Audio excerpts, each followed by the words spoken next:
Jokes that twist and turn your mind. Riddle games, one of a kind.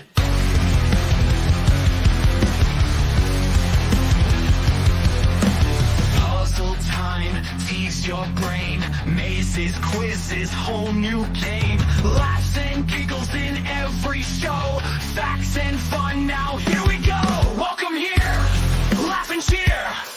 Brain teasers, fun's near. Trivia triumph, playful ways.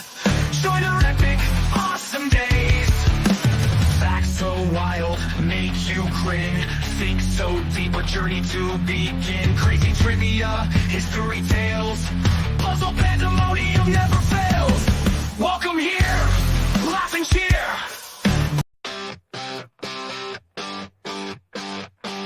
Numbers spinning round and round in this game we're feeling found. Puzzles bright, colors loud. Mind is sharp, we're racing time. Epic moments in this climb. Entertainment prime. Brain benders, better, we're here to play. Counting patterns night and day.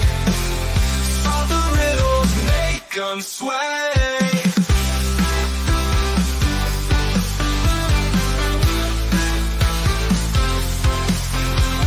Cracking codes and chasing clues. Winning this we will not lose. Brain is what we choose. Fun and laughter fills the air. We're decoding everywhere. Join us if you dare. Brain benders, better, we're here to play. Counting patterns night and day. Solve the riddles, make them sway.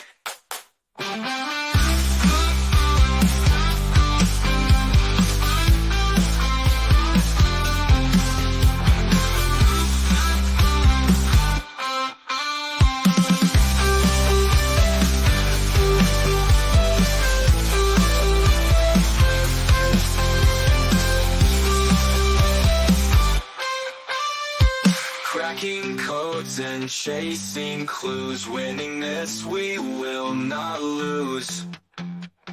Brainy's what we choose. Fun and laughter fills the air. We're decoding everywhere. Join us if you dare. Brain benders, that's how we're here to play. Counting patterns night and day. Solve the riddles, make them sway.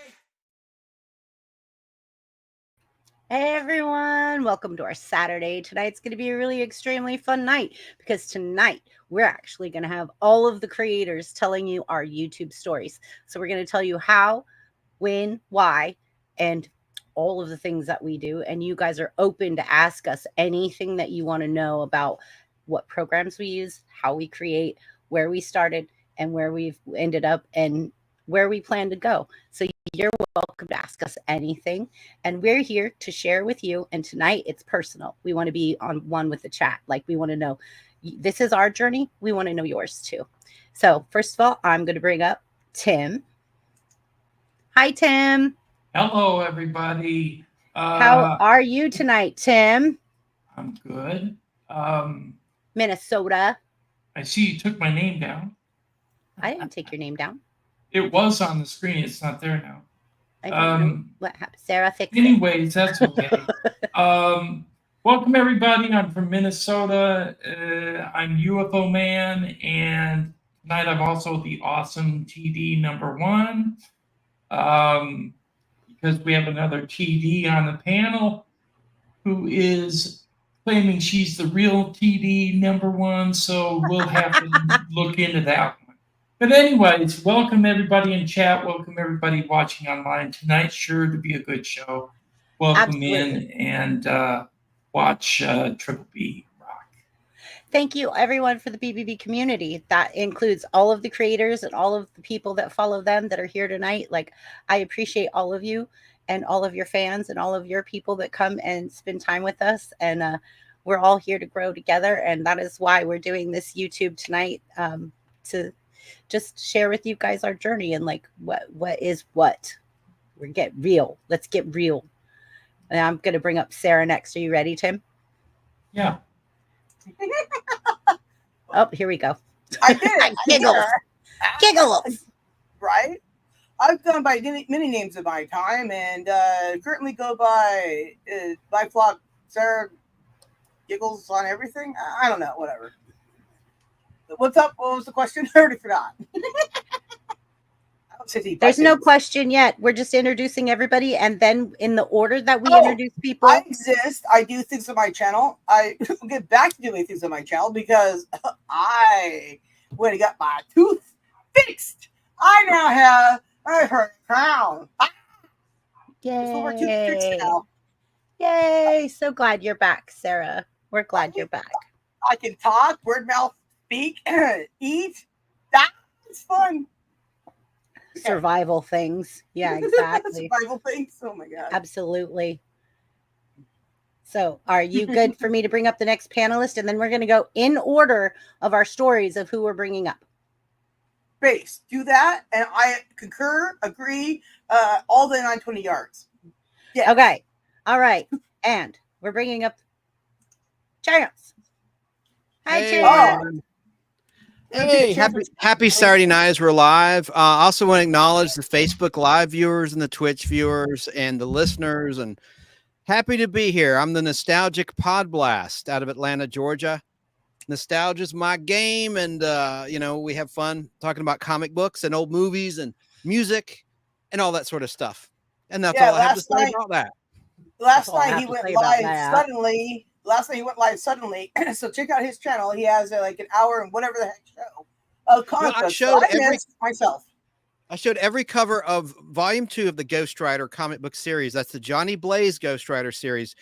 81 issues between 1973 and 1983 from my collection. And I took photos of the first 5, and the rest I just held up before the camera because I didn't have time to prepare. So that's a new series I'm going to start probably on Sundays live. Of series that I have every issue of, like I'll probably do Marvel Team Up, Marvel 2-in-1, primarily Marvel comics, some DC. I have a pretty vast collection, so I'm excited to share it with everyone. Thanks for being here, everyone, on YouTube Live and Facebook Live and Twitch.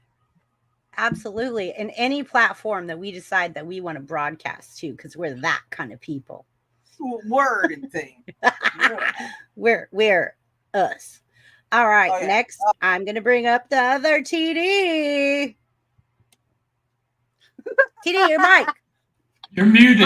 You mean the OG TD? No, Okay, actually, he's sure. older, so he'd be the OG TD, I guess. But I'm like, I know I was going to come in like this, but I didn't.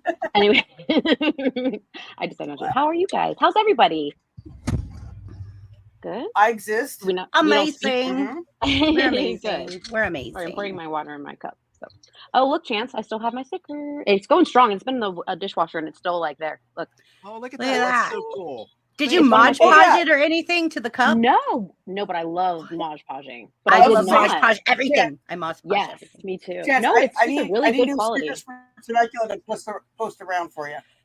Corey says you have thanks. wonderful hair, TD. Wonderful Thank hair. you. I cut it myself. I do everything myself. So, but thank you. Short I and appreciate sassy.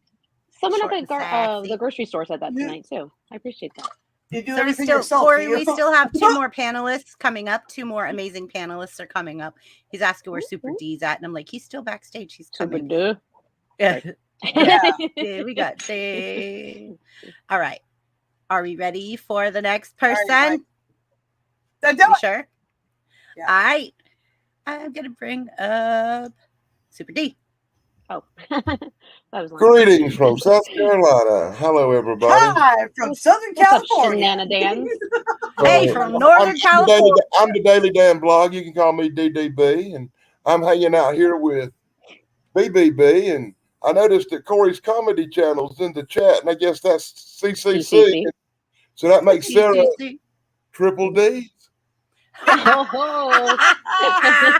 Right? That way. Anyways, as we know, this is a family And when I show. say triple D's, I don't mean it like D. You stole my line. That's my line. Well, you better pick a new one. But when I say triple D's, I don't mean it like D. I mean it like triple D. Triple D's. Like vitamin D? Sure. Oh, We're no, going with all that- that. We're going with all that. We're going Judges, with they all said that. yes. What about Wait, great to be here on Saturday night. Wait a We're minute, happy to have all of our you, faces Dan. are showing. Yeah, I know. I had to put mine on because all y'all did. That's really bad, dude. Well, Limey. Wow. Limey won't. No. But we're going to bring up Limey. Limey. Hi, Limey. As far as I Hello. know, Limey is peas and ketchup still. Oh, Yeah. See, Limey doesn't have a face. That's No, why I Yes, can't he bring it does. up. exactly. Maybe he I wants don't like to showing mine that much neither. Sarah, you, Oh, you, shenanigans. Sarah, you didn't see My- anything. If I All show you my saw- I saw it all. I saw occasionally, everything. I saw it all. All you saw was You saw peas nothing. and ketchup. That's all I am. That's all you saw. You didn't see anything. I would Hey, say I- that I- you are Limey. not a walrus. No, Limey, the thing is, yeah, I had peas and carrots today, and I put like half a gallon of ketchup on them. Ew. honestly, you should try it. Ew. It's It really tasted nice. like tomato soup. It had so much freaking ketchup on it. You guys are gross. Oh, yeah, Chubby. Everything They in all have some moderation. Grossness. No. Mhm. I put I mean- ketchup on pizza. Your mama's Oh, pizza. I mean, I whatever. had an folks. avocado. Totally disgusting. Avocado. Oh, avocado. I'm on my way. Uh-oh, we lost chance. Oh, no. I'm Just like, talking I'm out. cold pizza, not hot. Oh, you mean the I Italian love pancake? cold pizza. The But what does Italian this have to pancake. do with the topic? Hold on, wait. Chance is Listen, gone. today we're going to talk about cold pizza suddenly because, of course. Okay, well, maybe Pizza another still week. pizza. If this has to do with your YouTube channel, I mean, it did get me through a lot of nights that I got home really late and had to do 4 hours of content creating. Cold pizza did. Courtney, hey, I love Courtney. Hey, Courtney. Courtney is my friend in real life. Where's Chance? Chance, come on back. She Come really does on have a lot back. of friends in real life. Yeah. I've talked to Courtney. She's epic. She is. So this is my friend Courtney. If you guys remember, Hi, we had her on Courtney. panel for a minute towards the end. I remember. I was there. Yeah. Greetings, Courtney. I don't Hi, remember. Courtney. Mhm. Hi, Courtney. And then Hey, I see, Timothy friend. How you doing, brother? what's up, brother. girlfriend? There's a She's lot- I also mean, in chat, Northern there's everybody in California. chat. Yes, it's a disability called Northern California. We've heard of it. I mean, Oh, you're the one that's on fire right now with the heat warning that's way worse than me. So Literally who's on disabled now? Yeah, you guys are in the hundreds. You're in. I know. I'm melting. But I'm only 105. She's like 112. So like I am less disabled. Right? I was 119 yesterday. It's been like 50. It's like probably 59 right now here. It's I chilly. couldn't get on the computer. I couldn't do anything. I was hate to just like, tell I'm going all to of bed. you, it's 55 here. Mhm. Same. So it's like I have some emotional support animals here that I can't show right now. But if I could, on your temperature. I'm lucky in South Carolina. We got hit with a cold front. It's been in the 70s at daytime, and not right now at the night. It's like, what time is it? It's 9:49 here, and I'm already down in the low 60s, Sarah. like 65. I'm gonna get Wow. my car. Dan- I'm gonna Dan, come we're pick in- you up, we're at and we're driving to the 55. East Coast. We're You getting come there. speak with It's me. dropping pretty quick tonight. Gang coming. signs of some I'm sort. coming. All right, let's Yeah, do my- this. Feeling. Oh, we're going. We're vacating going. California until it's the fires are over, and I'm not We're talking supposed to about be Ohio. 43. Listen, that just means we're never coming back to California because they're forever on fire. It's the winter time. You're like, there's been a lot of fire in the blah, blah, blah. You're like, oh, Oh, no, come on, wow. Sarah. It's getting that time of the year. We all know California has a fire season. It's starting to die out. It's starting to be the end of fire season. Correct. Now you're going to get hit with mudslides And and floods. blizzards in the It's mountains. fire Floods. season. My And floods. Floods. Up here, I get hit with floods. She gets hit with mudslides. I get hit with floods. Hey, we get floods out And here when too. that's over, we'll get back to the earthquake season. Right. Hey, Polly. We're So, always earthquakes. okay, first off, we had earthquake this morning, and second off, we had thunderstorms all day, and it's been triple digits, right? it's been a fun day here in California. Hey, I saw on the news. I saw on the news where some city on the coast down there in California is literally sliding off into the ocean. Well, I mean, like, oh yeah, I've seen that. Palisades are always like that. I mean, always like that. My mom. Well, I mean, who builds multi-million-dollar houses on sandy banks? Right. Let me say this. You know, remember how my mom used to sell stamps in the Pacific Palisades, right? So a mudslides are a common issue out there, just even without weather, right? They just do because ocean, right? So one time she was on her way to work, and she told me this today, and she was on her way to work, and the landslide came up like behind her, and she gunned her gutless wonder and outran the mudslide, but she doesn't know what happened to the people behind her because there's no Google back then. So thank you, Chance. Crazy. Thank you, Chance. You're welcome. I'm for putting staying up with the comments. Thank you. Hey, I was Ricky. trying to, and then I realized you were doing it because Sarah's doing this, and I'm like, yes, go Chance. You're talking to me, and I have to hands with my talk. I mean, talk exactly. Caught up. But I'm just thanking Chance for just picking up and just doing it. So thank you, Chance. He's epic like that. Dude, this guy on comments is pretty good, except for on his own show. He's like, I can't do that until a specific time of 3 years later. Hey Joe Gutfeld is in the house watching on Joe Facebook Gutfeld. Live and the Nostalgic Podcast Facebook group. Thank you for being here. He's in New York. Hi, Joe. He's a Mets fan. We're neck and neck for a wild card spot in the playoffs. The Braves and the Mets. Where's Jerry Dobson? Jerry, I saw Jerry already. We said hi to Jerry. Oh, hi, Jerry. And Tracy. And Tracy. Holly is in Jerusalem. Yeah. Oh, I know. There she is saying Wait, hey to my flock. Really? No way. Yes. Hey, Polly. Oh, yeah. Holly's in Hi, Jerusalem, Polly. Israel. Hey, Polly. What's the weather like there, Polly? Nighttime. Like 2 in the morning or something. Nighttime. Morning? Dry. Religious. Listen, time zone. Corey's got jokes tonight. He's cracking me up. He's got some fire. His jokes Look are at fire this. today. Like, did you? Oh my God. Know. Chance, show his jokes. They're hilarious. I know will. the ego one. Can I That's read the what ego one? Go ahead. Tracy Go in ahead, Florida is Chance. a creator as well. She has a really cool channel. Hopefully someone can put a link up so people can subscribe to her channel. Drop Tracy. But there My she phone is. let me type now again, so. Let me get to Corey's jokes here. I'm just trying to get caught up. Yeah. And by the way, you guys, Corey, I have decided the first time ever, I've never done this, is to re-feature a channel I've already featured. Oh, a that's double rude. feature? That's It's a double feature. It's Corey because Corey is the reason that I met Sarah, and through Sarah I met TD, and I met Danny, and I met Chance, and I met Tim, and I met Limey, and I met all of you. So tonight I'm featuring Corey for a specific reason, because he's who brought me to all of you. So wait a minute. Just so you understand here, Danny State introduced me to Corey. I know. Okay, so it all comes from Corey, though. So yep, Corey, this page introduced me to Corey. So, but Corey did a great magic trick the other night on the live stream. He read my mind. Yeah, no, he read my mind. Cool. I guarantee you, Corey could never read my mind. He doesn't want to. I have to say this though. I actually knew Sarah like 7 years ago. Really? Yeah.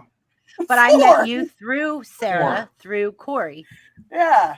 I've known yeah. Tim and Dan the longest, 4 years equally as long.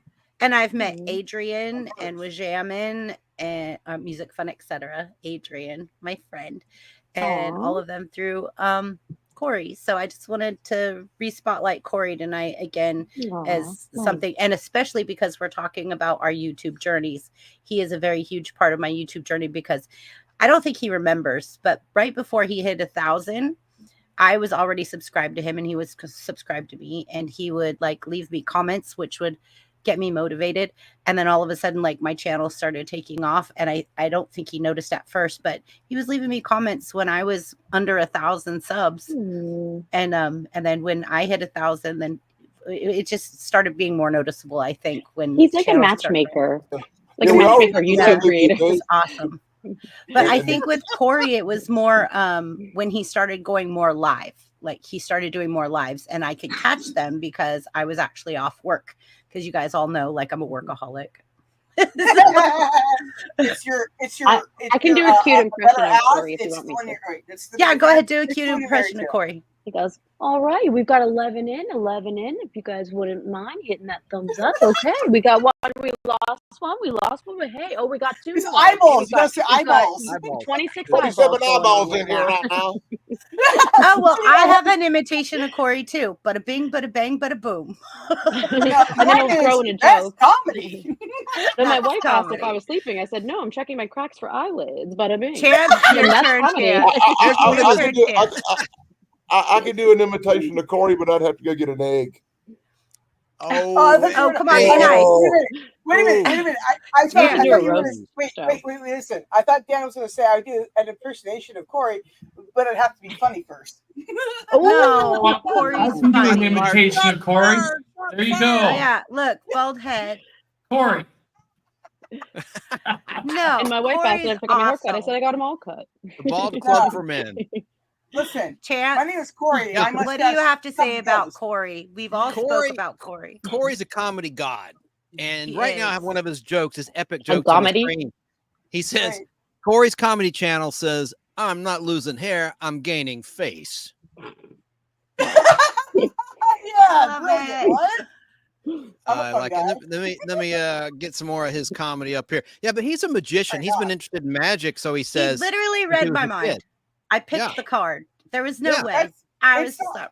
Three colored cards, Yeah. and he directed through his mental telepathy Chrissy, otherwise known as Brainbender's Banner, to pick the correct beep, beep. card. Got to see that illusion. Beep, beep, beep. Hey to Joe, it's Saturday Night Hi, Live. My favorite. That's my favorite show ever. Yes, I know it is. Hi, The Peter Sky formerly alive Parker. Don Pardo. Peter said, I can never assume someone's eyeball count. How many I know. eyeballs Yeah, do you no. have? See, that's the thing, Corey. My mom is blind in one eye. Mm-hmm. To your when, mom. when my mom and I are watching you, it's literally just 3 eyeballs. Hi, Peter. And that's comedy. Mimey. When I pointed it out to my mom, we had a good belly laugh for like 15 minutes. my boyfriend just hears what I'm saying because I have my AirPods in. He's probably like, "What the f are they talking about? What is going on in What there? Because he looked at me. He looked at me like. What? So I want to ask Limey. when I Limey, say you have pick you me. watched Corey? Have you been on Corey's channel? What do you think of Corey? I think you're the newest one to the group. Yeah, I haven't seen him yet, I have to confess. I've least heard he's lots honest. of great stuff about him from all of you guys, and I appreciate that he's kind of brought everyone together. He's amazing. But yeah, I just there's been a lot going on recently, so I haven't Are you had going a to watch chance the to- video where he read my mind? I posted it in my community tab. I'm gonna watch it well, later. now that I you've was told gonna. me, I was actually would be there, rude and not then I to. fell asleep. Because Well, Let me everybody just- has to watch it, not just let me you. just go and find that now so that I can. Right, here we Why go. don't you- Mind you could control. just- Oh, I like the could thumbnail be- straight could be- away. you could The just- you could the just black play it. beret is very fetching, Sarah. Corey. I have to say. Who's Curse Zero? You exist, Curse Zero. You know, You're alive. there's this thing you can do where you can There actually you talk go. about a video and share it, and the whole panel can watch it. It's now open in a Show new it to tab. Well, YouTube. do you guys really want you me to kidding play a video of Corey reading my mind? Yes. Play the snippet. Like a Talked clip, about it. yeah. You brought it up, and everybody in the chat wants to see it. So show it. Chat, can I get some votes? Do you Show want it to Well, let me see get the caught up video? on the chat. Everybody's Corey made a curious, joke well. here. Corey's comedy channel says, "All right, it's the pizza guy. How long will my pizza be?" He said, "It won't be long. It'll be round." Now that's comedy. But That's kind of one of my favorites. I think I like that one. see, that's part of his shtick. The jokes are so bad they're not even good. Yes, I do. Oh, Chance. No, I'm well, saying anyway, that There's was good wrong, dad man. jokes in there. Max is now canceled. Sorry. Right. Okay, I want to do something. If you all give me a moment, I want to do something because without further ado, This is a good one. Okay, you're good. BB is going to play CCC. You said, dude. DDD's going to pop. Good duty. Voice. without further ado,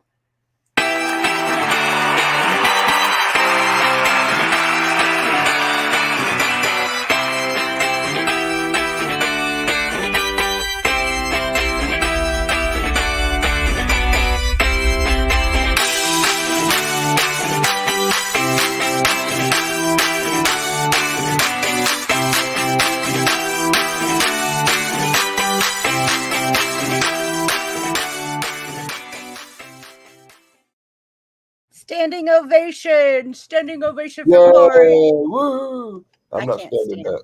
No, but here's another joke for Corey. Corey said, "When's the worst time to get a tattoo? During an earthquake." Ba-dum-bum. Love it. Oh, I have a bump. We need a real, yeah. I have it. I think it's here. Hold on. Oh no, that's not it. Oh, what was that? Let me turn off the What was repeat that? first of all. I was dog off screen. Were there pictures to go with that, or what? Wow. It was a woman gasping, but it was stuck on stupid replay, and I was like, okay, it's okay. It made it a whole different thing. You were watching it for the storyline. We get it. Bad. I had to get Sarah to teach me how to restart a laptop tonight. So. I'm not exactly tech savvy. Got another joke from Corey. My ego is so big at night when I open the refrigerator and the light comes on, I do 10 minutes of comedy. I was going to say 10 minutes of what? Because he's in the spotlight. Yeah, like on so he's in the spotlight. He does a 10-minute set. Right. He does 10 minutes. He does a 10-minute set. Yeah, I'm going to tell them about that. This is not Okay, my let me channel. There you go. I got it. Nice. I told that joke to a zombie. It died laughing. All right. Hit it. Okay. Hit it, Chris. He didn't know it was a joke. Terrible. That's his thing. He loves It's telling fun. jokes. It's a lot They're of good fun. dad jokes, right? They're punny. They're punny. When you're in Corey's chat, and Corey's all by himself up there, and I'm telling you, Corey, if you ever, I will be a guest on your channel. I'm sure. Oh yeah, we would should love to. Yeah. But I think Corey just likes to be like he's sensitive, so he likes to be honest. Well, you know, I think we should do it. I'd love to have you on our panel one night, Corey. Seriously, I want to go on Corey's channel and do a little joke off, like get a topic and then have like a joke off or something. I think that'd be fun. Easy now. We'll have to Corey's talk comedy to Corey. Yeah. And Corey says, I have an open mind. Can you feel the breeze? I like that one. Get it, Chrissy. All right. That thing. So what's tonight's show about? What's that show about? And she makes this face. Him, Chrissy, Corey's telling you, Chrissy, BBB, you're too kind, Chrissy. Thanks a million for featuring my channel. I don't know, Timothy Man. How does a man on the moon cut his hair? I tried to read Corey's mind, but I couldn't read his mind because I don't read Braille. Danny. Only because Danny and Corey have been friends for so long, they're doing this to each other. This is like a bro okay thing. So don't think that Danny's being mean to Corey. They've literally been friends for so long that I'm the one that gives Corey that great advice to start wearing hats so the shine off his head wouldn't blind the audience. Okay, well, what do you have to say about Johnny and his other alter egos? Oh, that's simple. Oh, that's now good, that's Timothy Man. comedy. He eclipses it. That's pretty What's funny. tonight's topic? Okay, so are we ready to start talking about our YouTube channels? Yes. And hey, no, you guys wanted me to show a video. Hebrew Hammer, meet Polly. She's in Israel. Jerusalem, I thought you said. Jerusalem. Oh, okay. Sorry. Jerusalem. So, Shalom. If you guys want to see Corey's comedy channel, read my mind. It's in my community tab. I'll also drop a link after the video. But right now, let's get to our YouTube channels. And at the end, if we still have people in chat that want to see the video, we'll play it. Okay. How's that sound? Good idea. You play it as a going out thing if you want to. Yeah, we'll play it as a going out thing. Because Corey's awesome. I love Corey. He's probably one of my favorite people. He has literally helped me so much. But we'll get to that when it's my turn. It's like your birthday, right now. Corey. Right now, I just want to say thank you, Corey. You mean the world to me. Thank you for introducing me to all these amazing people in chat, on panel, and just being such a supporter. Like Corey sent me a message like this big when I put my featured channel on my I'm gonna cry. Hold on. Don't cry. But like he sent me this message. If you guys see on the community tab, it was so touching. I read it to my mom, and my mom goes, "You're helping people." I'm like, Oh, Yeah, Mom. oh, I got goosebumps. Oh, Right? And that's why we need to bring whittling back because it's important. Yeah. Because my mom's like, oh, it's silly what you're doing. Oh, it's silly what you're doing. And then now all of a sudden so she's sweet. like, oh, people don't express gratitude enough. They don't do it enough. Yeah. Hey, get ready, Chrissy. Corey has another joke. I'm ready. What did one mind reader say to the other mind reader? You're fine. How am I? Now that's comedy. Thank you. Okay, I got the button. Tonight's topic is Chrissy. Corey, is it? The timing was awesome on that Somebody give her a new button. Now that's comedy. Corey says, pick out the Perfect jokes you timing, like. TD. Perfect timing. All right. Corey says, pick out the jokes you like, and I will tell them twice. Corey, I like the Tennessee joke. It's still my favorite. Every time you tell it to me, I think that's just the sweetest thing you could ever say to anybody. Okay, I like so his pickup line joke for me too. He says, Yeah. hey, my name's Chance. Do I have one? In a bar. Oh, he says to me, Chrissy, are you from Tennessee? Because you're the only 10 I see. Mm-hmm. You guys give me too many meme ideas. You're going to get me in trouble. Please stop. Thank you. Oh, God.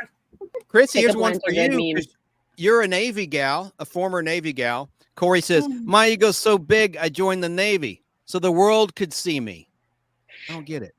All right, moving on. Can we get to the Get it, topic? Chrissy. Thank you. Oh, so the world could see me instead of him seeing the world. Got it. Yeah. Okay. I Well, don't we get could it. always Took me a minute. we could always make it interesting and do this thing again. Okay. Family Oh, show. what the heck? Family I'm show. You not got to old turn to off be the here. repeat. You got to remember to turn off the repeat. Okay, I'm Listen, your What OnlyFans was page does that? not belong here, Chrissy. Hey. Your OnlyFans page Hey. does not. One more joke from Corey here. What Sure. kind of an ant likes to be alone? An independent. Hit it. Independent. Hit That's it, funny. Chrissy. Okay. I'm going to hell. All right, moving on.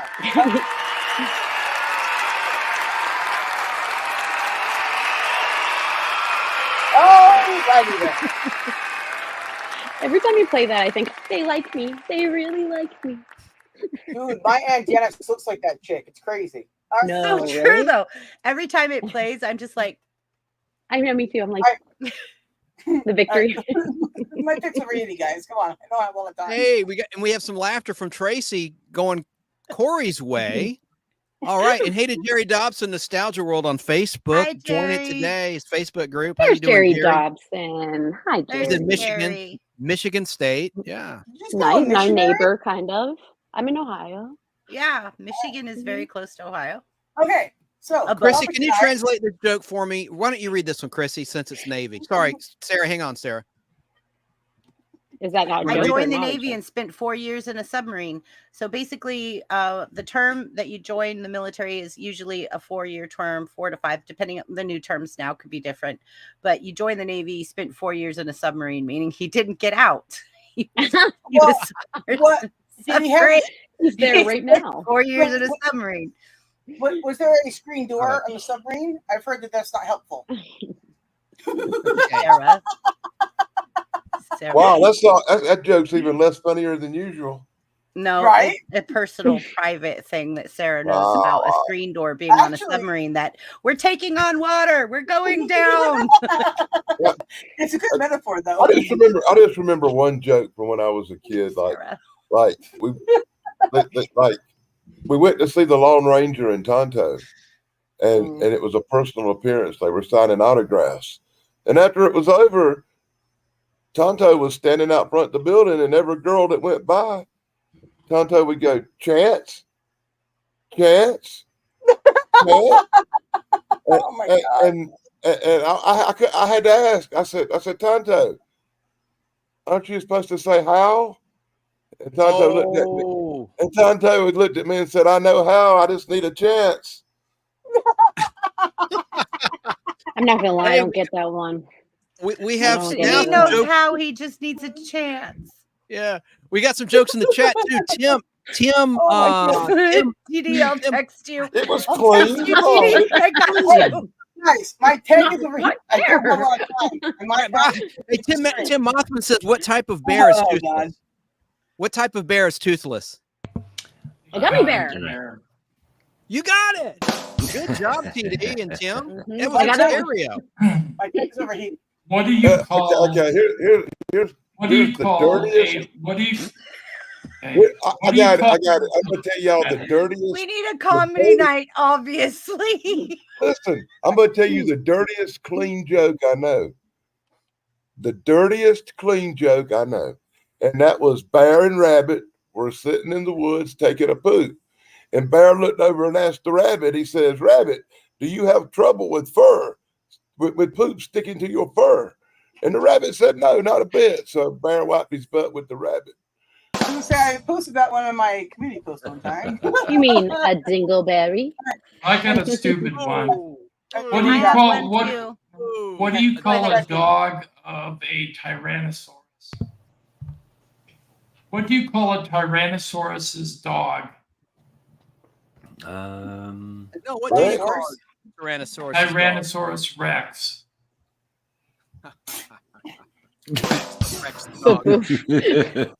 Corey, Okay, I've got a bad one. It's I bad. told ya.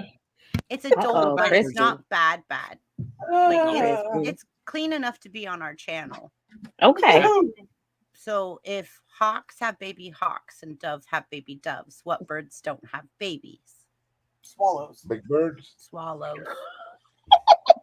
Oh God. Okay, so moving along to the subject for tonight, ladies Hey, and so gentlemen. tonight's topic, guys, what is it? Is that why you hid your face, Chrissy? Because I can't stop laughing. Oh, that was a good Oh, one, man. Christy. Oh my God, Jerry, here's a joke for you.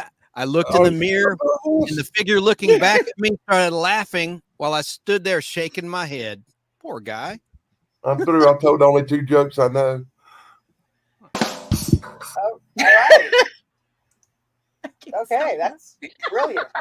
All right, so I tonight's know a lot topic of is jokes, but they're not tasteful for this channel. Yeah, I would say we should probably do like a members only joke off and God like damn it, do I'm it sorry. back. Hold on, You oh no. almost said it again, I win. Christy. You almost said it again. I have a bit. You know, No, you've no, heard no, no. I got you. I know a lot of jokes, but they ain't none of them here tonight. Chrissy, you know that you might be a redneck if jokes. I can't even say what it is. It's similar to what you said. I have a whole bit I did on stage. You might be a blank off if, and I can't do them tonight. Can't do them tonight. Family show. Right. You know we what should jokes I do missed? like a I actually private got one members redneck only one. type show where we just might- joke off course and jokes say need the to come jokes back. that we shouldn't say. I'll say I one. got one I can say about rednecks. You might be a Okay. redneck if you mow your lawn and you find a car. I thought you were going to say you might be a redneck if you eat a piece of ketchup. I'll do one real quick. This is a clean up one. Buddy, His face is you're like a that. kid. Well, This is an appropriate His one. face is like You that. might Fair. be a blank off if nobody Touche. ever wants to shake your hand. You might be Ooh. a blank off Oh, if jeez. Okay. you might be a blank off if you're always busy. All right, I'll stop. Oh, I didn't say Okay, it. let's get back on topic.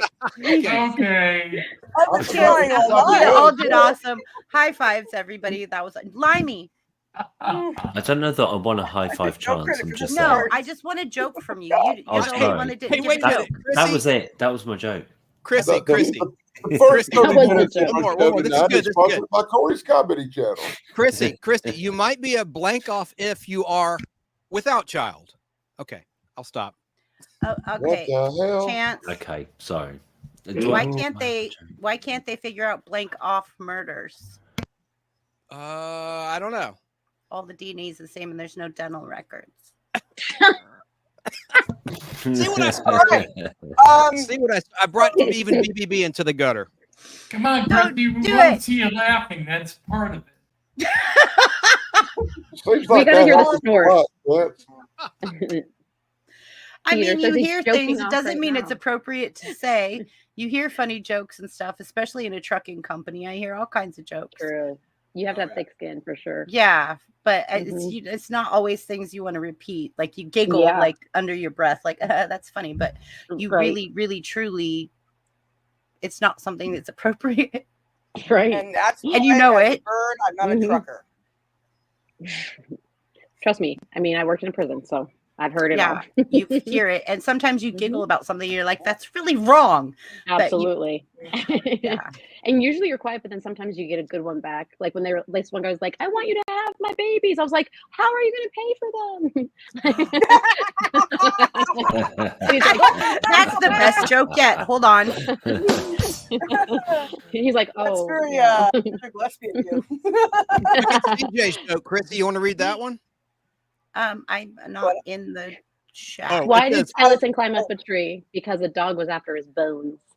Oh, you go, Courtney. You go, Courtney. All right. Topic tonight. Get it done, well, how come skeletons we're not even on the topic yet. How come skeletons don't go trick-or-treating? That wasn't my joke. It was Why do skeletons don't go trick-or-treating?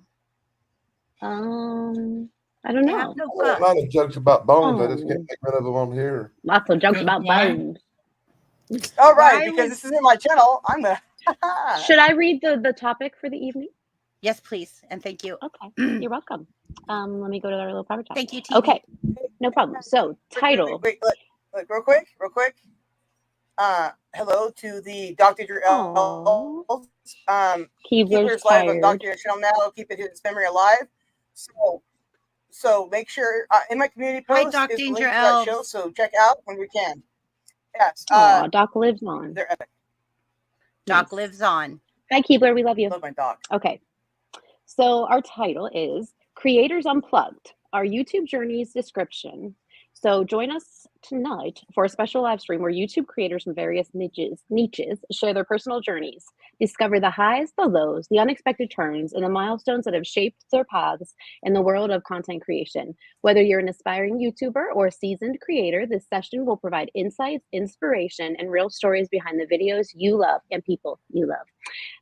So one of the questions is, how did we start our YouTube channel, right? Is that the number one question? Right? Yes, that is the number one question. How did you start? But I think what we should do, if you guys all agree, is that we should focus on one creator and go through the 5 questions and then move to the next creator. Because if we do one question, nobody's going to get through it. Well, it cuts off at what? How did you start, yo? And then there's nothing. Oh, it's you. Oh, did I not put it all in there? Oh, Jesus, criminy. I'm just like, let me try improv. Hold on, improv. Here we come. I'm going to put it in personal chat. I'm going to put it in personal chat, TD. Like, you know how we do it in private chat? Because you know me, I always put it in private chat. Yeah. Yeah. I left off at yo. I see where it says yo. What the hell? Yo. What up, yo? Real quick, I just want to acknowledge Full and Star in chat. He just recently had a birthday. He's now 1 million bajillion years old, and he lives in the official land of Australia. So make sure you check him out. He's epic. Okay. Thank you. Good night, mate. Yeah, he's a good guy. Nice. He's amazing. I love him some stuff. Is he just posted a joke? He was showed up. Thrash. Hi, Thrash. Yeah. So, Full and Star was the second channel I ever went live on. So yeah, known him for a long time, longer than I know Tim and Dan. Do you want me to read the rest of the questions, Chrissy? Like a month. Yes, ma'am. Thank you. Okay. So how did you start, No, I'm just kidding. How did you start your YouTube journey? What inspired you to create content? And share your initial motivations, the challenges that we faced starting out, and what has been the most significant challenge so far that you've overcome as a YouTube creator. Discuss obstacles such as the algorithm changes, content burnout, audience engagement issues, maybe difficult like members, stuff like that. And can you share a pivotal moment in your YouTube career that significantly influenced your channel's direction? Again, 5 minutes.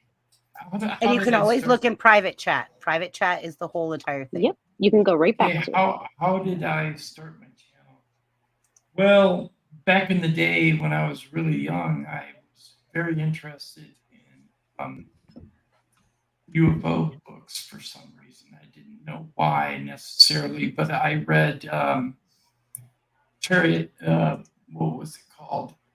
Oh wait, should you say what his content is based around first? My content is based around the UFO phenomenon. And or UAP paranormal, phenomenon. right? This is UFO Man, if you guys don't know. Just mainly the UFO phenomenon. I recently have been looking into the paranormal connection, but I've been researching UFOs for at least 14 years. I started my YouTube channel originally. My first channel I started probably 12 years ago, and it was under a different name, Parascience Initiative. Somebody mentioned to me in a chat message that it made me look like a government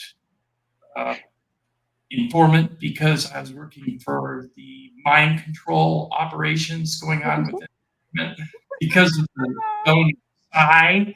So I had to get rid of it. And that's when I changed it to UFO Man. Now, I became UFO Man 8 years ago. And main reason was because it's the most searched term for my niche.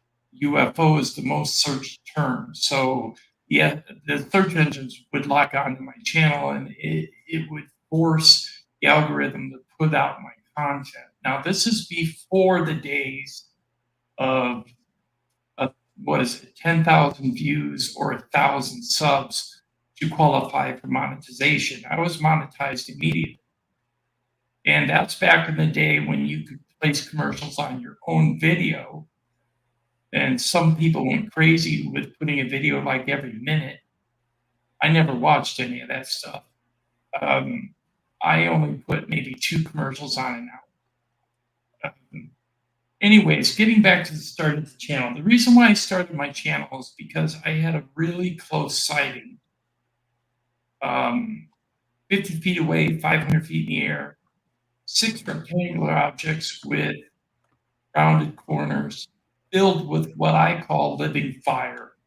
And this was during broad daylight with 11 other people present. And we all saw it and we all tried to film it. We saw it in our viewfinders and we could not capture it on film. It was all distorted.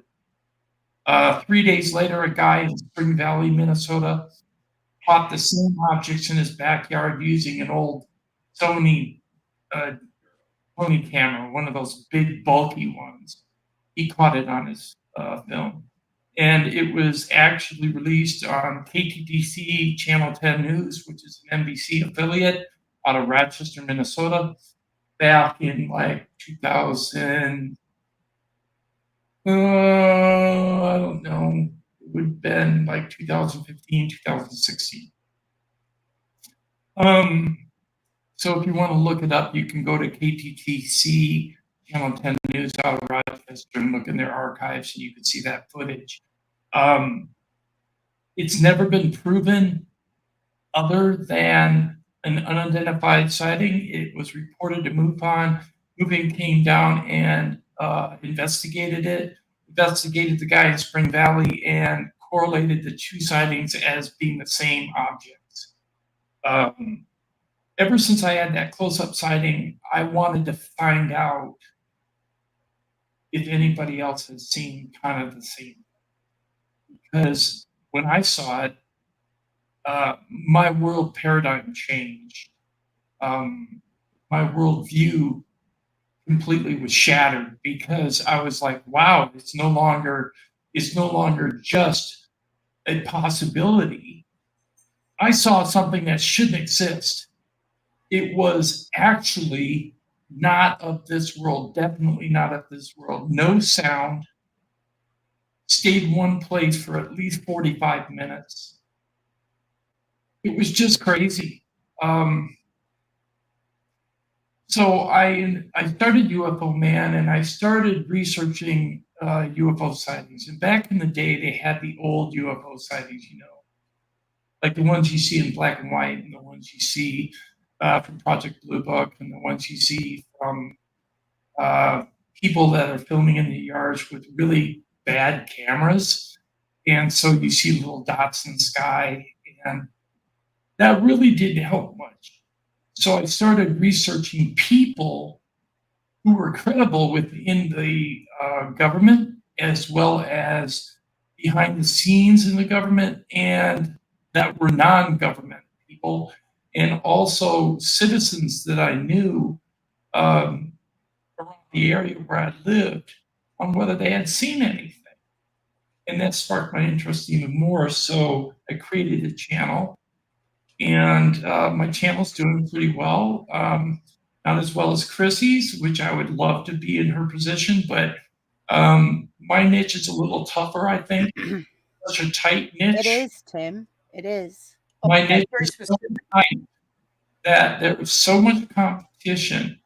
I was rated I was in the top 3 UFO channels on YouTube in 2022 and 23, rated by feedspot.com. The second biggest channel is Third Phase of Moon, and the first one is think about it now. The first one, I can't think of the name of the first one. That's weird. Well, the first one had 2.75 million subs. Okay, so that's why he was number 1.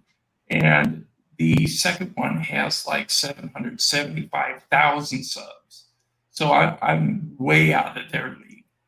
But the one thing that our channel stands on is credibility and professional presentations in regards to interviewing people. We present them in a professional manner. We do it in a very courteous way, and we have hard-hitting questions. So we try to get to the root of whatever they know. Okay, we want to get the news out to the people, everyone, so that everyone can learn and then make a decision for themselves on whether they believe it or not. My goal of View of Man is to find out if other people have seen the same things I have, photographed the same things I have, or if they are able to open their minds to the possibility that the UFO phenomenon is a real phenomenon, that they, I'm not going to make the jump to an alien craft, but there are things flying around out there that are unknown, that are definitely not man-made, that have been confirmed by government officials. And I'm not talking our elected government officials. I'm talking about people behind the scenes that are within government that are working to bring out the transparency in regards to this subject. Okay. That's an oxymoron. Government transparency. Right. A lot of people don't necessarily like the person I'm going to mention, but he and I are personal friends. I talk to him on the phone. I've got his personal address, email. Lou Elizondo. Lou Elizondo, I interviewed him back on April 16th of 2022, and we had a very good conversation. He was pretty much giving out some nuggets of truth. And even though he had an NDA, it was very revealing. That was one of my most popular live streams. I had almost 100,000 views. What I want to say is this. My pivotal moment with my channel was I had a video I did on the Manas, which is an ancient Indian, well, actually, it's an alien craft that was given to India in ancient times. And it was alleged to have been given to humans by 13-foot-tall alien life forms. Okay? Wow. And it's in the ancient demonic texts. And I did a video on it for 21 minutes. And it hit 1 million views. Jeez, oh, Pete. That was my pivotal moment. Wow. 1 million views in like 2.5 days. Holy. Wow. That's crazy. Yeah. Okay. So that got me up in subs to about 20,000, like real quick. Wow. And then it's taken me another, say, 4 years to get from 20,000 to almost 41,000, where I'm at now. Good And I for work you. very hard at it. That's great. It's very difficult because, like I said, there's a lot of competition in my niche. And people seem to want entertainment and the wow factor rather But you than want genuine. I Right. want genuine, credible reports, Right. testimonies, Like witness evidence. evidence, chain of data, all that, because Right. I think disclosure will only come about if we, the people, do it. The government will never let you know whether they're real or not. Well, didn't they come out with one little snippet not too long ago? Like a they tiny said little that they said UFOs are real, but they didn't say where they come from. Exactly. Or what they know about them, or they don't say if it's from an adversary. They don't say, because unidentified just means unidentified flying object. That you can't explain it. Alien craft.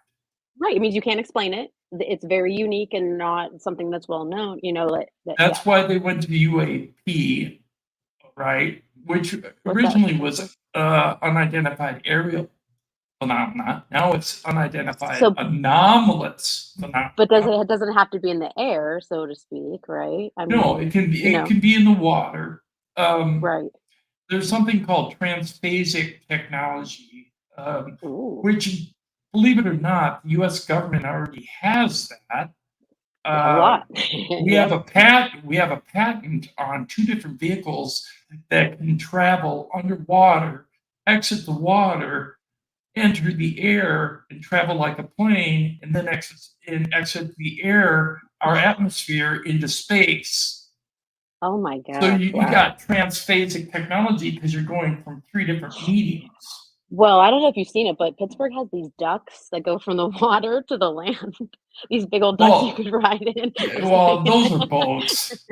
But we got ducks down here too. But in regards, that's funny. In regards to transphasic flight technology, that didn't exist until about 1994. But or have a name to it. Mm-hmm. Well, there's a craft known as the TR-3B, which is a triangular vehicle. That does exist because where do they house these vehicles? Where are they? Where are they physically? Where do they house them? Well, I know there is.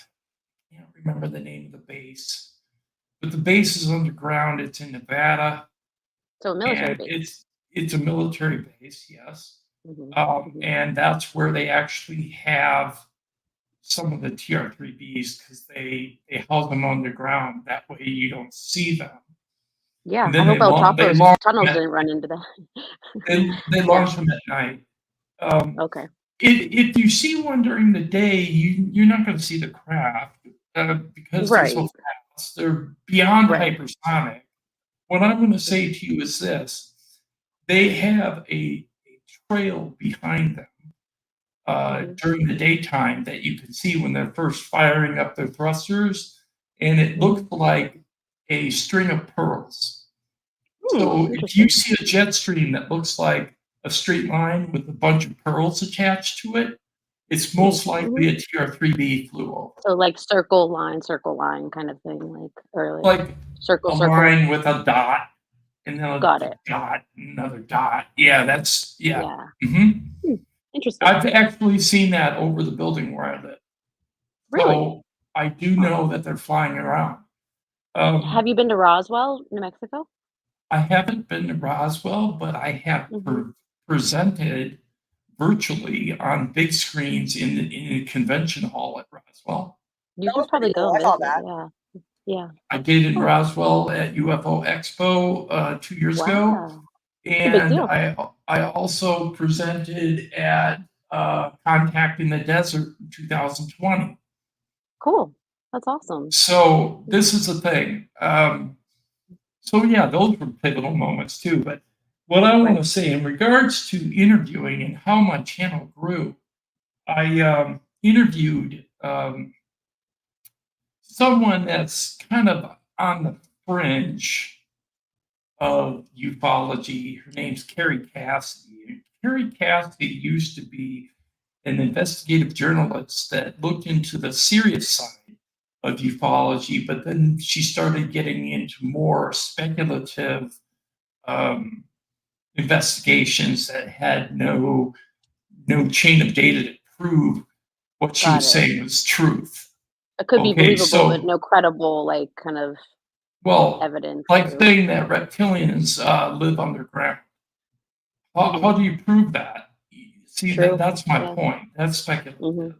So when I interviewed her, and she thought the interview was a good interview, I asked her if she could refer me to anybody else, and that's when the ball started rolling, because I met some other people who introduced me to other people, and then I ended up interviewing Travis Walton and Whitley Strieber. How did you do that? Did you email them, or I emailed them or called them on Facebook Messenger and talked to them face to face. Talked to them on the phone. Yeah, I got Travis's phone number. Travis Walton is the guy from Fire in the Sky, the movie. Okay. Oh, okay. And Whitley Strieber is from the movie Communion. Oh, okay. And I've interviewed both of them. And Calvin Parker passed away. The other guy you're talking about is Travis Walton? Travis Walton, yep. And Calvin Parker, who was the Pascagoula UFO encounter where him and his workmate got abducted into a spacecraft on the river banks of the Pascagoula River in 1979, in front of other people across the river who saw it happen. Oh my gosh. Holy crap. Yeah. Okay, I interviewed him, but he passed away this last year from cancer. But I was able to call him and talk to him a lot. But I've had contact with a lot of serious people. I had DMs with him too. So if you were giving advice to other people starting out, it's really just get yourself out there. It doesn't hurt to ask. The worst people could say is no. Right. I mean, and network and get connections through other people. Right. You want to collaborate. You want to network with people. And when you do your interviewing, you want to treat them the way you want to be treated back. Very good point. Yes. Or the way that you would want to be interviewed yourself. Yeah. Right. You want to treat them with respect. You don't want to confront them or get them in a corner and make them defensive. Or ask open-ended questions, like tell me about blank, or right. Yeah. You can ask hard-hitting questions. You just need to know how to phrase it in such a way that it doesn't instigate some type of defensive action. Feel interrogative. Right, or feel interrogative, or kind of like prying. But I think too, and that's a skill, is interviewing skills, where you learn how to like actively listen and paraphrase or clarify. So what you're saying is this, is that correct? So little things like that are active. Yeah. Yes, every single person I've interviewed has said they would return for another interview. Yeah, great. So I got and because you're credible too. I'm trying to be credible, but there's one thing I want to point out. In the UFO field, if you ever see a video or you hear a newscast where somebody says, "Oh, let's talk to this expert in ufology," there are no experts in ufology. Oh, interesting. Because it's not measurable science. Right. Well, it is a real science, and it's being studied by scientists. In fact, Harvard just came out the other day with a paper stating that aliens are walking among us, and that's based on their research. From Harvard. Wow. Harvard University. Now, like this journal is what gets, articles. Right. I interviewed Avi Loeb from Princeton. He's a professor. And he said that Oumuamua, that large cylindrical rock that came from interstellar space that passed Earth a couple years ago, is most likely a craft that is piloted independently by some type of computer system, because it did not move like an asteroid. In fact, when it approached Earth, our gravity did not affect it. It pulled away and turned. That shouldn't happen in normal physics. No, with with like quantum mechanics and Right. So what we're doing is, on my channel now, we're focusing on a couple things. We're focusing on propulsion technologies. We're focusing on the connection between the paranormal or spirits and ET contact. We're focusing on a lot of alien abductions, because there's a lot of people that claim they have been abducted, have gotten marks on their bodies, have had children taken. I think Polly had an experience with that, right? Didn't she explain something similar? I've had marks show up on my body. I've had my clothes put on backwards and inside out. Wow. Yeah. So I've had that happen a few times too, but it usually involved a lot of vodka. Right.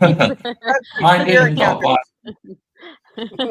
That's funny. So let me ask you this, Tim. So when like spirits and mediums, so I went and saw Tyler Henry speak, the celebrity medium that, do you know, are you familiar with him? He has a show on he's a great person. He has some great books too, which a lot of his info makes sense. And you could say, I saw this live, people who he could never know this information about them ever, that was something was channeling through him to give these people these messages.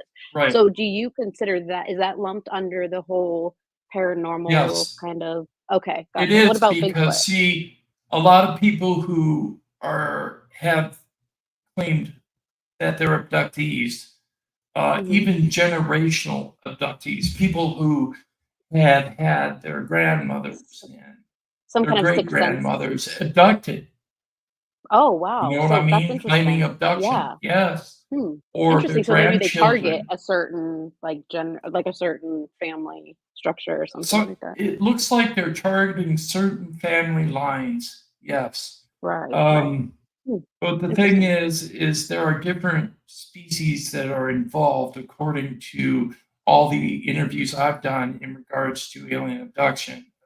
Or leaving a mark, kind of, or something. Mainly the grays, and are what is seen quite commonly, the tall whites, the Nordics, the ones that appear to be human but taller, with a white complexion and golden hair and blue eyes.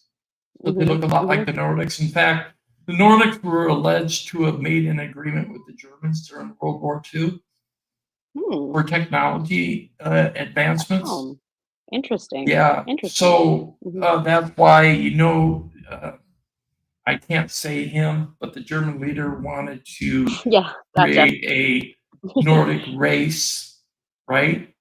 Of course. Only the Nordic race, what was based on the Nordics. Interesting. Anyways, in regards to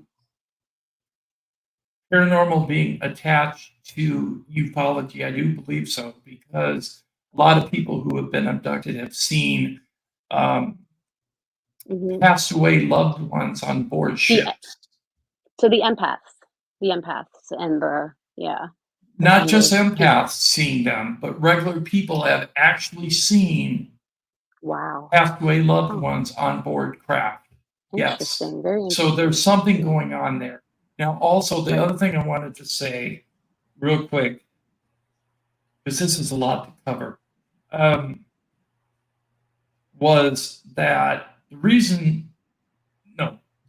the one reason why I'm associating the paranormal with ufology, the nuts and bolts crafts that I'm referring to, or the lights in the sky and all this, is because we really don't know what they are. Okay, they could be anything. It's unexplained. Right. And according to science, they could be coming from multiverses, different dimensions. Or kind of something. Who's to say if they're not coming from the ether or the afterlife? We don't know. We have no or my basement. Or yeah, Sarah's basement. There you go. And California is known for basements. Great. One big push right now is for people to advance their consciousness, to learn how to open up your mind and push your consciousness to a higher level, because a lot of us have that intuition. We just don't tap into it. Right. These things are supposedly able to hear us or telepathically receive what we're thinking. Okay, so if that's the case, so if we can send our own thoughts through an advancement in our consciousness level, then maybe we can communicate with them as well. So, I'd rather say, hey, don't come here and destroy us. Or, a lot of people say, oh, they won't destroy us. They've been here for a long time and they haven't done it already, so they don't know anything. Right. See, I don't believe that. I don't believe that. Yeah. I believe that they have a longer lifespan in general than us. Or capable of anything. Or capable of a longer lifespan. And if they are, could they be more patient? Could they be sending scouts out? Well, UFOs have been seen near nuclear power plants, near nuclear storage facilities. They've shut down nuclear missiles. They've started nuclear missiles. Wow. They've shot down nuclear missiles. Wow. So I look at it this way. They confused LA before when they had that big old shooting out there. For some reason, they're really attracted to our military. So it seems to me like they're scouting out our defenses to see if we're a threat to them. Going to the top, or if our advancements are going to come along to where we become equal. Or something that we do is familiar to them, or that the military creates is familiar to them, or attractive in some way. Yeah. Interesting. Okay, I'm going to get out of my stories and I'm going to say, look, if you want to research something, Google's good, but there are newspaper sources you can check out as well. Local papers have reports of stuff coming out that you don't see in mainstream media because they don't cover it. Right. And some people say science is, if you can't measure it, it isn't real, but that's not true. That's not true. If you can measure it, it's real. But I mean, like, love is something you can't measure, but that's something that's real, Actually, they say now you can measure love because love affects solid matter. So if love affects solid matter, you can measure it. But in regards to ufology,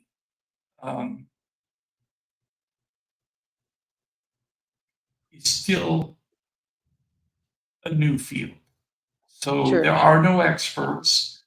So don't believe them if they say they're an expert. That's not true. There are no experts. Right. We're all still learning. We're all still trying to find the truth. And that's why it's a good subject to be in, because you constantly learn new things. Collectively, too. Yeah. The one thing I want to say real quick, what do I use to do my video content?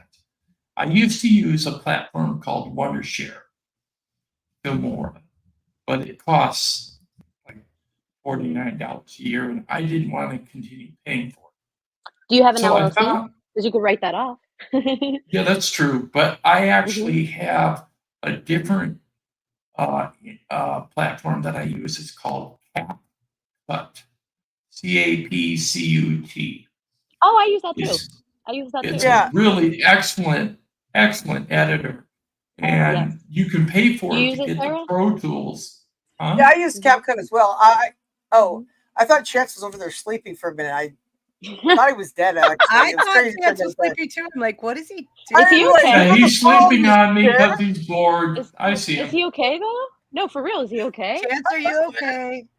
Do we need to call an ambulance? Oh my god. I'm gonna wrap this up. No, keep going, please.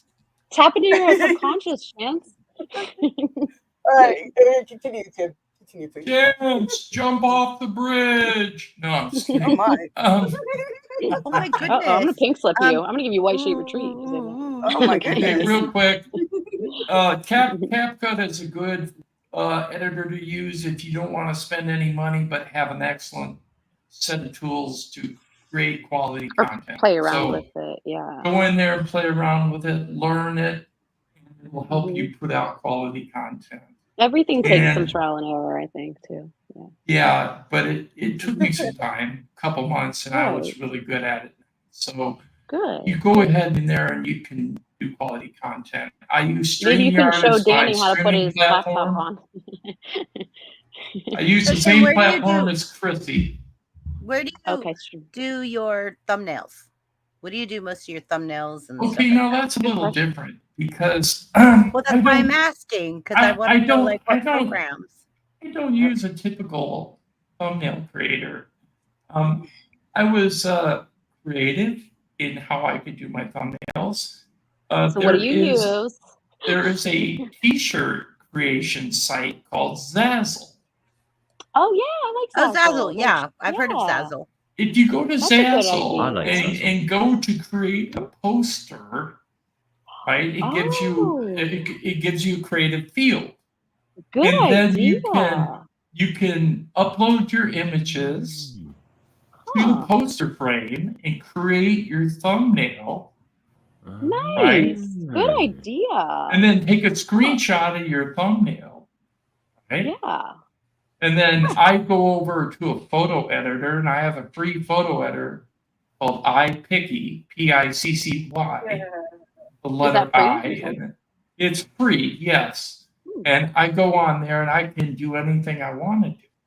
I can sharpen it, add vibrance, remove color, change the hue, whatever I want to do, right? Resize it, everything, right? Disclaimer, there are no sponsors of the show, just so you guys know.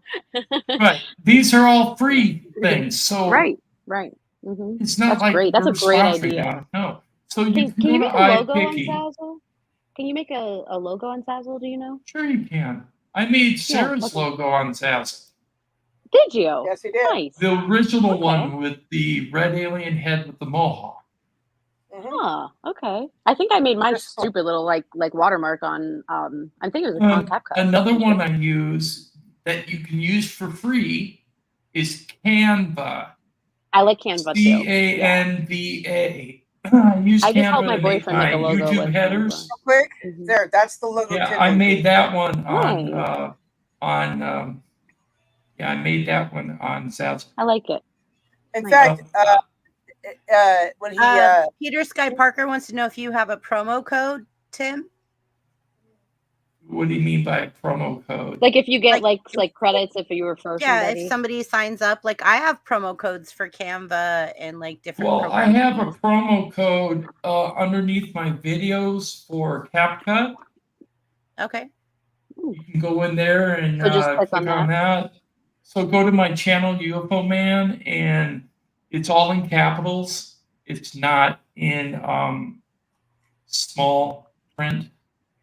And then, or lowercase, it's, and then my logo is, here, I'll show you my logo, just in case you guys don't know. That. So when you're on UFO Man, look for this logo, and then go to any one of my videos and go down below, and you'll find it looks really cool with the stars code. in the background, doesn't it? Right. Yeah. I gotta explain my logo real quick, and then I'm done. My logo originally started out as an alien head with wings surrounding it. And then a saucer connecting the two wings together below the alien head. And then above the head was UFO in white. And then down below was man in red. That was my original logo.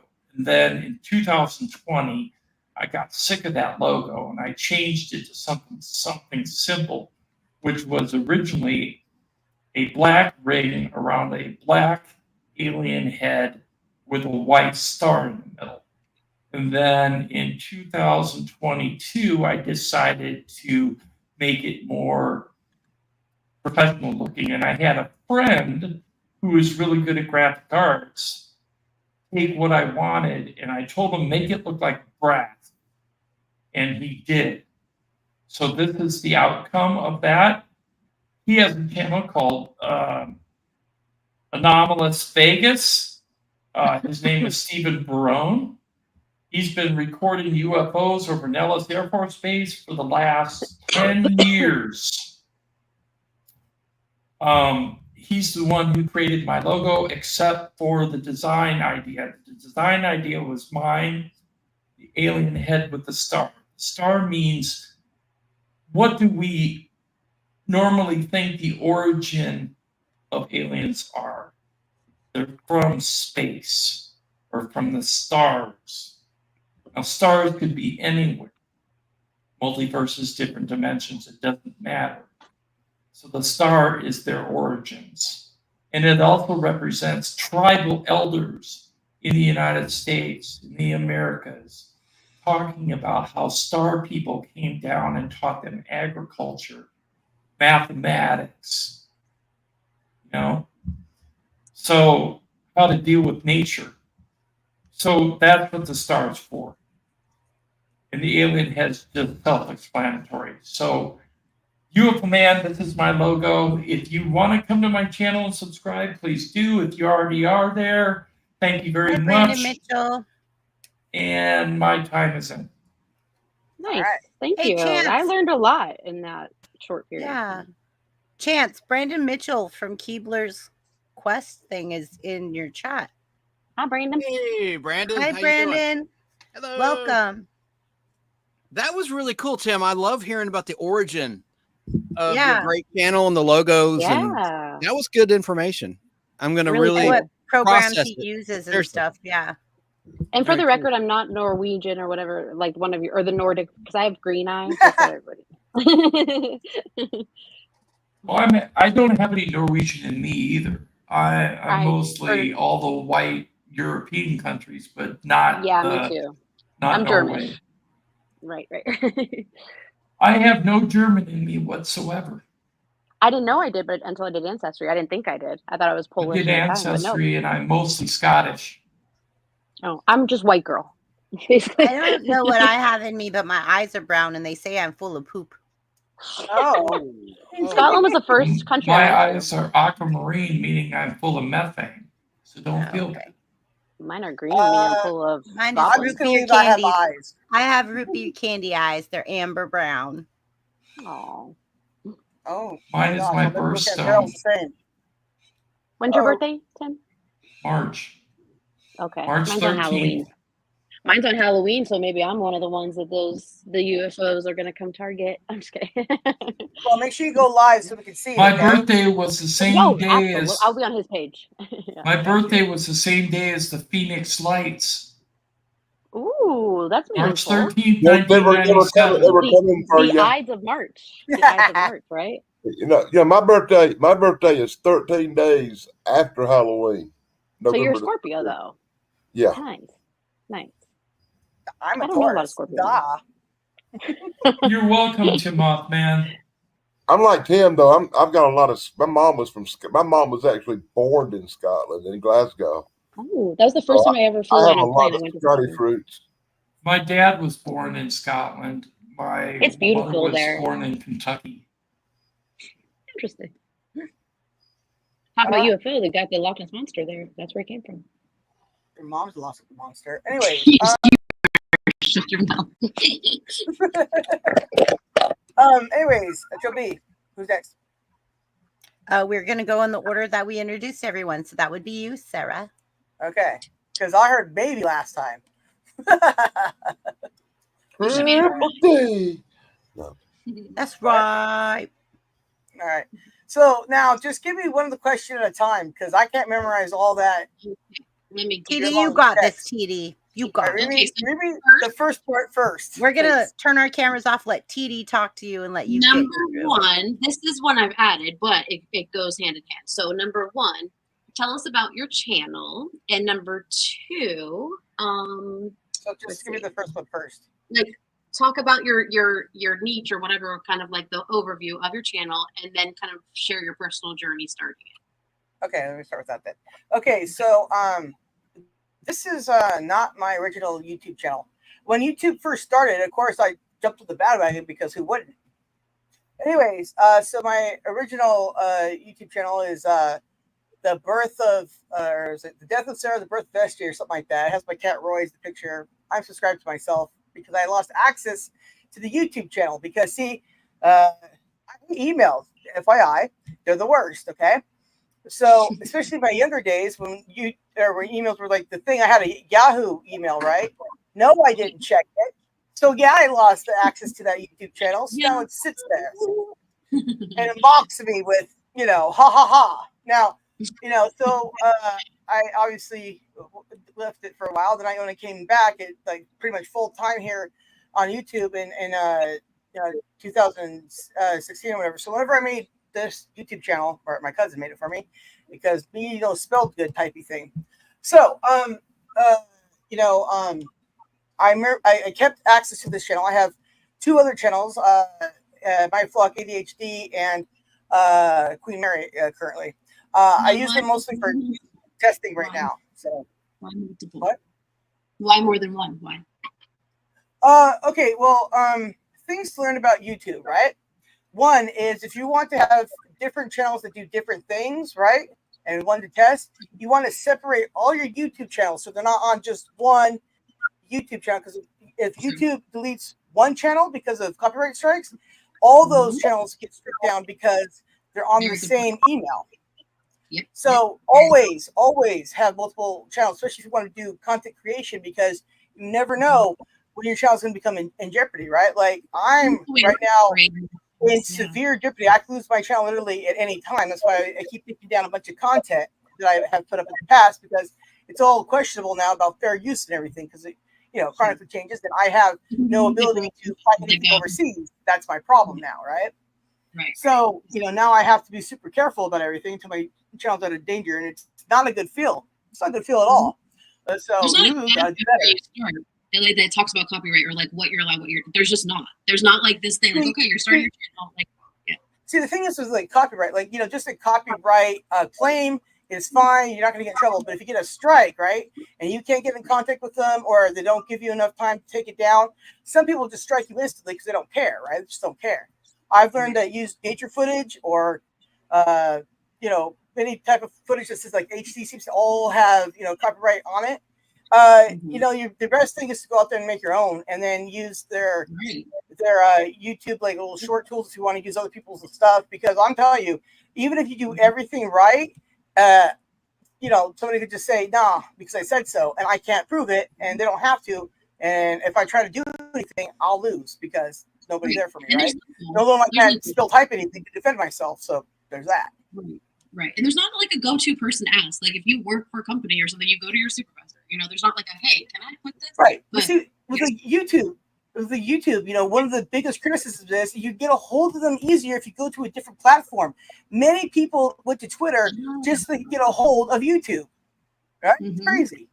And then if you don't know other channels that will help you champion you on the side of the good or whatever, you're screwed. And even then, most channels don't want to get involved because they just don't care. And it's not good or bad on that one. It's just why would I want somebody to really step in to help me? I mean, that's weird. But if they volunteer to help me in the thing that they can, sure, fine, whatever. Help is help, right? I've gone to every one of these creators on the panel here for creative ideas to help them and help myself, right? And other channels I've worked with and channels I will still work with, right? Like, I've been around since the beginning of YouTube. I know a lot.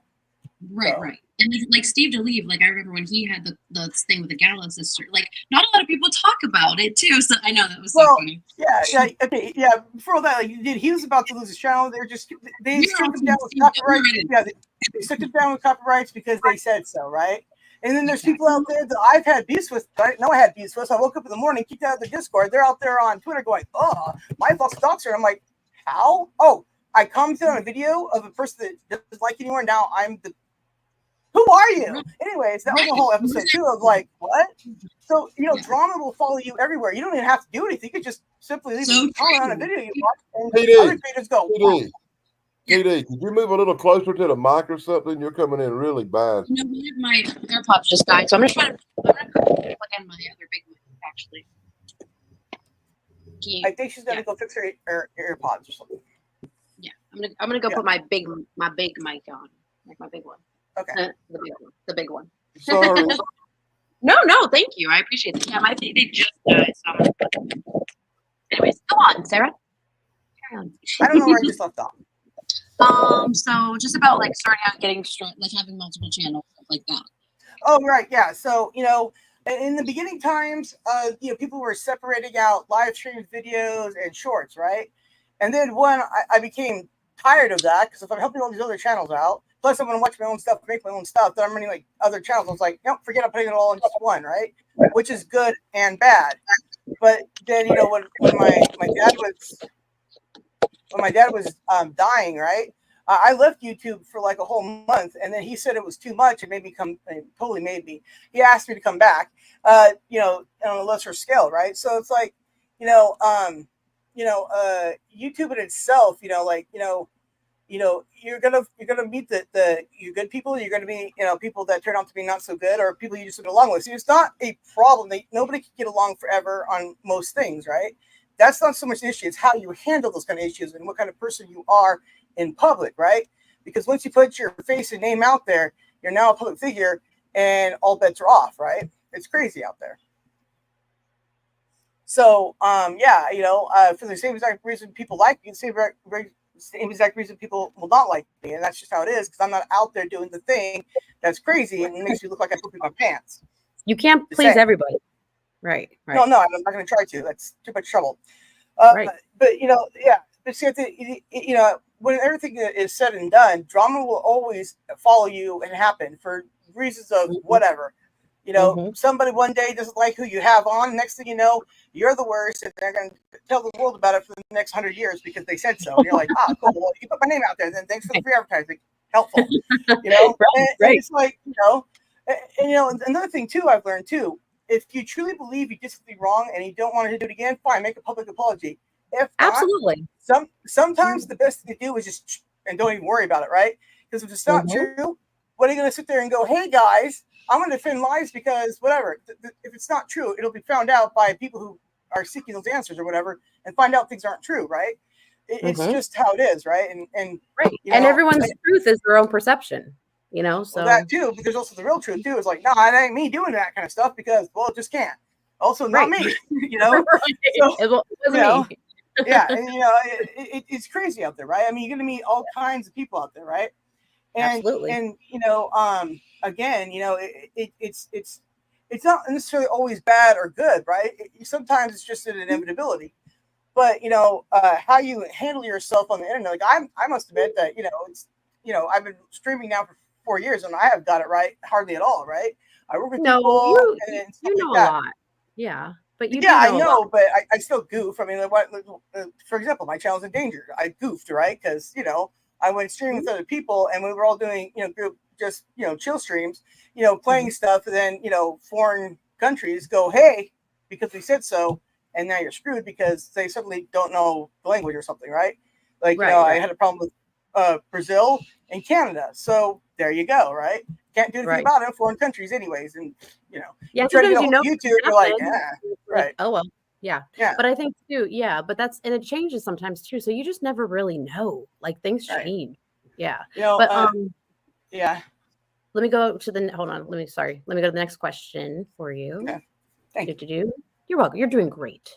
Okay. I know something, guys. Shh, You sure do. Okay, let's see. So the next question was, so just like talk about, think you kind of did, but the highs and the lows, the unexpected turns, the milestones that have shaped the paths in the world of content creation, and whether you're an aspiring YouTuber or a seasoned creator, which you are seasoned. I think 4 years definitely defines that. So any other insights and inspirations? So basically, would you consider your niche if you have one? I'm everywhere. That's literally my name. True. And also, very true. I have birds, so it's my flock, and the symbol in my name, right? That a lot of people. It's not in this one here because I'm on the computer and I don't have that symbol. You know what? I need help. Okay. But anyways, the point being here, right, is simply put, right. Oh crap! I lost my train of thought. What are we talking about? I would say your niche is confetti. The symbol, the symbol in my O, right? It looks like the Among Us symbol from the video game Among Us, right? Which is a game on suspects, right? With sus, right? Sus is like one of the major things out of it. Who murdered the person, right? Then it's kind of like Clue. We have to deduce who did it and why and how, right? So for me, I mean, birds. I'm sus of everything. And I'm everywhere, right? I'm at yours. You do a parody channel on Heather Gillespie. I'm at Lives because he does drama type stuff, right? I'm at UFO Man. Star Wars related, right? Star Wars stuff. I'm sorry, Star Trek stuff. Star Trek. And then I go to UFO Man's, and I've been on his panels before a couple times, right? For my UFO stuff. I go to Danny Staten for my Bigfoot stuff because I find his stuff, when he actually thinks that something is credible, man, he'll show it to me and we'll discuss it, right? And so you have a lot of different interests and want to get a little bit from each kind of category and make a big eclectic kind of channel of your own that emanates some of everything, a little bit of all of that. Right. Because see, I'm learning disabled, right? I can't just go read a book and I can't just go, type something in and have it spelled correctly. Learning disabled, you have a learning disability. There's a difference. Well, whatever determined these days, who knows? Okay, but my point being, right, is that that's still an issue, right? Like I can't just identify as perfect today. That's not how it works. I tried that. I went perfect today, and nor do you have to be. But yeah, exactly. Well, no, it just be helpful because then I could just type something in and get it done. It's crazy. But my point being here, though, right, is just like, I have to talk with people that I feel are credible, right, and I'll learn from them. And then as soon as I feel that your credibility is gone, or you said did the weird dumb thing, not me. And I've gotten in trouble for that before too because I was trying to tell people the thing and then that backfired on me. Then this year, some other people went, that was true the whole time. I'm like, really? And it's just like, and then I deleted all the proof evidence stuff. I'm like, well, if you don't care, don't care. Who cares, right? And then authenticity is important. Right. So then the thing, you got to be willing to know when to hold them, when to fold them, right? You know what I mean? True. Simple as that. Yep. Because so authenticity is important to you. Yeah. What? Authenticity is important to you. Like being authentic. Yeah, that. It's like, working with Chance and stuff, right? I find him super easy to work with, right? I do. Oh, sure. Because, he's got high energy. He's all over the place like myself. And a ton of interests, different interests. Right. Yeah. Right. But I have all the same interests as everybody up here, right? Like I can talk with you, and I have talked with many of you one-on-one before about all kinds of stuff. And I know the subject, right? Like it's not like, oh, what are we talking about? Sure. Potatoes? My favorite. That makes you kind of cultured and wholesome, I think. Yeah. Yeah. Wholesome. Anyways, in my channel, I say word. But yeah, I mean, wait, we have a question for you from Fallen Star. I don't know if you saw it, but he says, I want to know, how does my flock charge her phone? That's not for this panel. Stay tuned for the past. You can find out again, or some other time, like on a Thursday when I say those kind of words. Starkey, you can come up and demonstrate it. Okay. Now, that being said, right? He's also lives in a fictional land of Australia, I swear. definitely not real because I talked to him before. Well, he's up at a very late time too. Australia, it's definitely like, what is it, early morning there right now? So no, it doesn't exist, so there's no time. It's okay. True, you're right. It's down under, right? Right, exactly. It's forever under. Well, whatever. See, but I mean, yeah, that yeah. Right, but I have ADHD. That's the big part of why I'm everywhere because me too. I can be on one thing and then do it well, and then I get bored of it pretty quick because I just put everything into it and I got it, and I move on, right? But then I'll come back to it later, right? And that's what it's like when I use all those different video making programs or the things I do or Suno right now, right? Like, I'll figure everything out. I was even Googling making your own radio stations and stuff, what that takes, right? Because like Chance inspires me to, do more, right? Because he and I started working together this, beginning of this year because he simply, wanted something different, and I needed to change as well. And he's like, "Hey, guess what? Do you want a thing?" And I was like, "Yeah, thing. That's not quite right. You know what? We'll stream. Yeah, that's what I mean. Collaborating. I mean, I've helped a lot of people on the channels. Like I got other projects still in the work that I got held up because of the tooth thing. But the poop tooth, right? It is fixed now. Yeah, so I just got one more to fix, and then I'll be done. Now, nice. But yeah. What? Well, that's one thing that's nice about your panels is that everyone is so different.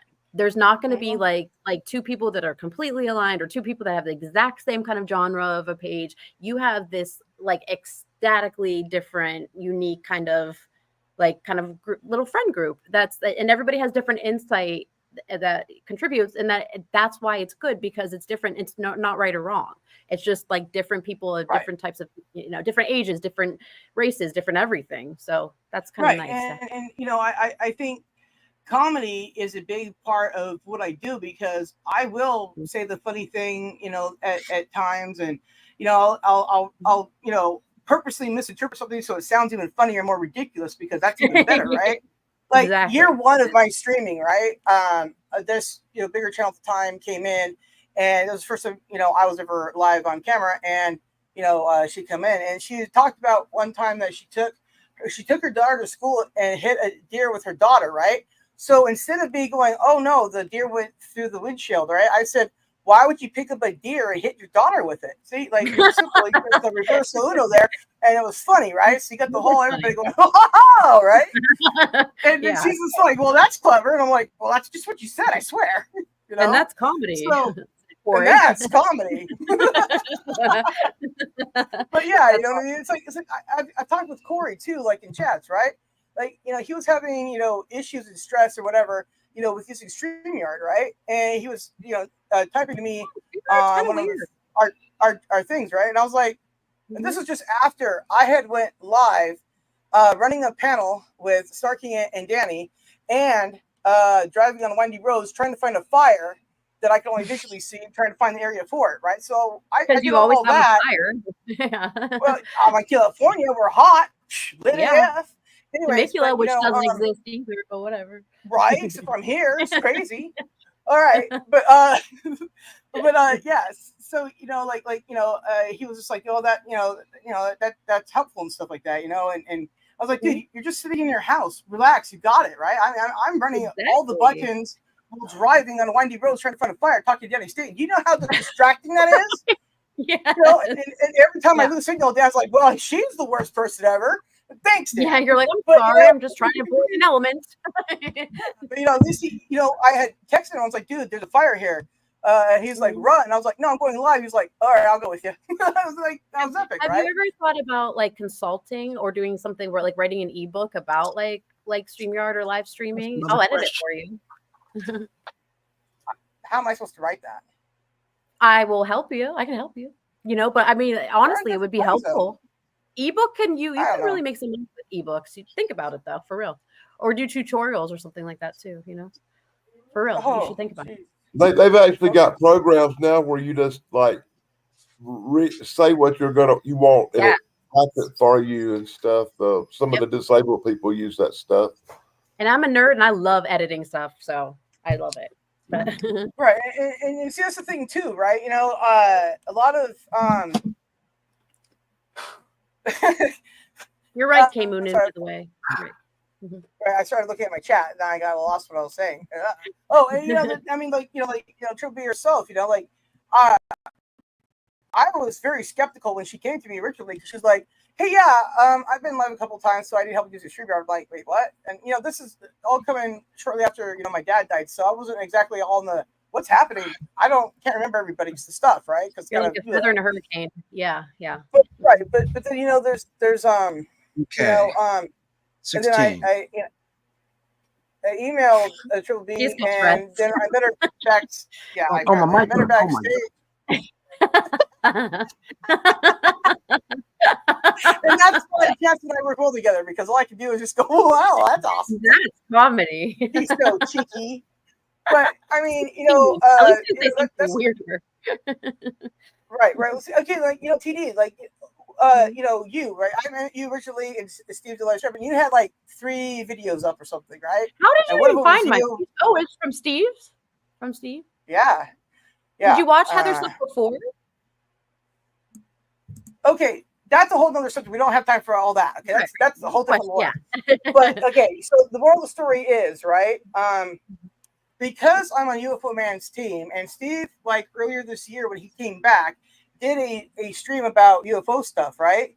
And Tim had filmed an actual UFO event in his backyard. So I sent the link to, I had to get a wrench first to do this, right? But I've been around Steve's channel for years. I've had contact with him. The reason why I met you was because of Tim, in essence. Well, I've been at Steve's for years. I mean, I've known technically Steve longer than I've known Dan and Tim. Yeah. Okay. Yeah. So that's Steve DeLive. It's those out there who don't know.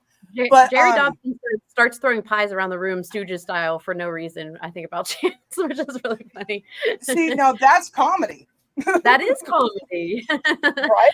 So, beam me up, Scotty. So basically, Steve gave me a wrench because I needed to drop that for him, and I didn't have his DMs at the time, right? Wow. And so I was just going back to there. So then, I started coming around again because he was back. He took a 7-month hiatus, right? And when he came back, I was back over there, full time until my dad died. Then I just been all trying to get my stuff together. Then hopefully I can have fun soon because anyway. Because you need distraction for sure. Yeah. Right. Yeah. So that's when they started talking about Heather Gillespie all the time, and I was like, wow, that's amazing. Right. And then I remembered that's the kind of people you need to make sure you don't become, right? And I was like, I got absolutely. It. No worries. She makes your life feel better. Then, you feel better in life. Yeah. And then you were typing in chat, and I had a wrench, so I went to your channel and subbed to you. And then when Steve's show was over, I went to watch your stuff, and I laughed my bum off. And then next thing you know, you're up on his panel talking about your stuff, and I'm like, okay, well, my next, right? So then I did a show about it, and then next thing I know, and then here we are today. So and then my son thought that was so cool because you were watching our videos with your crew, and he thought that was so cool. He's someone appreciates us, I love the comedy, and Heather makes it. She's like, hey, listen, guys, I'm going to do everything I can to make sure you guys have a good laugh. And I was like, yeah. And there's no way that she's ever going away. So it keeps coming. It just keeps coming. Right. And that's the thing it is too. It's I go to drama communities. I go to UFO cryptids, Bigfoot, other a lot stuff. Of comedy stuff. Okay, H2O right there, Timo, right? I've been to his, right? Mm-hmm. He's in North California. He shows sometimes the planes flying over, the sky stuff, and then fires. And he works at rice paddies, right? He's been on my panels before too, right? Chris Cyril been on my panels before too. Bone Star been on my panels too, right?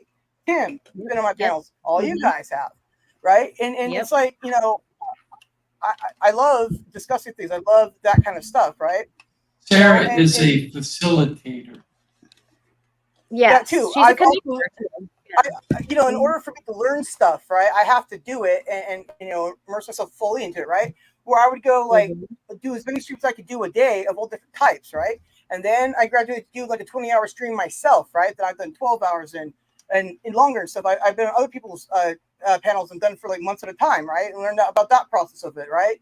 I have made sure I've learned it all. I've done panels on Twitch as well. I've also been live on Facebook by itself too. And not Twitter. I tried that one time and then I forgot that I was gonna save it. I didn't do that, so never mind. Yeah, Right? Exactly. Yeah. Also, I'm gonna go back to Twitter. Yeah. Right. Well, anyway, so my point is like, if you have too many going on, it's it's too much to kind of draw attention. You know, you kind of, I don't know. It seems to me like that's too much. Like I'm glad Chance can do it, but I don't know how he does it. Like the Facebook Live with the YouTube with like StreamYard at the same time. It's a lot. Well, see, also Chance has a lot of good, mods. So when he does his show, right? Like myself and Keebler, right? We go back and forth through the Facebook and the YouTube, and thing. We have his number, so we can tell him when he's, off the air, because the way he has his setup is different than the way I have mine, right? Like the screen I'm looking sideways at right now is my big monitor with StreamYard on it. Right in front of me here is the laptop, and then I have it also up on my TV next to me, so I can be surrounded by the show, so I can, do as much as I can. Now, being a co-host here, I can't be in everybody's chat. So it's a little difficult. So I have to limit myself to mine, and my phone is taped together because there you go. And so half the time I can't even type. And right now it's so freaking going to overheat, it won't charge. Oh so, anyways, California, Yeah. And, like I said, I've been. Do you have one of these? The thing this is a internet Switch. goes out. So, this is a Switch charger, and this thing's, I'm telling you, this is for my Switch, but it charges my phone so fast. Like right now, I'm charging my AirPods with it, but I'm telling you, this little thing, I put my name on it because I lose things. It says Davis on it, but. Well, my phone's taped together, and if somebody claims it, I'll be like, really? Good thing to get is a power bank. Not even power bank is really good too. Yeah, and this one, I think this Switch one was like $50 on Amazon. So when I go out live streaming outside, right, this is what I use to plug my phone into, right? And it's as you can see, I can also charge it with solar. It looks heavy. Looks heavy. Actually, it's nice. I have the exact same one, Sarah. Yeah. Well, there you go. Yeah. But yeah, so like it's got bright lights on it right here as well. Nice. You got 2 ports charged. This is the it's got the stupid old plug, but whatever. This was like one of the last things my dad bought before after we lost power for 3 days, and then he nearly ran out of oxygen because oxygen bottles, right? Because California guys, you need people to breathe at your house. What? Right. Anyways, so we didn't have any power, so people were starting to miss me on the YouTubes, right? So after all that, my dad, got us all these, so at least we wouldn't have an excuse while we didn't have a phone. Right. Very good gift. Yeah. So so like when I go out, right, I can put this in right here because then I can plug it in, and then I can hold the camera like so. What? The chest purse, I call it. The chest purse. Oh, yeah. Well, yeah. The chest purse.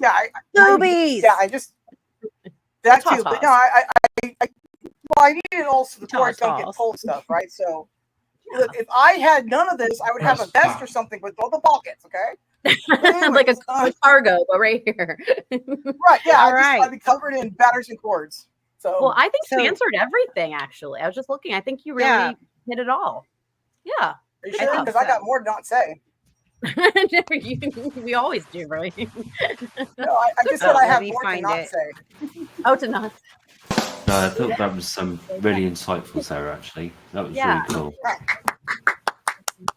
Thank you. Thank you, Sarah. This is thank you in sign language. Thank you. Well, okay. I used to do some sign language when I was I got you, TD. I know this. You're welcome. I know, right? Well, all right. Now who's next? I forgot who's next now. A boy, so it's probably, I'm thinking. It's Chance. That's what it was. Chance-a-roni and cheese. Chance-a-roni.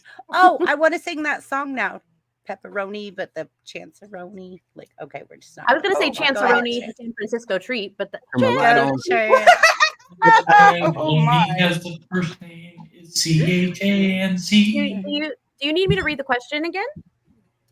Yes, please. Okay. So, so we're going to talk about, first you could say a little bit about what your channel is about and then kind of your niche, and then share your personal journey. So kind of like from the beginning. So kind of starting out when that happened and stuff. All right. Well, I discovered YouTube right in the beginning in 2006, just as a viewer, like everybody else. And some of the history of YouTube, I mean, I don't know if this has been said yet. There were former Google employees that founded YouTube back in February 2005. Chad Hurley, Steve Chen, and Jawed Karim. And then they bought the site in November 2006 for $1.65 billion. Oh my God! My ears. Yeah, I had that just lying around, right? Oh, I'm sorry. I forgot. No, I said, wait. My ears did not get blown out. Yeah, that was better. That was better. But yeah, much better. Now, do you know where the YouTube headquarters is? No, where? Silicon Valley. China. Well, San Bruno, California. San Bernardino or San Bruno, California. Where is that?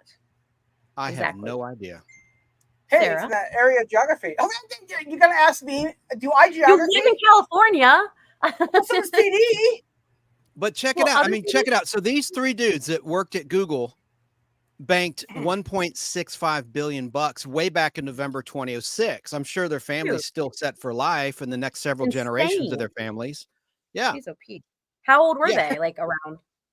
That I don't know, but as of February 2017, there were more than 400 hours of content uploaded to YouTube each minute, and 1 billion hours of content being watched on YouTube every single day. Wow, that's crazy. As of October 2020, not to interrupt, but San Bruno is very close to San Francisco. Okay. Oh, thank you. Awesome. So Silicon Valley area ish. Got it. That's kind of what I said. That makes sense. Honey, I can only understand half of what you say. I'm sorry. I don't know. It's me. It's not you. No, I think it's in the Bay Area. It's me. Bay Area. It's between me and Sarah. Closer to me. Way closer to me. Okay. Way closer to me. But it's where California does the bend. It's like right in the center of the bend. San Bruno, California. So as of February 2017, like I said, there were more than 400 hours of content uploaded to YouTube each minute. And as of October 2020, YouTube was the second most popular website in the world behind Google, according to Alexa. So there you go. So I just want to give some brief history of YouTube. Now, in terms of my personal journey, like I said, I started watching videos in 2006. And I started a channel in 2008 and 2009 where I uploaded my own content. And I used like a free service. It was called AVS software. So it would flash this annoying, because I was a cheapo. I got like a cheap version of video conversion software where I could take content from a DVD and put it into my computer. And I started uploading stuff. And I had millions of views. No credit to me. But hang on, someone popped up. Who is this? Yeah. Let's see here. Oh, it's TD. There she is. Sorry, I don't know why it happened. I popped off. Sorry. That's okay. That's okay. That's okay. On your phone. I'm not going to be long. By the way, next week we're going to have the extended version of this enthralling conversation about our YouTube channels. We're going to have the director's cut next week. It's going to be even longer.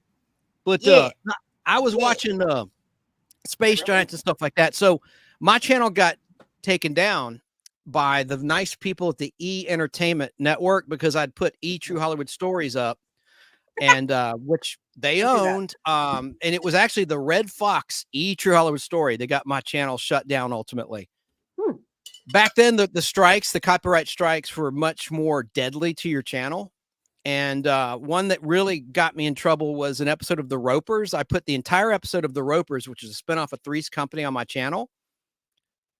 And it just got taken down. Got taken down. What year was that, Chance? This was back in 2009, and I had all sorts of subscribers and all that good stuff. And I wasn't trying to make any money off my channel. I was just trying to share my videos. I have a massive video collection and film library, in addition to the comic books you see behind me. And so I would share stuff. And so that channel was called Films Are Real on YouTube. So flash forward. Like real, R-E-E-L. Yes, films are real. Like the letter R, film, letter R, real. Yeah. And like I had put so much time and effort into this channel. The only thing I did of me was I introduced some of my films. Like I have the final 2 episodes of a show called The Fugitive, which was like a ratings record earner back on February 29th, 1967. It beat the ratings of the Beatles on Ed Sullivan. And it held the #1 ratings record for a scripted TV show until the famous Who Shot JR episode aired on CBS on November 21st, 1980. But I have on film both reels of the final 2 episodes with the original commercials. So I filmed like an introduction of myself in 2009, introducing it. So that was the only content that featured me. So no credit to me. Yeah. I'm thinking, because you said YouTube started for you 2006, and that's when Google bought it. So for me, I started watching just a year or 2 before. And what I'm thinking is, with Google putting that much money into it and copyright being so much of an issue, and people not sure how people sharing media through websites rather than peer-to-peer was going to go and interact with copyright. That's maybe why they were being so harsh on people at that point, just 3 years after acquisition. So that's a brilliant observation. I think you're onto something. That's probably correct. But now they seem to have adopted a a more lenient program. But I don't want to get into that stuff. That's very boring. So I just want to say I started a show called The Nostalgic Pod Blast, which has been on terrestrial radio for a brief time in 2020. I started it on June 15th, 2019. Started as a podcast all about nostalgia, whether we're talking about game shows, we're talking about comic books, nostalgic foods, records, music, anything to deal with our collective youth. I would put out there multiple generational. I started with a guy named Al Hardy. I worked with at Cumulus Media for 5 years. And so he's like what I call a founding father of the Nostalgic Pod Blast. So, I said, let's start a YouTube channel, because we were just doing Facebook Live. And then we were on the radio. What? Wait, UFO Man's got to dip out. So let's say goodnight to him. Good night, Tim. Good night, UFO Man. Bye, Tim. Rest well. Happy Christmas. I can't Good wait. night, guys. Thanks very much. Thanks for your insight. Bye-bye. See you next week. Chance, I'm excited to hear about your journey. Well, so I'm going to wrap in just a second because I don't want to be long-winded here. But so I said to Al, I'm going to start a YouTube channel, and we'll also put our live video shows we're doing on Facebook Live on YouTube as well. And what I would do, I didn't have StreamYard. I didn't have OBS software. I found out a way to save the Facebook Live video immediately after it ended, and then I'd upload it to YouTube. And my God, a year ago, I was getting an average of 5,000 views per show that way. It wasn't actually live. It was right after it was live. I'd put it on YouTube. I mean, you can look it up in my video section of my channel, The Nostalgia Pod Blast. Right. Like one that was popular was a show I did about movies set during the summertime, not movies that take place during the summer in the story. Well, I'm sorry, I got it backwards. Not movies that were released in the summer, like summer blockbuster hits, but movies that were in the summertime, like Grease is partial, has a partial summer storyline, where it shows Danny and Sandy meeting, have a little summer fling or whatever. Sarah loves Grease. There was a movie called On Golden Pond that was set during a summer vacation. I won't go on and on. You can catch the replay, but that for some reason really clicked with people. And unfortunately, I did a show about the top TV theme songs that released as 45 singles, and about 9 months ago or so. And my mistake was, because speaking of copyright, I played the actual 45 versions instead of the versions that aired on TV, because I've seen other channels play those with no incident at all. But stupid me, that's the same thing as airing a Prince song. That is a Billboard charted official single release that I was playing. And so since then, I kind of got slapped by the algorithm. But anyway, I'm not here to complain. I'm not complaining about it.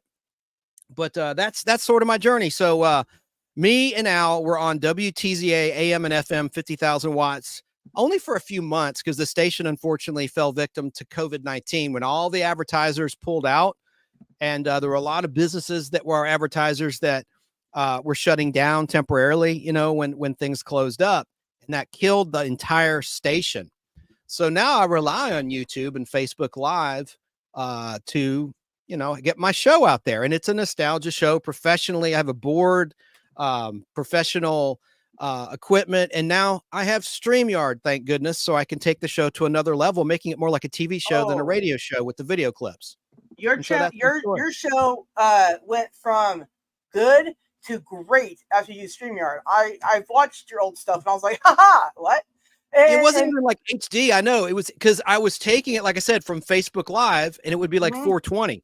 And initially, I kind of liked that. I wanted it to look like an old VHS camcorder recording of a show. So by design, I kind of like that. But you know, you got to keep up. Fine. It's just you're always like on the radio and stuff. Yeah, Fistful of Radio. Check it out. The other thing. Yeah, I didn't mention that. My show does stream Saturday and Sunday at 11 a.m. Pacific, 2 p.m. Eastern time. And you can make requests. And I have a music show. You can make requests. It's called Retro Music Cuts, but my nostalgia show airs starting at 2 o'clock Eastern, 11 a.m. Pacific on Fistful of Radio, which you can stream anywhere with any device. If you just go to fistfulofradio.com, hit the little play icon, and boom, you can check us out. And on the weekend, I play the Fantastic Four 1975 radio show. Bill Murray voiced the Human Torch, if you can believe it, right before he launched into superstardom on Saturday Night Live. This was in 1975 when he was a nobody. He did voice work. And I want to think now, so that's my YouTube journey. What was the other part of the question? I don't want to be long-winded. No, you're fine. Chance. Yes. You're amazing. And we love listening to you. So please don't cut yourself short. We'd love to hear what you have to say. Like, literally, how do you feel? What moves you? What we want to know. I love to connect with other people. I like to have a collective recollection of memories of days gone by. You know, it doesn't matter your generation. You could be a Gen Xer, you could be a boomer. You could be stuff, you like stuff, right? A millennial like TD, right? I mean, you have 30,000 comic books. Chance, am I a millennial? You have so much to say. You have so much to say. And what's cool is all this stuff that the Gen Xers collected are now hip with Gen Zers because they're collecting the VHS tapes, right? Because everything comes back and like kind of retro, right? Man, how many of those do you have? Thousands. I didn't even talk about that. But you know what? 30,000 comic books and thousands and thousands and thousands of VHS. Chance, you must have a mansion. Like, where are you putting all this stuff? You know what started? You know how TV shows are out? Okay, first it was VHS, then DVD. Now it's streaming and Blu-ray too. After DVD, between DVD and streaming. Right. What started all was Star Trek, the original show on VHS starting in 1985. These sold like hotcakes, and they were $14.95 per episode. Can you believe it? Wow. Per episode. Started. The home video market started classic TV being sold.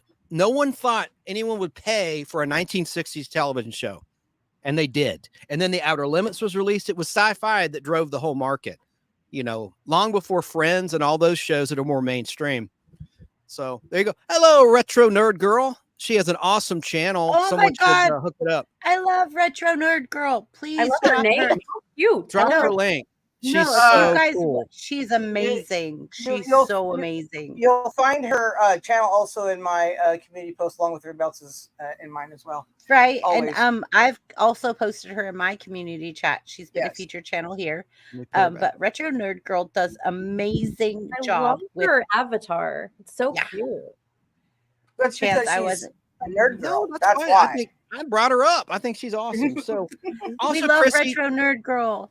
I'll get back on top of it. Chrissy, oh yeah, I want to see. I got. Don't show the other side. I know not to show the addresses. I'm not stupid. At least I don't think I'm stupid. So I'm gonna open this. They're gonna brave the elements, the fires for you. They're gonna come get you. Let's see, Chrissy. Oh, she sent me a nice handwritten letter. Aww, she is the founder of Brain Bender Banter, of course. That is a lost art right there. I do that with my eBay customers too. I always have a handwritten. You did it with my stickers. You did it with my stickers, I think. But Chance writes it in Sharpie.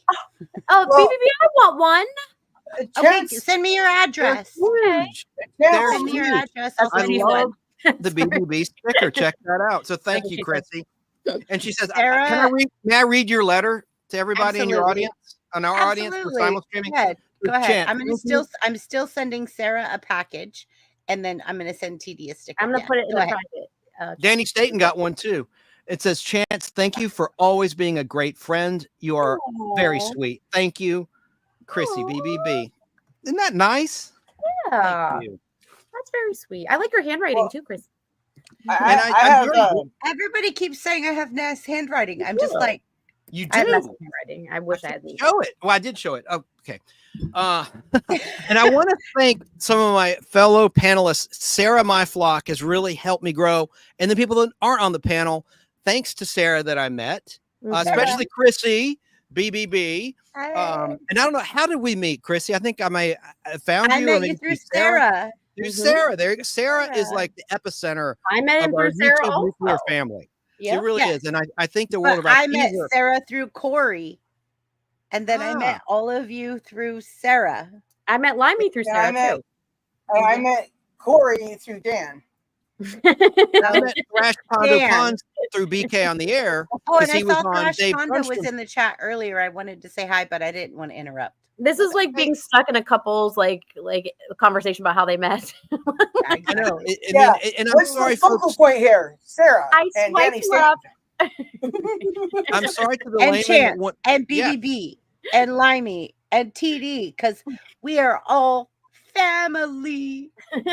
We are family. Family. Don't nobody mess with me. BBB. Yeah. There you go.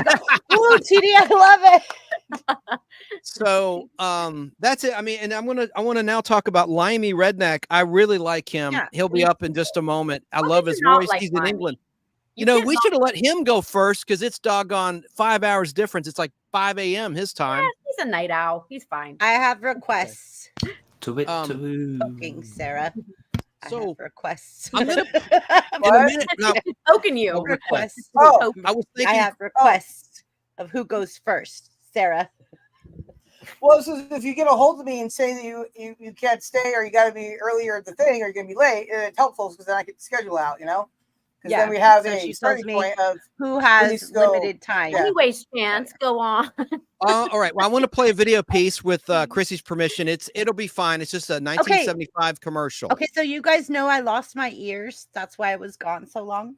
My Okay. ears died. Oh, So Ears I died. have my daughter's Beats. Oh, Oh, nice. holy smokes. that she bought me, and they're really hurting my ears. But yes, I'm ready. all right. Bye, Kay Moonin. right. Thank you for joining So- us. Yeah. Thank you, Right. Kay Moonin. Now, Hi, Kay Moonin. Welcome to the wrench. Jerry Dobson, if you're still out there, here's some nostalgia for you. This is a candy bar that's been defunct since I think 1981 in America, Defunct. but it's Defunct. still available in England, and I had some imported. What? Okay. Let me explain. It's a Limey. 30-second commercial. Now, Ooh. the star of this commercial is John Intrigue. Wayne's son, Patrick Wayne. So think of the Duke Patrick when you see this Wayne, commercial. The Duke. I know that Danny Staten loves the classic Western. Look at so him. he's very Look at him. familiar He with showed the his face. Ready? Yeah. Here's a commercial. Here it goes. It'll be fine, Chrissy. He's coming! Quick, Carl! I do everything fast. It's Marathon John. Can't eat a marathon candy bar fast quick, Carl. It lasts a good long time. I'll show you. Chocolate and caramel and chewy. I told you. Nobody eats a marathon quick. Carl. A marathon bar lasts a good long time. I loved the marathon bar. Do you remember the marathon bar, Chrissy? Oh my God. Yes, I do. Anybody on the panel? Yeah, I do, I'll be honest with you. I never was a fan of the marathon bar. I didn't like it. Do you like I don't like caramel? caramel too much. There you go. That's your Oh. problem then with it. I understand Okay, that. see now, like really. I absolutely loved like a Payday, but Payday wasn't my favorite until they dipped it in chocolate. I was always fond of the Reese's peanut butter cups and Snickers. Reese's peanut butter cups, yeah, that's a staple. You have to put them in the freezer though. They're so much better in the freezer. I like Yeah, the they big are. old giant, thick, They are. oversized ones. Check this Yeah. out. The marathon bar began being sold in the USA in August of 1973. Get this, it was discontinued in October 1981 before Halloween. What the F, right? Oh, There was also a So do you guys remember like what was that candy bar? It was $1,000 grand or whatever. $100,000 bar. The $100,000, $100,000 bar. $100,000. Yes. That one was good It's too. still around. Oh, That's still around. It's got I got- Rice Krispies and caramel. Yeah, Rice Krispies in it. my teacher gave me that after the next day after because he was walking into class. Was my math teacher in my freshman year, and he ripped his brand new pants on the desk, and of course I promptly laughed and fell to my seat and on the floor. And he got all upset spaghetti. Went home and told his wife how horrible I was. Came back the next day and said his wife did the same thing and gave me $100,000 candy bar king size. It was great. Cool. So the This is like one of marathon Bob's bar, stories. Go ahead, American- Chance. The Marathon Bar, right? There was a 15-inch version, that's what she said, of the Marathon Bar sold in Southern California at local 7-Eleven stores back in the day, and at Michael's Pharmacy in Pennsylvania. And they actually had a ruler on the back of the red wrapper, so you could measure the candy. Now I'm going to show you this. This is for Limey. Amazon. Now you're Limey wants to say something. Chance. Go ahead, Limey. I am so confused right now. Well, I'm going to unconfuse you because have you heard of the Curly Whirly bar? Oh yeah, no, go ahead. Absolutely, go for it. That's what the Marathon Bar is. Now it's made by Cadbury, but only in Europe. This is not available in the USA. It's the same doggone thing as the Marathon Bar. Now, have you ever had one of these, Limey, in England there? I have, and I like them. You do? And as soon as you said Curly Whirly, I was like, that explains a marathon thing, because that was twisting my melon. It's twisting my melon. What? I love that expression. Never heard that. So, I ordered these back in 2021 for free. I got them. Here's how you can get them for free if you want them from England. Really? If you have American, if you have free points on your American Express, as I do, if you pay off your Amex card every month, you get points. So you can apply the points to any Amazon purchase. Furthermore, if you have Amazon Prime, you get free shipping. That even applies to overseas shipments. So I got this free of charge, but retail, it's only $6. And if you have Prime, shipping is free. And so I ordered a 5-pack of these just the other day, and they got here within 6 days from England for free. But here's something that's interesting, guys and gals. The one in 2021 said there's 97 calories per bar. Now it's 98 calories per bar. I like that because here in America, they're cutting back on the calories and, they're cutting back on our fun left and right. How could it go up 1 calorie between 2021 and 2024? Maybe they dipped it additional time in chocolate. Same size. I need, I need to actually measure it. Too bad I don't have one of those little rulers on the back anymore. I'm going to open this one. This said it was supposed to expire. There's a calorie in the plastic. Somebody's eating it. I agree with Limey. Like there's somebody eating the packaging, and that's the extra calorie. This one hopefully will still taste good because the expiration date, because I got it in 2021, is September 2022. So here's what it looks like. But look, it's broken up. Like instead of one giant bar, it looks the same. This is a childhood. This ought to work out real well. Is that a quality control issue? I'm gonna not now. I'll do this on my own show. I'm gonna. I'm gonna have Chance try to eat it with chopsticks. So I finally killed this bar. It comes in a 5-pack that I ordered in 2021. I saved this last one. You killed it all? In my fat face now. No. I haven't even touched the ones that came from England. Well, I know, but I want to see you eat it with chopsticks. My custom flip. I can do that. Yeah, I know you can. I watched. But I don't want to stop the show and go get my chopsticks. Chance, when you said it was $6. Yes, $6.50. That's not for 1 bar, right? No, that's for 5. Okay, right, cool. It's for the 5-pack, $6.50 US. That's still like right there. What you say that's a ripoff then? No, not a ripoff. Just to be honest, I haven't bought chocolate in a long while, and prices have gone crazy here. So I don't know. It may well be that much now. I'm sorry if I'm smacking into my microphone. It's by Cadbury, and also $1.20 we all of a sudden became is probably ASMR. about 5p here. So because our economy is trashed. I see the numbers dropping off, so I better give up my time. Let someone else Chance. talk. Yeah, I think that just ASMR, that candy bar. Yeah. Oh, you might hear pick that? up some views. No, I'm saying wow. ASMR it, like make some mouth smacking sounds, get us some views. That's crazy. Bring up. Someone would be interested in hearing. Look, a bunch of I did all those mouth smackings, and we went up too. Well, here's the thing. My lady friend hates smacking. She gets mad at me when she goes, "Stop smacking your food." I can't stand. My mom used to like. Yeah, no, it's bad. I'm eating a salad, and I will eat them with chopsticks. Okay, I want to see. Hold on. Right now? Oh, good. I'll get my I don't chopsticks need when to you be do on that. camera. Oh, And I got hot. I got really hot or something. mukbang stream. Well, you are already hot, TD. You're the only 10 I see. You're Okay. the only 10 I see too, but neither one of us are in Tennessee. That's very Corey of you guys. I did well, it. Corey is the featured channel, so And I think ASMR is gross, by the way. I do too. Like my or whatever. That even the word. Okay, I have to tell you something really funny. So me and my brother both have this thing about people like really eating their food loudly, like the like so when I so I find the worst ones on Instagram and I send it to my brother and I go, love you. And then he comes back with me like, you just hurt my mind. And then he sends me the most ones that he can find. And like, I hear like 3 seconds of it and I'm like, ugh, and I'm like, okay, coming back at you. So him and I try to outdo each other. I love it. It's kind of like you find something that they don't like and you go overboard with it, you know? Well, right. But we were always at the table where everything was, I don't know. Like, you know, if he was it's like definitely an idiosyncrasy for sure. Yeah, I can't stand it. No. The slurping of soup it's recipe. I mean, you pretty much have the right to hurt them if they slurp their soup, I think. Well, I mean, I don't mind if people slurp the soup. It's more of the smacking of the lips. Or like, have you ever seen that video where the girl's eating the pickle? Oh God, it's so gross. It's like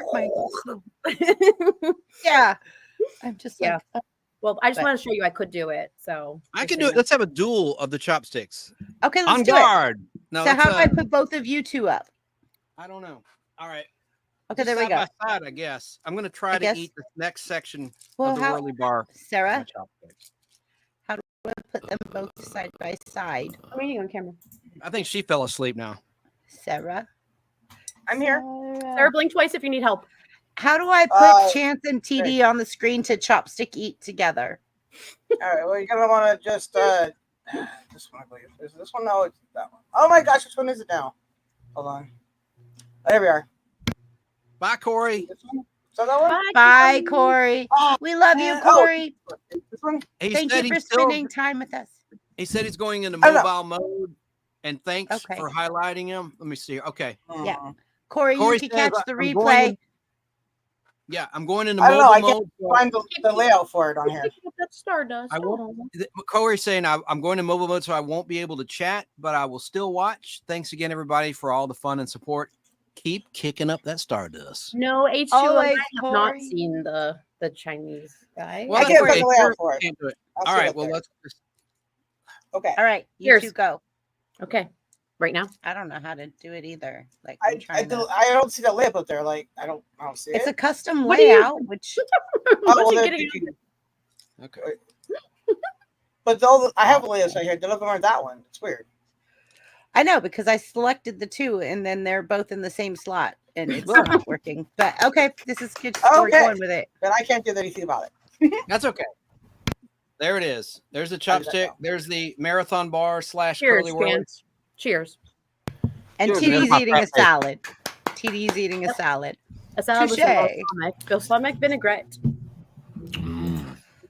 Ooh, I love balsamic. Oh, do you have pine nuts? Do you have pine No, nuts? I don't like pine nuts. I like almonds. I like walnuts. I just don't like pine. I don't like fruits and salads. Those two things do not go. No, not my jam. See, for me, I love mandarin oranges in my In salad, no. I don't think they deserve to be married. I just don't like those things together. Okay, well, don't marry them. TD, we'll just What? TD, how do you feel about raisins in potato salad? Never. Never. Nope. How do you feel about pineapple on pizza? Never. Can I just ask Chance something? Because Okay. Chance, do you know why I was so confused when you held that up and said it was a marathon? Right. No. Why? Because when I was growing up, you have Snickers in the States, right? Mm-hmm. Okay. So when I was growing up, Snickers was called Marathon. Oh. And it's only in the last, I don't know how many years it's become Snickers. So when you held that up and said it was a marathon, I'm looking at it going, that is not a marathon. And so then when you said curly whirly, and before you even showed it, I was like, oh yeah, no, that looks like a curly whirly. But yeah, I was so confused for a minute there. Stateside, a Snickers was a Snickers. Snickers satisfies you. Yeah, But but it was the marathon marathon for bar- a long time here and changed to Snickers, whereas Twix, which was another favorite of mine, is still Twix, but on the continent it's called Raider. So- Interesting. I love the Twix cookie. The cookie is the best part of the Twix. I will eat like to this Give day me the a break. caramel. Give me a Kit break. Kat bar. Oh, but I Kit love the Kat's good Twix. as well, yeah. But I love Twix too because they're the like got cookies. that cookie. That cookie. So you I don't get like curly chocolate. whirlies in the US as well, right? They're not. I had to have them imported from England. So right. But did you used to have them in the US? Did you say? No, it was not since 1981, October 81, when it was the Marathon Bar. That's the last time it's been in America, back in October 1981. So it's a childhood thing. I'm old as dirt. I remember when I was 5 years old getting that thing and loving that Marathon Bar. Listen, Limey, we have Toblerones now too. We have everything you have. Just kidding. You know, today I learned what crumpets are. Oh, tea and crumpets, like tea and crumpets, like biscuits, right? Aren't they? They're generically speaking, they're griddle bread. So like bread that's traditionally cooked on a hot iron plate over an open fire if you don't have access to an oven. So but nowadays like a muffin kind of. They're kind of like, but they're kind of like half baked doughy things with like pores in the top. So you can't eat them, like you have to toast them, and then they go all crispy but with like a chewy center, and then you put butter on the top and it all seeps through because of the holes in the top. They're not like English muffins. They're different to English muffins. Honestly, if you Google them, you'll see that they're quite different, and they're different in texture as well. Because muffin is more just like a bread, but with a semolina crust, like Domino's pizza, whereas a crumpet is doesn't have that. It's more like dense, kind of like. Yeah, it's dense, like a dough kind of that like, has to be toasted. Yeah, it's almost like it's part baked. So then you have to toast them. Otherwise, it's almost like eating raw dough, almost. So you toast them, and then the outside gets crispy, but the inside is still like soft, and then you have the butter going through. I don't like a lot of butter on mine, but some people they have them literally like you bite into it and it splits everywhere. Yeah, it's like the little do I like tomatoes in my salad, Wajamin? Yeah. Not cherry tomatoes. I cannot stand cherry tomatoes, but I do like tomatoes like diced cut up. I'm weird about textures like that. But Retro Girl said also no fruit in her salad, so now we're best friends. Yeah, exactly. I like salad that should have fruit in it raisins. is a fruit salad. Well, I actually like pine nuts and like sunflowers. Well, sunflower seeds are pretty good. I like them toasted though. I like pumpkin seeds a lot. And I absolutely love like hazelnuts, a different kind of nuts, and then like just ground down and toasted. So you know what I meant? I went on a mad run today with my boyfriend tonight, and I've been thinking about something for so long, and I just needed to get it, and it's fig Newtons. I love fig Newtons. My boyfriend said because nobody likes those. I'm like, okay, but they don't just have fig Newtons now. They have strawberry Newtons, blueberry Newtons, every kind of other kind of Newtons. Even the cheapo knockoff fig Newtons are good to me, but they were all out like at like Dollar Tree. We went to two different places. Finally, I got some. But do you remember the commercial where they're like, "It's technically not a cookie; it's a fruity cake." It's a fruity Newton. Yeah, fig. It's not a cookie; it's a fruity cake. So just real quick about my YouTube channel, and I'll wrap. And sorry, Chance. I'm so sorry, Chance. No. I'd already pretty much told the origin story of the Nostalgic Podcast. I had started another channel I haven't mentioned yet, Chance Acting Demo, because I also do acting work, some background acting work, and some stand-up comedy and things like that. That's on that channel, along with some clips. And so I didn't mention I started that channel after Films Are Real went down. I started Chance Acting Demo in 2010, so I could put clips of me in Walking Dead and stuff like that. You're supposed to have a demo reel. It's not really a demo reel. It was just clips of little bits that I was in, just to like a scene I did with Dolly Parton in Joyful Noise, where I played her son in one scene, a funeral scene. Excuse me, what now? What? Chance Acting Demo. That's my other YouTube channel. It has more subscribers than the show channel. It's all one word, Chance Acting Demo. But did you just say you were in the scene? Got his face on it too. Yes, in a movie called Joyful Noise. I have one line, Amen. And Chris Christopherson played my dad, but the main character is the grandson, not played by me in that movie. I play one of 4 sons in a funeral scene, but I'm right next to Dolly, and Dolly and I interact, and it's in the very beginning of that film, Joyful Noise. And Sarah, do you still have that clip of Chance Dolly playing next to Dolly Parton? I do on my StreamYard, I believe. Yeah. Can you share screen? I can pull it up from my channel before the stream ends because I know it's not an issue to play it. So no, but I would really like to share that. Well, I'll show it to Limey. Yeah, that and maybe me getting shot in the head by Merle on The Walking Dead or something like that. Well, what about getting tarred and feathered?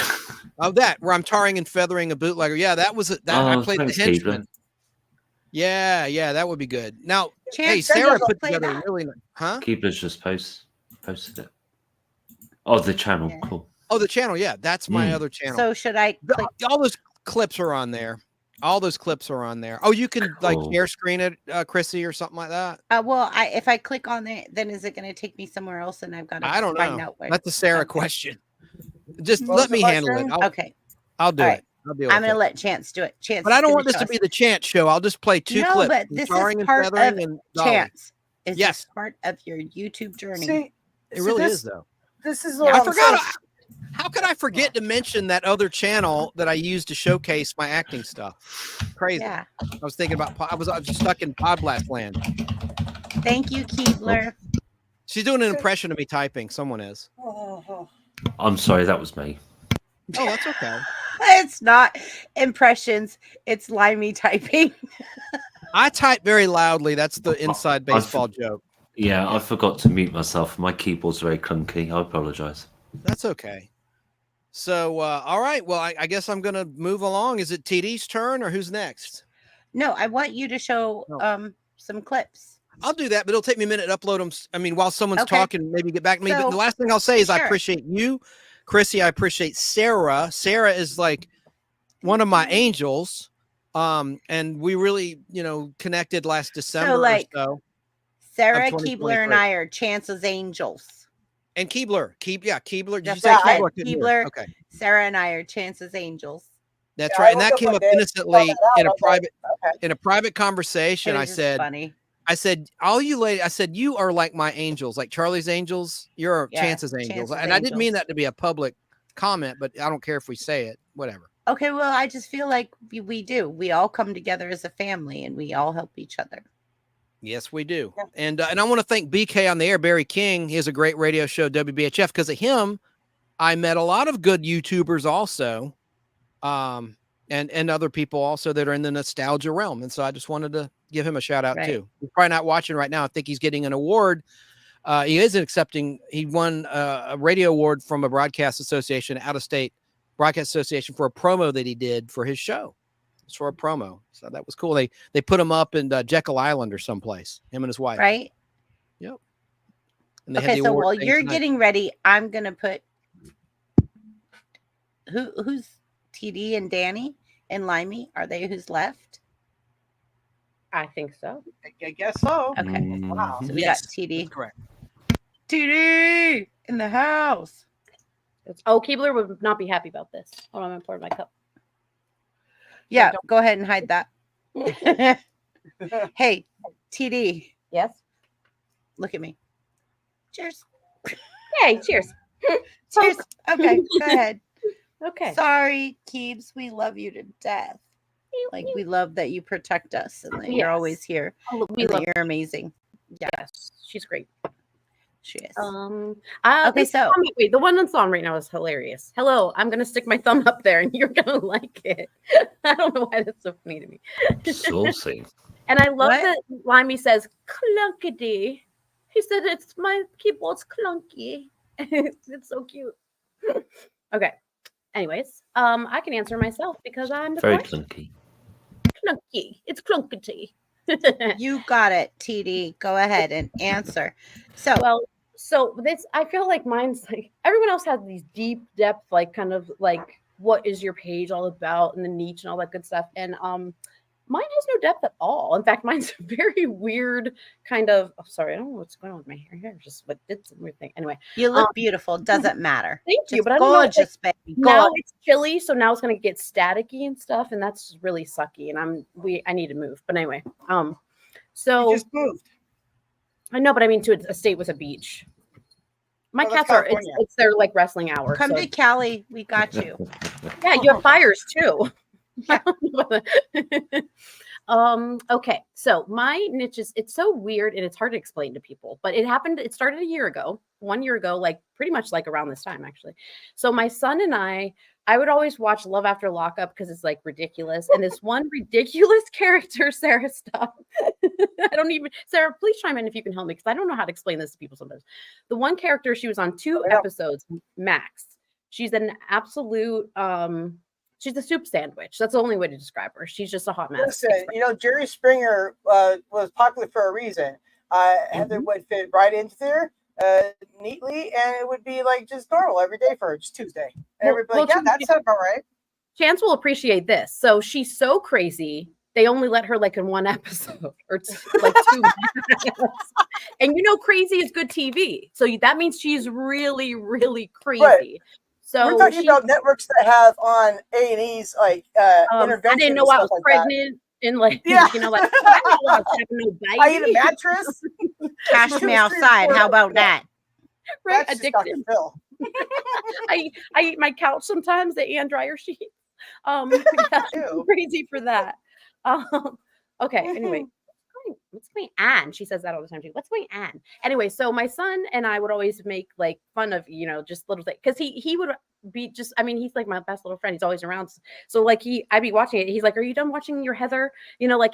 So then we were talking about like how funny it would be to like, cause my son and I both love like SNL. We watch it together all the time. And that's my favorite show. And I love comedy. I want to do stand-up comedy. In fact, I said I was going to do it before the end of this year. So I'm really getting down to like the wire, but anyways, so I'm a thespian. I've done theater in high school. I've done community theater like past couple of years. I did plays with my kids because they needed a role, and I'm like there anyway. So all this stuff.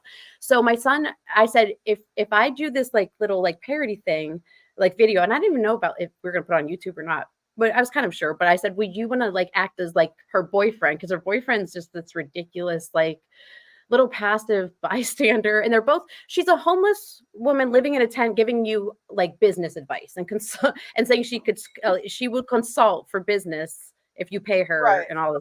Yeah, she also lies about everything. She says she has a degree. She doesn't. Yes. She says she's certified degrees. Exactly. She's she said she's one of the smartest people around, although she says things like, that's like my Arcadian rhythm. And like, she's like, you're on the RICO list, and she can call the FBI. Right. Yeah. She's so paranoid. She thinks they are out to get her. Who's they? We still don't know.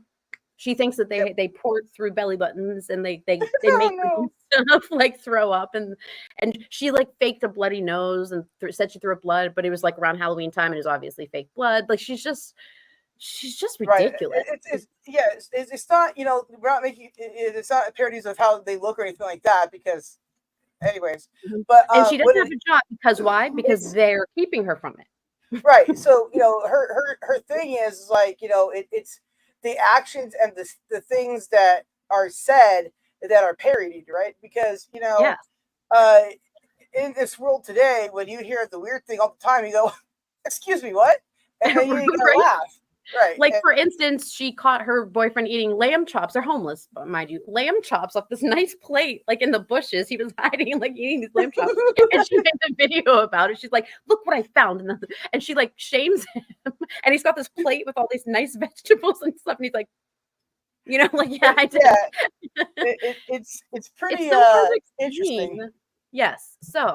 So then my son started playing, and then he's so freaking good. It just like, it's so natural. Like I got him fake cigarettes on Amazon because he's always smoking on. She's like, why are you smoking my live? This is about fitness. And she's fitting that pizza in her mouth because she's like huge right now.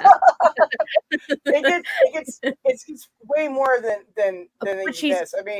It's so repetitive though. Like, it's over the top. The content's never ending. She does sometimes like 3 to 4 lives like in a day. And I don't even know if she's monetized on any platform because she has all these different things going and all. But she also says like, she e-bags nonstop. Her sponsors, she said, her sponsors need to come through. Where are my sponsors? She'll be like, you know what? I need new Nikes, and sponsors have not been good this week. It's like, for what? I need a pedicure. Where's my sponsor? Yeah. I need a hotel room. Where's my sponsor? She was homeless living in a tent. She's like, you guys, I need Botox. We're like, girl, you're in a tent pregnant. Like, you need a lot more than Botox. And then somehow there's a mouse in there. Oh my gosh, what magazines? I still want to know about that. Yep, somebody pooped in Xavier's chunkala and his sandal, his mandal. You know, there was like, always an adventure. Oh They my were in the gosh. newspaper because she popped up her tent in front of the Ritz-Carlton in Chicago. Chicago, Illinois, she says. And she always thinks this things like my mom and my dad and Gad and all this like with that Chicago accent. So like I kind of And then mastered randomly that. she just speaks Spanish and everybody's just like, wait, what? And she has to be like, Coyote de Boca. Okay. Like she actually when she brings that link, she'll be like, Melis Paredes. Okay, that's all I'm gonna say. She'll get all like Latino on you for some reason. Very strange. Yes, and she does that. She also talks about the same thing all the time. Like she's like, I want my car back. My car was sabotaged and illegally stolen. No, the engine didn't work. She didn't pay for it. They sold it. That's what. But not only that, one time she got chased by the police and she called 911. Oh, she yells at the because he was just being gang stalked by the police after she broke the law. and tech box. Yep. And she's like, when am I going to get my day in court? No, you're not, because you're the one that also assaulted your boyfriend. So like, it's not going to happen. But it is very sad. Boys and girls. Yeah. Actually, I have a funny story about that, Chance, about thespian. When I told my dad had hearing aids. And so I told my dad in high school, like, I have this little ceremony. It's for becoming a thespian. He said, what? They have ceremonies for that now? All right, well, that's fine. No, Dad. He thought I said lesbian. So he's like, so you like girls now? There's ceremonies for that? And I was like, no, it's an honors acting thing. But he was there and laughing he's smiling, smirking the whole time. He's like, like I was like, Dad, stop. But anyways, so that's how it got started. And then her content is, like I said, never ending. In fact, I was going to do one tonight. I think I still might actually, because it's real quick, but I was going over it in my head. And it's so easy to recreate because there's so much there. And she says the stupidest stuff and she's so ignorant sometimes. Like she's very negative about her boyfriend. He likes to dress sometimes like in, like more feminine clothes. He wears like little Daisy Dukes and all this stuff. And she hates it. She's like, I need a masculine man that's going to like provide. Well, she also claims that shelter. They also claim that his skid gets stolen. So whatever. True. And she sells stuff and says it's stolen. She was selling her breast milk on like line. Oh yeah, let's not get back to that. Oh yeah, that's her biggest thing now. She likes to pump while she's like talking, so it'll be like, yeah. Is this a YouTube journey of something? What's that? Is this a YouTube journey of some kind? Yes. Yep. So that's why I made the parody video where I'm pumping balls like with an air pump, and I'm like, sorry guys, I'm pumping. Okay, now it makes sense.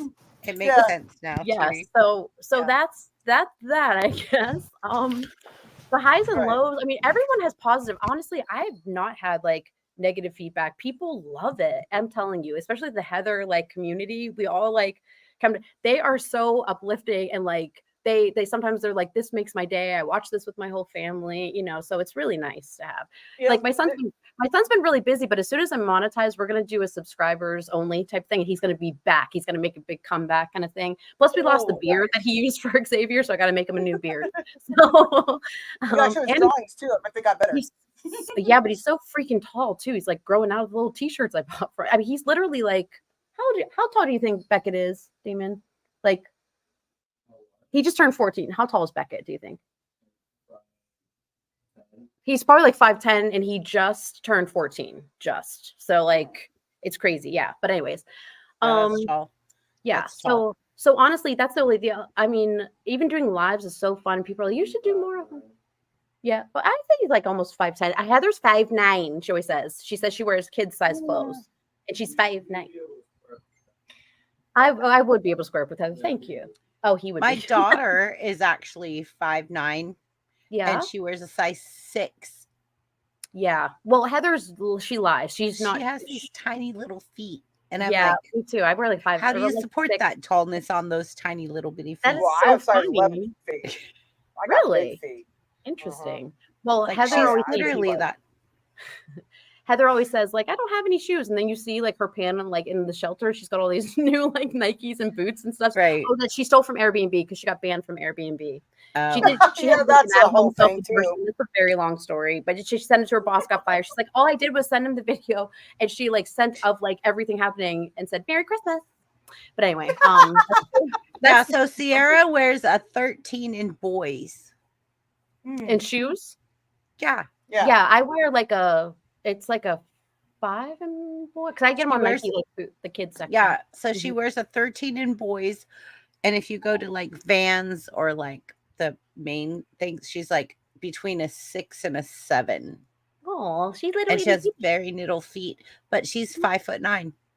Yeah, so this is like the body that Heather wants. I bet. I think because somebody said to her, this really set her off, that she was beautiful for a plus size model because she said she's a model, and she's like, I'm gonna take this personal. I am not a plus size model. I wear kid size clothes, so not a plus size.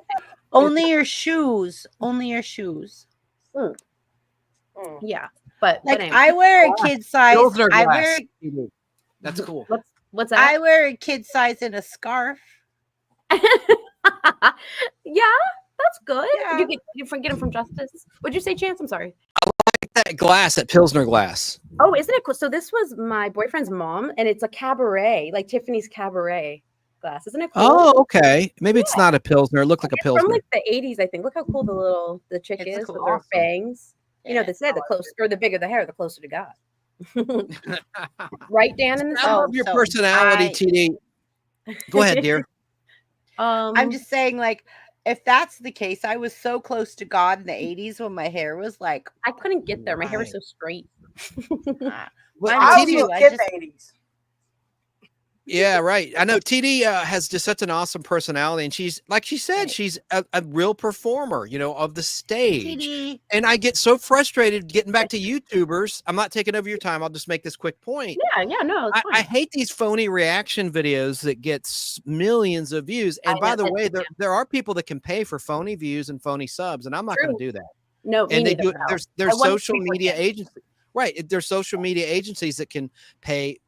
That you will pay for phony likes, phony views, phony subs. True, but then like YouTube can find that out too, and they could actually take all those subscribers that are bots and stuff. You know, if you do that. they claim they do give lip service that they're going to audit and get rid of that, and they've taken steps to do so, but that mine remains are real people though. So, but I need the hour. I just need like 800 hours to get because I'm a single mom. I need monetized for reels.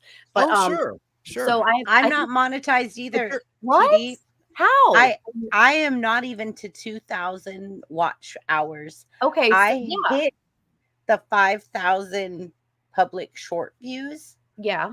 Oh wait, the millions you mean? Like or whatever? That's a million. Like, yeah, 5 million. That's unreachable. It's not even. I'm only halfway.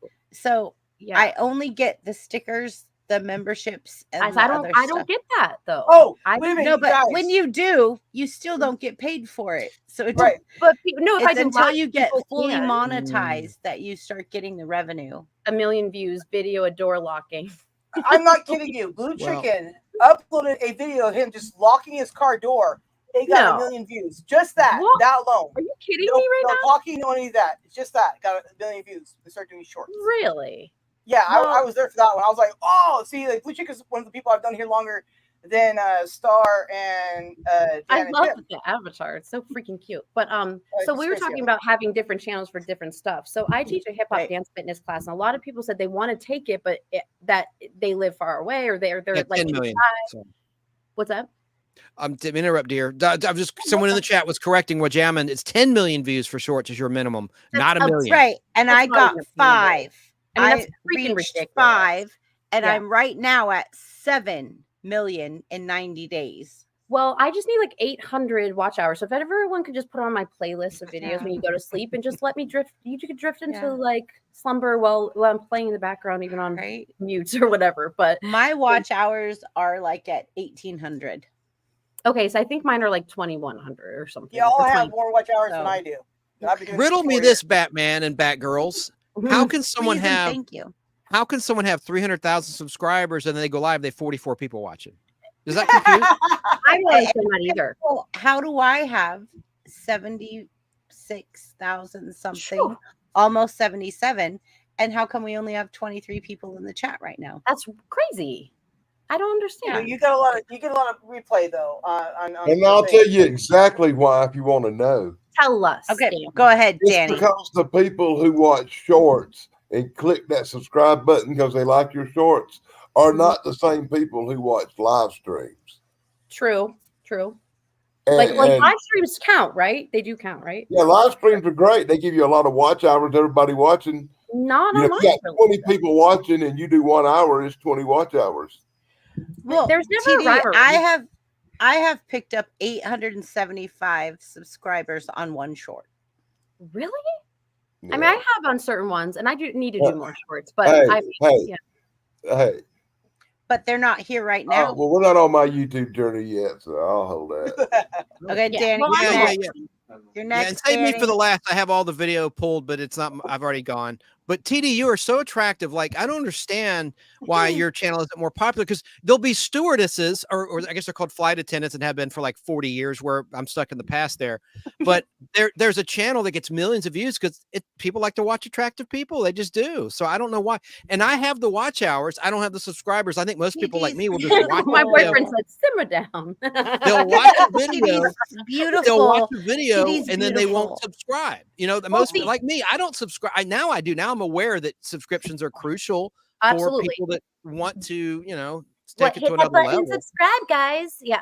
But you know, I'm going to do a little experiment, because a lot of people want to take my hip hop dance fitness class that don't live in the area. So I've actually done a ton of content for Patreon. So I'm going to have a different YouTube channel for just my fitness stuff. So I'm really curious to see too, like how well some of those like hashtags like play into that, you know, and just it's a different dynamic, different kind of like demographic on all that good stuff. But I definitely want to see, I think fitness stuff on Patreon does really well typically, because it's something people go to take like a class or something like that sometimes, you know. So so I'll let you know for sure, like what I'm going to do, a little social experiment, see, even compare to like I do like that YouTube Studio gives you like the charts of like how you're growing, what your demographics. You know what I mean?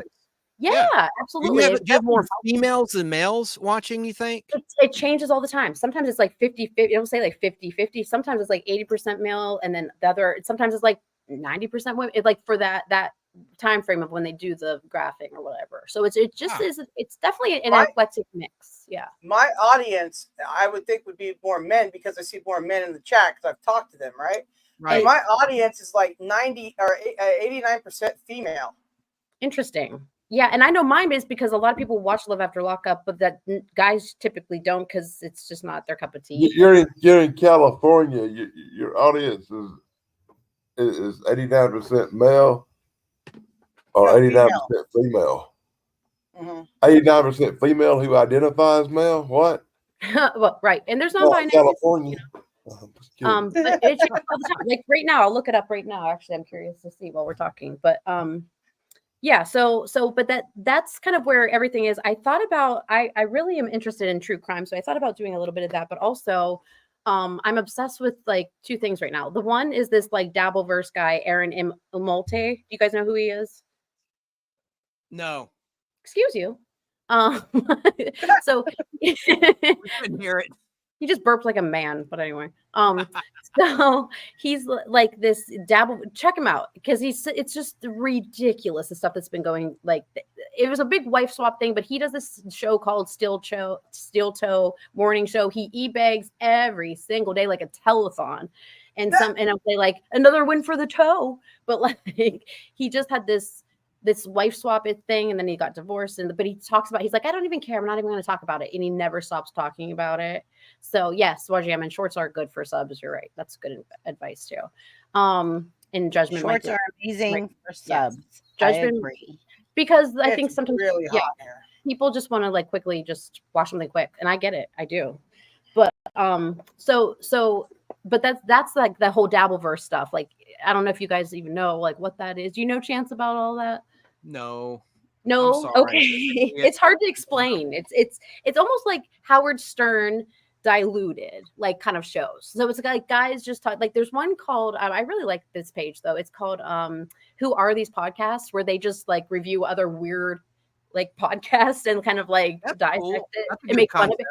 Yeah. So that's that one is called Who Are These Podcasts, and they make fun of him left and right. I think they've had him on before even or something like that. But there's always fighting in the Dabbleverse. It's like a soap opera. It's crazy. So I thought about like maybe doing a parody of that. But I really would like to do like, I'd like to play the wife and have a guy do like the other part, but it's hard to find little actors who want to do stuff like that, you know, other than my son can't always play my partner. And I was going to say, you know, there's something that we could do. There's that Daisy chick, right? Yeah, Southern California. good I can do the idea. Daisy. I can do the Daisy thing, and We then could you use could do, CapCut. well, You could be her guy of the month. Well, no. What I'm saying is like you could go as Heather and I go as Daisy, and we do a live stream where we do the shtick. If the worlds collided, like kind of It thing, would right? because California, and you do Heather already. You've done your own. And they're both homeless, and they both think that they're hot stuff. Right. Yeah. And then not only that, the Daisy protests out in front of the hospital I was born at. So that's funny. With the megaphone. I want to meet Daisy in real life. I want to go to California and meet Daisy on Venice Beach. Let's go. We should. Then we could film that and film meeting Daisy. Steve would love that. There you go. I have a big enough car. We're taking us all. We're going. But there's fires there right now. Girls trip or woman's trip. That area's not on fire. You might, something else, mom's but on no fire. We know that. That's what she's out in the room. It's hot in here. Man. I love YouTube. I just find it frustrating, and it's a mystery in many cases, and I'm glad that we're having this conversation. True. It's like a secret algorithm. Like YouTube doesn't do math correctly either. Well, they take views away. We don't even want to go there because they do these audits, and I have seen my views go down by 100 views overnight, and it hasn't happened in a while. But that really is stressful and upsetting. That's it. Doesn't make sense. Explain to me, like that's fine if you do that, but explain to me why. Like I've contacted them before, and they're like, "No, things just happen." I'm going to try to explain. I got this really great video. And I was so happy when it got. So Dan, you can go and let us know. I'm curious. It got here we go. 46 likes. 46 likes. And I was all happy. Then I looked down and saw that it had 10 views. Right? That doesn't make sense. That's YouTube. How does it have 46 likes but 10 views? I have no idea. That's YouTube for you. Right? Right. Can they? I've had videos, right, that have thumbs up but no views. And I was like, how does that work? And then I tried to watch them or have anybody else watch them, and there was no views. Like Blue Chicken and I one time spent hours, right? And he's in Australia, I'm in California, obviously not sleeping. And we went hours over our playlist of stuff, and just nothing was registering the views. They kept going down on my end for sure. And we were just like, whatever, screw it, it's all arbitrary, dumb thing, and we gave up. But yeah, I mean, I've worked with a bunch of these creators that are in the chat on the panel, like I said, and gone over things, trying to figure things out because it's arbitrary. It doesn't make any sense. Wrap your head around it, right? Oh, right. I got videos on the My Cool Dog channel right now with 0 views. And if you look on the video, there's Sarah leaving comments. Giggle. But it don't got no views. Right, and I watched it. I trust believe I watched it. Right? And it's so delayed. Like the watch hours, it's like mine's like showing dates as of September 2nd. What's today? Like the 8th. So it's like they're not even caught up. Like, and how they're going down, I don't know. My public watch hours. I quit keeping up with that stuff a long time ago. Yeah, it's so frustrating though. I just don't care no more. Give me money. Sponsors, where are you?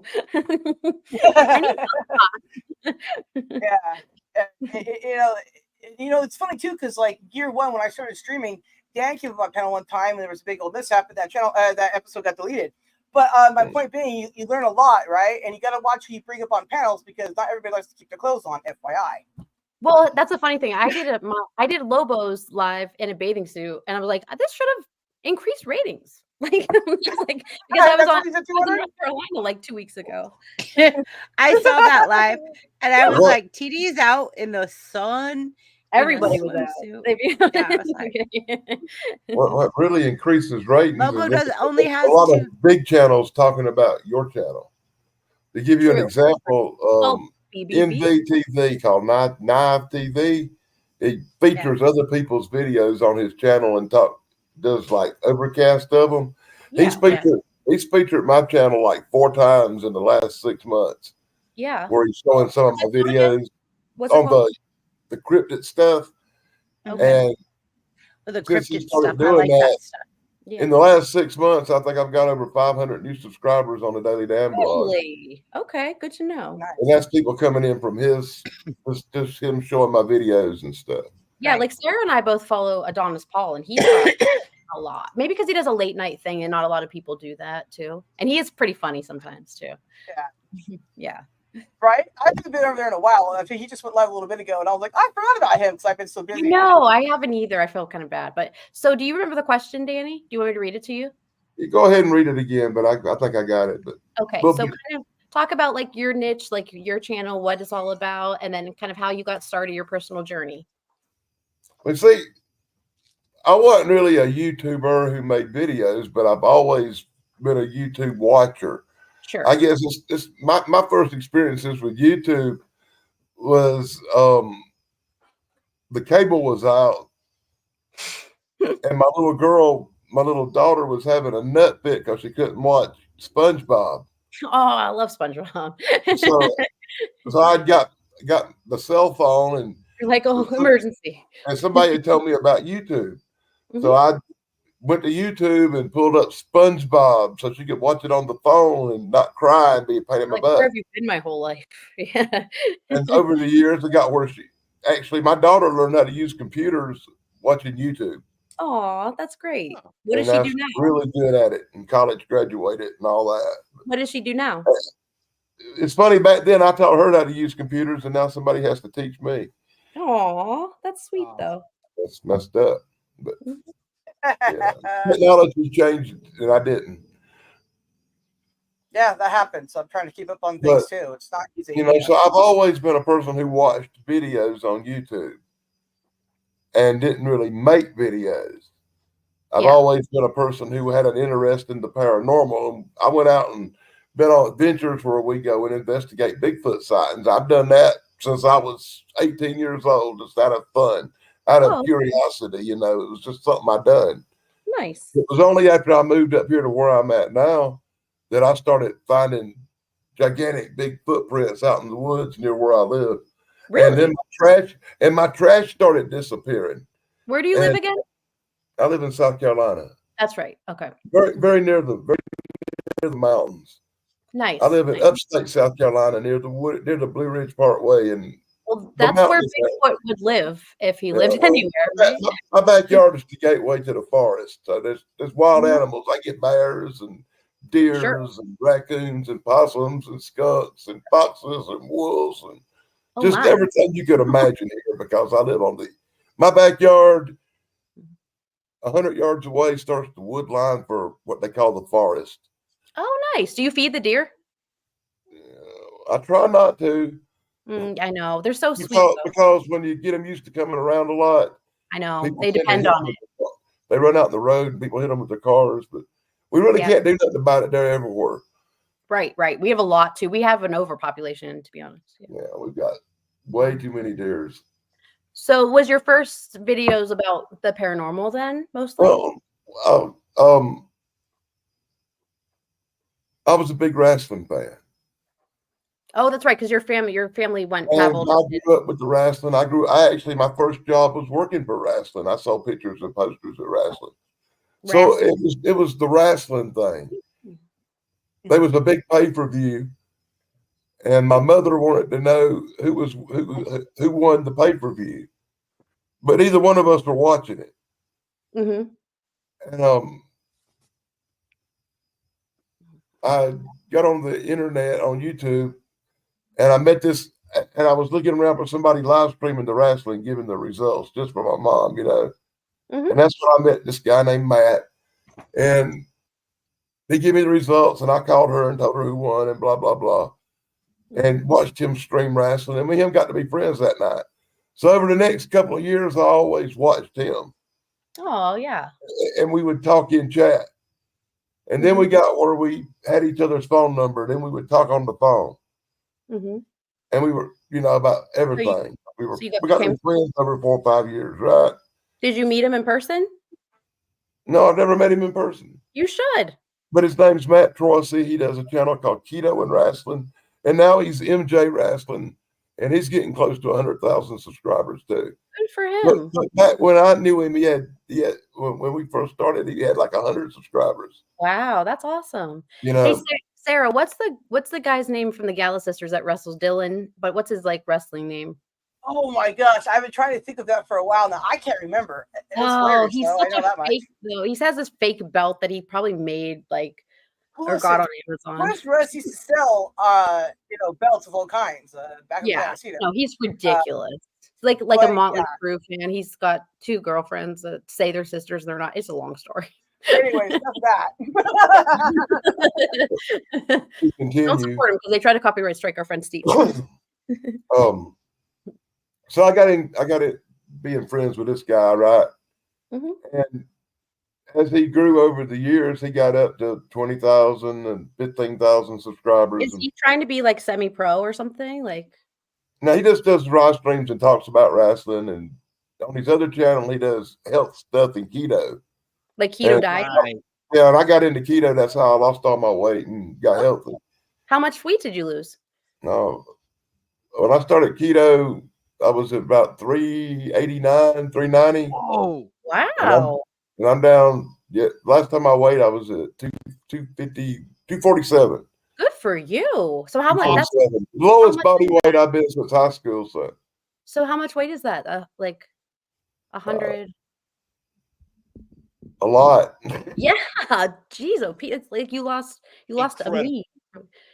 That's crazy. But a lot of it, also was I get out and walk and go hiking in the woods. I was going hiking in the woods on 17-mile hikes and stuff like that. Wow. You should go to the Grand Canyon and hike there. It's amazing. Well, I kind of quit doing the hikes because I damaged my knee. Oh, yeah. And now I can't get out and walk 17 miles no more. You could do like aqua therapy. I can walk, but after a while, my knee hurts so bad I can't walk on it. So yeah. It's so not I'm worth kind of it. dealing with a knee issue right now. They want me to have surgery, but we're arguing over that. Yeah, but then that's another story. You'll be a new person and you could hike again. But go on. But I was in this wrestling community. I was a moderator for his channel, real good friends with him. And they did a Hall of Fame for his channel. And I got inducted into the Hall of Fame, and we were on the live stream like we are right now, except I was on a telephone. And talking about personal life outside of wrestling and whatever. And I was telling them about the Bigfoot and the big footprints and blah, blah, blah, blah. And it was on that live stream that somebody said, you should put up the videos and make a video of these footprints, put them up and stuff. And I was like, I don't know how to do none of that, But my friend Matt said, I'll call you later and tell you can put up a video of this stuff. Nice. Because I told him I'd made the videos and I was trying to show him with the camera how you hold it up. Yeah. He said, no, you can put it up on YouTube so we all can see it. Nice. So he's really the one that taught me into it. And that's pretty much where I first started putting up videos, were just big footprints around my house and trash disappearing and stuff like that I was pointing out that it was weird. And then I started making the videos. I had several already, but making more videos whenever I'd go out when somebody would call and say something about a Bigfoot or a weird sight. And I did UFO investigations. Keep talking. I'm going to go get a fake Newton, but keep talking. I'll be back. Paranormal investigations of different things. I've seen, I did a lizard man investigation or two where people said they saw lizard man, but that's very rare where I live. That's more in the lower part of the state. Danny, have you ever seen Little Green Men? No, I've never seen Little Green Men. I've seen UFOs. How about pink elephants? Nah. I've seen a few of them once, but they was at a circus and I thought they spray painted them. Okay. Oh my. It wasn't alcohol induced. I got you. Okay. Cool, man. I love it. Keep going, man. I like hearing your YouTube journey. You were a watcher. You got sucked into the creative side. But I put the videos up. The SpongeBob. I 110% put them videos up just for my friends on the wrestling stream to check them out. That was my whole point. It wasn't for nothing to do with YouTube or nothing. And more people than the ones on the wrestling stream checked them out. And within the first month, I had 1,100 subscribers. And more that I made, more people subscribed. And then one day I saw something weird. And to this day, I debate what I saw. but what I saw looked like a big black furry head looking over a fence. Whoa. So I grabbed my little phone and I videoed it, you know, and I put the video up. I put 9 foot tall Bigfoot looking over a fence. Now to this day, I can't really say that was Bigfoot. I just saw what looked like something looking. It might have been a cat sitting on a fence 100 yards away. Yeah. But the way it just come up and looked over and then ducked back down made me think it was something looking over the fence. But who knows, really, right? I just made a short and put it up for the hell of it. Dude, within 2 hours, that video had over 1 million views. Oh, cool. And within a week, I had 3,000 subscribers. And within another month, I was up over 4. And since then, I'm up over 5. Well, good for you. Will you tell us about your Starlog channel? I used to love to read Starlog. For those that don't know, before the internet, that's how nerds got their movie news and scoops on TV shows that were in production. They had episode guides of our favorite TV shows long before the internet. So what's the story with your Starlog channel on YouTube? It's one of my favorite magazines from my childhood, really. Do you have any copies left in your collection? I actually have a few now. Yeah, I've been doing videos about them. But I've got the first 200 or so. Go ahead. What Sorry. I found out in the beginning, when I first started YouTube and first started the Daily Dan blog, I put all my stuff on one channel, comic books, just whatever, you know. And later on, I found that I had too many interests for one channel. So I started another channel. And it was called Daily Dan's The Good Stuff. And I got a lot of subscribers on that channel too, but it got taken down like the one you were talking about. It was seized by YouTube for copyright claims. And around what year did you say? Did you not say? I didn't hear a year. Didn't register anyway. You remember? 10 years ago? Probably the first channel I made. Okay. You know, I really couldn't give you an exact date. Hold on for 1 minute. Okay. You know, I had a YouTube channel that was deleted by YouTube because I forgot to register it. So be careful about that too. How do you register a YouTube channel? It'll give you prompts to do it. You just hit the prompts and it'll have you send in your ID or do a video about your face or something. Oh, that. Yeah, I've done that. Yeah. Go live, I thought. Yeah. See, I had made this channel and it was dormant. And then when I took my hiatus, I started uploading videos on it and I forgot to my bad. I'm slipping on a banana peel. Right? Look what Dan's showing. 1,100,000. Wait, 1 million. That's my Danny Staten channel, and that was the first channel I made, and that was in 2018. Is this still around? That's the one. That's the one I moderate on. Yeah, and not only that, I saw Danny Staten on another channel that was featuring him back in maybe 20s. I forget what it was actually, but Dan pointed that out to me that he was on this other guy's channel from Australia who did comic books and stuff, Mitty. So I knew about Dan before I ever met Dan. So that's crazy too. What was it like? Almost 1,200,000 views. That's pretty good. So Chance asked me, the gender for the last 28 days for my audience is 80% male, 20% female. That sounds about right. Anyway, I got your women. And the 20% are lesbians. Yeah. But listen, this is crazy. The majority, almost 50% of my viewers are 65 plus. What? You've got a good crew, and I like your term. Check out the young girl. There you go. Sincerely, I'm not flirting with you. I'm not. I know you're happily whatever, but I'm just saying you do have really nice girls that follow you, that look up to you on your channel, or they like your comedy, or they're comedians themselves. Yeah, no, they're very supportive, right? Yeah. They're everybody no, absolutely. So that's weird, but then too, really nice people there, and only 57% are from the U.S. Isn't that crazy? But we don't know how accurate that is, but it's probably pretty accurate. And that's the last 28 days. So who knows? Like if there's one guy that's stalking me that just kept pushing it over and over or something. Because also some people aren't logged in. They don't have their demographics. So how does that work? But what I like, you're not strutting yourself around. You're doing comedy. I mean, there's quality content. Not yet. But you keep it clean. You don't cuss. You have kids. You know. I like that. Yeah, you don't have a potty mouth. I try. No, I don't swear. So I mean, I say some vulgar things, but I don't swear. So you might have innuendo, but I don't know. Right. Now, my channel's for words. I have a tendency to swear a little bit when I get frustrated, especially. Frustrated? Frustrated. You have Tourette's. Your own admission. You have Tourette's syndrome. Yeah, well, I have been known to slip a few times. The videos are out there. There's nothing I can do about it. But like I said, it was later on that I realized you couldn't do everything you were interested in on one channel. And that's when I started the Daily Dan blog. And that was in... Jeez, oh, Pete. Over 2 million. Holy crap. In 2020. Well, what kind of stuff are you putting on there? What kind of content? That's the channel I do the paranormal stuff on. That's pretty cool. So it's original content as well as maybe some TV stuff, or no? And once a week on Tuesday, I do a comic book review on that channel. I didn't know that. Gee whiz. And I always give you a shout out.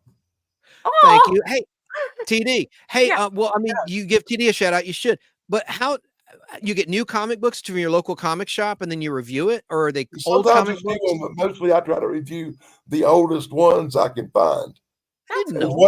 As well as I have another channel called Fat Comic Book Guy, where I do just 100% comic book content pretty much. Oh, but you're not fat anymore. But when I started it, I was size guy, comic book. When I started it, I was Fat Comic Book Guy, but now not so much. This H2O guy's cracking me up in chat.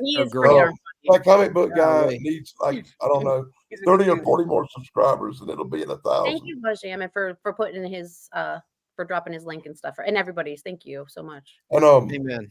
I have the Starlog channel. That's where I do my science fiction stuff. I love that channel called Shock Theater, where I do horror movie stuff. Okay. I have different channels for my different taste. My son would like all of those. He's into all that stuff that you just mentioned. He's obsessed with Scream and like getting custom Scream mask, and we make custom Scream mask and all that stuff like that. Yeah, all those channels of fans are in my community post as well, because of course. Nice. Well, yeah, we all support each other too, you know. So right. That's very nice. Yeah. So that takes up a lot of your time. The Starlog channel, I predominantly do Star Trek or Star Wars. I do a lot of Starlog magazine official. I hate both of those things. But today it was an ad for Starlog magazine. I put up on it. But you feature quick clips within fair use territory, like 30 seconds or less, of some scenes from the original Star Trek and stuff like that. They don't copyright strike you for that? Not for 30 fair use. 90% of the time I get away with it, and the worst I've gotten so far is just the copyright claim, where somebody else gets these 7 cents instead of me. Yeah, and he's just photographing his TV. It's not like it's perfect quality or anything. Right, I do that on purpose. Correct. Try to make it either smaller or bigger or closer up. It's different. To change the view to avoid the copyright claim. That's you're not competing with the HD. Yeah, you're not competing with the HD good quality. If I just downloaded the video and uploaded it, I'd get a strike for sure, probably. Right, but they just added the feature that you can actually remove, like if it's a snippet of a song or something, then they copy or they like flag it. You could remove that tiny part and just mute it. Now, did you guys know that? They've had that. It's just it hasn't been really available on the cell phone, which it is now. That's what I encountered before because I had a computer at the time. Because that makes things a lot easier. Like you could either remove that section, mute the song or something, or what's the other option? It was like, I forget. Yeah, you remove it and then you can just because like with the dance fitness stuff, like for hip hop, like I just put the songs that maybe like I'm listing, and that's what they do for the program I got certified through, which is called Work, WERQ. But it gives all of the credits, so you just copy and paste those like from because a lot of times because they have the choreography, they create it, and you have a membership, and I like get it from a membership type of YouTube, but like I just get the credits and stuff from them. So I think for Patreon that's okay. So I just don't know about with YouTube, but they do it and they're fine. So I find my way much easier. Yeah, you're right. I never thought about that. That's actually my way's 100 times easier. I just shoot it real quick off whatever I'm doing, upload it, and I'm done. But if I really want something done good, the best way to do it is tell Sarah what I need, and she makes it. You not to learn though, so that's right. Sarah, don't enable him. What? And if I know how to do anything, I just have to ask her, and she can talk me through it. She's like, let me That's hop why on a I'm on flight. here tonight, because she had to talk me through restarting this thing. And Well, she's a good teacher. I think she like breaks it down and explains it. Like even dropping I didn't know how to drop a link and like the chat for people. You know, she's like, here's what you do. You have to go to the tape, you know. yeah. When it comes to dropping a link, I got a fun story about how a 12-year-old girl taught me how to do it. That's awesome. Yeah, right. It didn't feel awesome. Oh, was that your granddaughter? As a matter of fact, it was. That's great. That's my dad. My dad with his iPhone, it'd be like, he'd come over, he's like, hey, T, I got a question. I'm like, oh dear, I'm gonna start billing your insurance because I'm a therapist. I'm like, I don't want to talk about like things on the iPhone anymore. Like I'd have to go through stuff with them and stuff. I'm like, oh, it's torture. TD, how's your job going? Are you liking it any better? Actually, no. It was like it's actually no. I actually in the process of getting a new job because there was like some toxic kind of stuff going on. It's a privately owned prison, which is way different from state, I learned. And there was a lot of in my training and like within my group, and so there's a lot of, let's say, incident reports and like sexual harassment type stuff and all Against kinds of you? Or do you not want to say? No. God, Okay. no. I was not sexually harassing anybody that I know. But for those that don't know, you're a trained psychologist. You're a professional I'm psychologist. clinical, so I'm an MSW, LISWS, LICDC. So I have a master's in clinical social work, a independent license in clinical social work, and then I have a independently licensed chemical dependency counselor. So I'm a clinical social worker / like mental health therapist. Yeah. That's cool. Yep. So yeah, but it wasn't the inmates or something. It was like the actual staff was toxic. Environment. Gotcha. Absolutely, Stabbing in the back, maybe. It was like high school. Yeah, it was just craziness, petty kind of like stuff. Like no one communicated. So like playing favors, maybe. Absolutely cliquey and that's the thing. The incarcerated individuals were very respectful, and I really enjoyed working with them. It was like the like petty like HR girls that just didn't like me for some reason, and like then there's issues with stuff at the training. They probably look like a lamp or something, right? Let's be honest. The ones that were complaining against you probably look like a lamp. Well, they were like almost like reverse body shaming. They'll be like, well, like so and so, they're just talking about like their diets and all this stuff. Well, you wouldn't really know because you wear like a size 2, like making me like feel bad about. I'm like, jealousy. Yeah. Insecurity. Stop being the person you are somehow. Stop that now. Right. I'm sorry. You need to saw off one of your legs, okay, Missy? Right. And it's just like, it was just toxic. And it was an hour plus away. So it's like, why I'm driving to this toxic kind of place? Like, why, you know? So I just had a couple interviews. I have a lot of options. So I have like another interview Monday, like a virtual one. I had an in-person one. Like, so I think it was God kind of, I'm creating a message from a mess, basically. That's how I'm looking at it. Well, good luck to you. And that's interesting. You chose North Carolina to vacation at. That's were you in were you in Wilmington by chance on those beaches? No, I talked to Jim, the cameraman too. We just like woke up one day, literally. We're like, okay, my kids were with their dad and stuff. And like, we just decided, I'm like, the whole summer, I don't want it to pass me by. Let's go to a beach. We like Googled, like, I've never been to Outer Banks. So we just hopped in the car, took his dog and just went to the beach. Like, that's it. And had the best time. Spontaneous vacation. Absolutely. Yep. It was like vitamin Danny, too. I'm so sorry. Danny, were you done? Danny Staten? No, go back. I'm sorry. No. It was my fault. It's my fault. Go ahead. We're just promoting the Carolinas. So that's you in your picture. I didn't really realize that. You don't look like that anymore. That's when he was heavier. I know, it's so weird. I thought that was somebody. I thought it was wrestler. You just ate a pound of butter in that picture.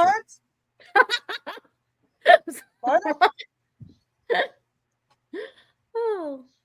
All right. I like the newer pictures better. Where are you? Come back. Danny Shenanigans. Oh, somebody was going in and out the doors behind me, and I don't think they wanted to be on camera. As they were giving me the sign. Oh, good. So you weren't ticked off and like, God. No, just people were coming in and they were passing behind me, and they give me the sign that, hey, we don't want to be on your freaking show. I roll. Well, they're more than welcome to here if they want to come on. Yeah. Well, earlier, my son was standing here, and I muted it because he wanted to say something. And he looks at me and goes, "She don't look like a lesbian." I said, "No, dumbass." She said, "Lesbian." Yeah, my lesbian. Man. Yeah. They have ceremonies for that now. According to my dad. That's what happens when people. That's what happens when people come out and they stand. They got the camera off, and they're standing here. I got the mic muted, and they're talking to me, and I'm watching, and they're trying to listen to what people saying, and I'm like, "No, you're misunderstanding." Oh, that's so funny. You're like, but make sure you add her channel and subscribe and watch the playlist when you go to sleep. I said the same thing in chat, Danny, earlier. Yeah, I'm sitting there trying to explain to somebody what a thespian is. Well, hey, it's an educational, like teachable moment then. Please and thank you. In South Carolina, people don't always get it. Well, my dad couldn't hear, so that's in part his problem. He's like, "What? They have ceremonies for that now? So you like girls? Okay." Like, all right.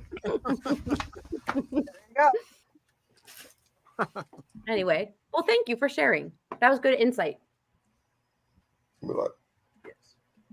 Who's next? BBB? Limey. Oh, I'm sorry, I didn't speak, bro. Limey with the clunky. Somebody shake him, make sure he's still awake. Well, if he's not, we understand. Can you guys hear me okay? Yeah. All right. I don't feel good. I'm very hot. I haven't eaten dinner. My mom just got back a little bit ago. I'm going to stay backstage, so if I can make it back, I make it back. But I got to go get some fresh air. It's really, really hot here, and my computer's You do you, hot, boo. So. You do you, boo. All right. Okay, go ahead. It's been really hot lately. We appreciate you. Thanks for all your help, Sarah, sincerely. I know we tease each other, or I tease you. Really love you like a sister. You know I do. I know, Chan. So we good? We're I'm epic, making and you're the like brother in probably reserve for sure. 15 minutes tops, 10 to 15 probably. But Yeah, I'm trying to be back, but right now I got to get out of that. I'm dying. go meet your niece. We won't be mad about it. But I'll recommend that. I'll recommend that for everybody that's listening. If you've got multiple interests, have that second and third channel for each interest. Don't try to do everything you're interested in on one channel. You'll weigh that channel down and cause it to die because you got too much stuff going on to one channel. Like Chad does the nostalgic stuff, and that covers a wide variety of stuff. Yeah. Whereas if you're doing just wrestling isn't a wide variety. There's 2 or 3 companies to cover. And if you got that on a channel with comic books and Bigfoot, it was going to drag my other channel down. That's why I had to separate the stuff. And that's a good example. I think I still get crap because I do a comic book review on a cryptid channel, even though mostly I try to do monsters and horror. And how many subscribers do you have on that one? The blog with the cryptid channel is 5,750. It's working. Or 780, I think. Yeah. And you started the one around COVID time, right? Like, so that's a lot in that period of time. That was another good reason for doing it, because I had plenty of time to get out and be in the woods by myself. Exactly. Yep. Back then, I was going on real long hikes and stuff. Yeah. Awesome. Well, thank you. So Limey is up. Limey. And then I'm going to play those acting clips real quick. Greetings. Hello in jolly old England. How are you, Jolly? Are you still awake? I said Jolly. Hello, slimy redneck. Jolly. I said hello, Jolly. I meant hello. Sorry. Oh, I apologize. You should. I'll just out the room for a second. What are you doing, Limey? Why are you all out of breath? Well, because I was running up and downstairs because I was just quickly making a coffee, but I was listening in on my phone. I've just run back downstairs again to the thing in a panic. So wow. I apologize. I thought I had enough time, but I misjudged No need it. to apologize. You're fine. No. So it's me next, is it? yes, it's your turn. Right. Okay. I just need to shut this door as well because sorry, how? If you need time, I could play one of my little acting clips. It's like 10 seconds. Never mind. All right. Right, I'm all at 6s and 7s now, so. Right. Okay. Right. So I've just got to refresh my memory. All right. So what inspired your YouTube journey and what inspired you to create content? Well, as any of my subscribers will know, I don't have any content. I have a funky profile picture, which Sarah absolutely adores. And I know she misses it when I change it. But yeah, I haven't got any content. What inspired me was wanting to have a YouTube channel that I might one day create content for, as opposed to one where I just watch stuff and make playlists. So, and I wanted it to reflect who I am, but yeah, so like the Lyman Redneck, like I say, like obviously I'm English, and then the other half of my family is from North Carolina and Virginia, so hence the Lyman Redneck.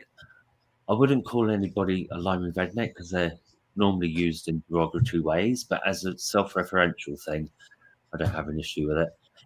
Although I do know some rednecks that actually use the word in a positive sense. They mean culture of like food and shared music and community and supporting each other and all the rest of it. So maybe a corn dog or two. Yeah.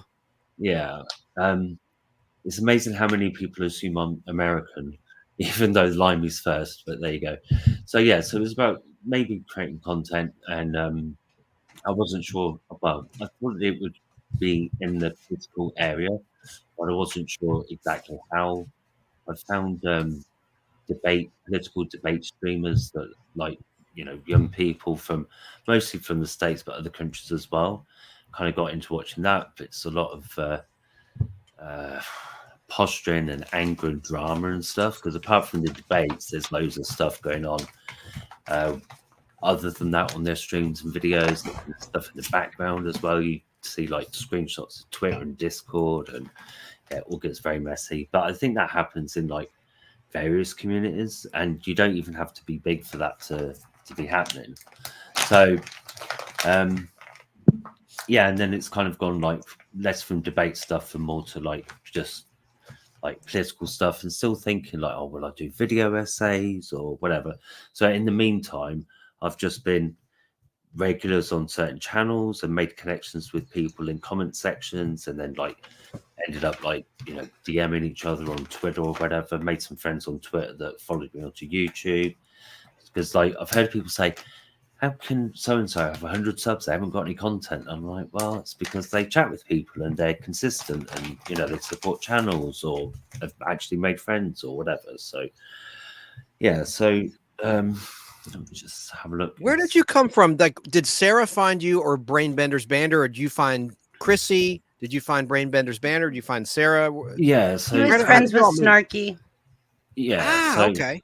Yeah. How it started was that a family member recommended a slam poet turned rapper called George Watsky, and I became a bigger fan than them of him. And then through him, I met somebody online in Arkansas, as well as other people around the world and around my own country.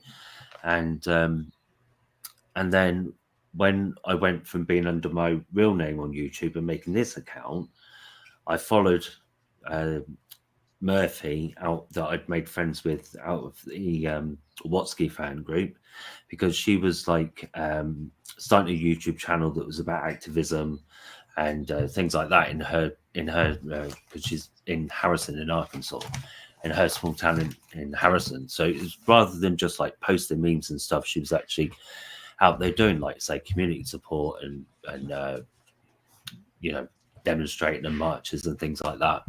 And then in the comment section of her videos was also Snark, and that's how we ended up. Like, she kind of liked the cut of my jib, if you like, because I would be arguing with trolls basically, and she kind of liked that, but she always thought I kind of did it in a reasoned way, I suppose. And then so then, well, we're getting some feedback. Yeah, I think. Sorry, is that Chrissy? Oh, that's okay. Yeah. So not me. Yeah. So then Yeah, so Matt's not there. I was muted, but put him on the big screen. Yeah, so Okay. Snark and I met under Murphy's videos. As you know, Snark also comes from Arkansas, and we got chatting on Facebook Messenger and became Facebook friends, followed each other's channels, and yeah, became like good friends that way. And then she's introduced me to all sorts of people, but they're all kind of like either in your community or adjacent to, even though they're like music creators and goodness knows what other kind of creators. So yeah, so then I met a few like music channels and everything, and then Psyche introduced me to Sarah, and here I am. Excellent. There you go. So you're like a viewer, but you may get into the creative fold down the line. Well, yeah, I mean, like, yeah. There's Lemmy, can I ask you a question? Oh, yeah, sure. Well, so I just asked the chat. I want to know too. Like, so what is your guilty pleasure for YouTube? Like, what's your go-to kind of like? Oh my gosh, this is probably so boring to some people, but I love it, kind of thing. Well, I mean, a lot of the politics stuff I watch for one thing. Not mine. The debate stuff is interesting, but you can win debates with not very good arguments if you know how to kind of play the game. Political from your country or ours or both? Both, or any political debate streamer. You can win by pointing out the opponent's logical fallacies, for example, or inconsistencies or whatever. And depending on the channel, some of it can just be very aggressive. So it's whoever beats the other person down and insults them the most. But if it's more sedate or more like reasoned, you can win an argument just on arguing logics without actually winning the argument. Backing it up. In Parliament, they throw furniture. It gets violent. I've seen in Parliament. Yeah, I mean, like they don't at our all over the room. There's a lot of weird stuff. I mean, Giuliani farted in one of like the hearing things. Yeah, it's winning on a technicality rather than actually winning by force. What is this guy Nadler? Did you do speech and debate when you were in school? No, but it was suggested to me when I was a young adult that maybe I should have done. But my school wasn't posh enough to do things like that. So posh enough? No, it just wasn't. No, that's funny. So, no. Oh, that's interesting. So yeah, Judgment Day, Mike Harper said his is singing competition shows. I do like a little like golden buzzer sometimes on America's Got Talent sometimes. Oh, I love those. Yeah. I love those videos. The golden buzzer ones, like especially if they're good. Yeah. Yeah. Especially when those people come out that are just like the ones that with nobody the real would story. Ever. Yeah. Exactly. Yeah, like the guy like that's, the girl that had cancer and died. It's like everybody. But I know the guy that's blind and has autism. He's phenomenal. Like, but yeah, that's a whole different. That plays the piano. Yep. God. But is that all? I mean, debate stuff. You don't have any other guilty pleasures that you want to mention? No, I mean, when I first came to YouTube, I was a lot like underlying me. I was a lot angry. So my guilty pleasure was watching debates that were just like blood sports, basically, like aggressive. Yeah, absolutely, and insulting and all that kind of thing. Now, guilty pleasure now would be, I don't know, like there's an Australian, they do really short skits of like, or sketches of like a minute or under, and they're Australian and they're called Crack and Milk. And some of them are really funny, and some of them you just kind of bite your knuckle because you're like, I'm laughing, but I really shouldn't be. So that's like a guilty pleasure one. Yeah, like a little over the top. Yeah, I think that's what TD and I were talking about earlier. Is like giggling when we shouldn't. Yep. Yeah, exactly. And same with my vlog. Like when a girl farts in church, you can't help but laugh. yeah, absolutely. Or at yoga, which happens always the best. If you go to church. I'm sure if you're in yoga, it happens a lot because you're moving your body in different ways. She ripped the biggest fart and she went, ooh, and just kept going. And I'm like, good for you. I'm not mad. I ain't mad at you. Like, it was so funny. Just like it never even happened. Whoever smelt it, dealt it. Right. That's who denied it, supplied it. So she owned it. She did. I like slam poetry too, actually, on YouTube. That's like another guilty poetry. Slam poetry. See, I think TD and I watch the same kind of things. Seriously, you like SNL too? Yeah, and I love Joe Dispenza. Who's that? Look up Joe Dispenza. Is he a stand-up comedy or comedian? No. Oh, okay. What's his name? He's a mentalist. Oh, interesting. Yeah, I like watching David Blaine stuff sometimes too. You know, Joe Dispenza talks about how the mind works and how we can reconnect with the energies in our mind that will reconnect and heal. He literally actually activating your neurotransmitters and stuff like that. Yeah, so he literally has proof because he's dealing with the brain, evidence-based. Yeah. Yeah, so it's evidence-based about how people have Parkinson's. My mom has Parkinson's, so I watch this. Does she do the silver sneakers, or not the silver? The one. There's a lot of exercise programs that are evidence-based for Parkinson's. My mom won't do any of it. Really? Because I taught one at the Jewish closed-minded. Did she do an exercise program? No, it's evidence-based. They do it at the gym that we are members at. Actually, they have a whole program. But Joe Dispenza talks about how, like, what he teaches has literally cancer. You know what else is good for that is marijuana, to be honest, for Parkinson's. My mom's been a pothead her whole life. Oh, really? Your mom's a big pothead. That's awesome. Does she still smoke? I was born in the 70s. Yep, good. Does she still smoke? She doesn't smoke anymore, no, because her hands don't work. Well, what about edibles?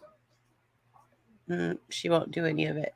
No, because it is evidence-based. There's a lot of research. Yeah, I know, and she probably would be open to it, other than the Can't fact make that somebody. No, Right. But Joe Dispenza is amazing, so I just would recommend.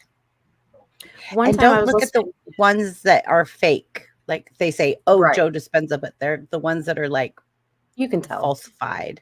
Yeah, Yeah. Thank One you, time, Chance. Thank you, Chance. So I listened to a lot of neuroscience podcasts, and my nephew once, I was like, when I first got divorced, he's like, hashtag, you're always going to be single. You're listening to neuroscience podcasts. I was like, I love them. I do. With your husband. I love that expression TD came up with, referring to her ex-husband as her husband. That's pretty original. Oh, yeah. I love that. I also call him a narcissisty sometimes too, but narcissistic. I call mine a breed of Jethro from the Beverly Hillbillies and the Scarecrow. I thought you meant from the Wonderful Whites of West Virginia, that documentary, which I love. No, just Jethro from the Beverly Hillbillies Yep, and the I remember Scarecrow from that. the Wizard of Oz. Jethro. That's funny. I call my husband too the angry little elf, because one Christmas he was like, so he's not even short. He's like really tall. He's like 6'4", 6'5", or something. I don't know, but it's a long story. Anyways, I don't even. So They shrink. Chance, what's your guilty pleasure On for YouTube? Limey, are you I done? think those reaction videos. Oh God, guilty pleasure. God, I have to think on that. I mean, midget wrestling, maybe. I don't know. Midget wrestling. Yeah, I love that. What? Oh. What? So I Judgment have to Day, go with Mike that one. Harper said one of the his guilty Midget pleasures wrestling? is, so Yes. whose line is it anyway? I like the improv stuff. I remember I that. just like watching that when I was younger, for sure. Yeah, Who's I Line? want to be in an improv group. Did you guys ever see the Lin-Manuel Miranda documentary when he was in the rap improv stand-up group or whatever? No, sorry, I didn't Yeah. see it. People give it like a topic or a word, and they would create like a comedy like rap about it on the spot. It's one of the best documentaries I've ever seen in my life. Cool. Yeah, I love him. I mean, he's just wonderful. If you guys don't know, the creator of Hamilton. Mhm. Yeah, I do love stand-up comedy. Like Me I love too. Jeff Rife. I don't even know who that is. I don't think. I love Dave Chappelle. Dave Chappelle's one of my favorites. I've seen. him Oh, live. David Chappelle is one of my favorites too. Have you seen the one where he's like, "Hey, baby, Oh, he's the best. hey, The baby"? Chappelle show. The Chappelle show. Yeah. You mean? Yeah, Yeah. I'm trying not to be too much, but Yeah, it's like, where he's hard. where he's Oh, talking no, no. about like going to the See- ghetto, and he's like, "Oh, but hey, baby," like that one is so funny. I just like how too, like he's like so when he played, I saw him in Cleveland, or in Cleveland, and so he wanted all Ohio performers to perform, and he does these spontaneous impromptu video or stand-up shows, and he said, I only want Ohio like performers. So Bone Thugs and Harmony came out and they played, and then he performed, showed the movie, and then another DJ was from like Akron, and he DJ'd. But it was actually, I really liked like putting your phone away, because he locks up your phone, and like so so you're not distracted, so people don't record and reproduce like stuff. So it was kind of like liberating. Steal It was kind of material. nice. Steal his material. Yeah, And I love it when they exactly. handle hecklers. You know, like Seinfeld. Oh did my in God. Australia Well, he recently. got Brad it Williams. on stage recently, like by Brad Williams. Yeah. Chance, And do you Joel like Brad McHale's good Williams? too. Huh? Yeah, I saw Joel Do McHale you like- live, actually. Yeah, That I guy's like Joel fun. McHale. He's got the energy. I think he's I really miss good the performer. soup on. He used to do the soup on Yeah, E. on E. Yeah. Yes, he did. Yep. he But did. also, oh, sorry. It's Yes. Chance Brad Mhm. Williams. It Oh says, yeah, he's good. Mhm. Yeah. You know, one thing I never got into was Jackass, talking about guilty pleasures like the movies and the like stunt stuff. Jackass. It's gross out to me. I don't know.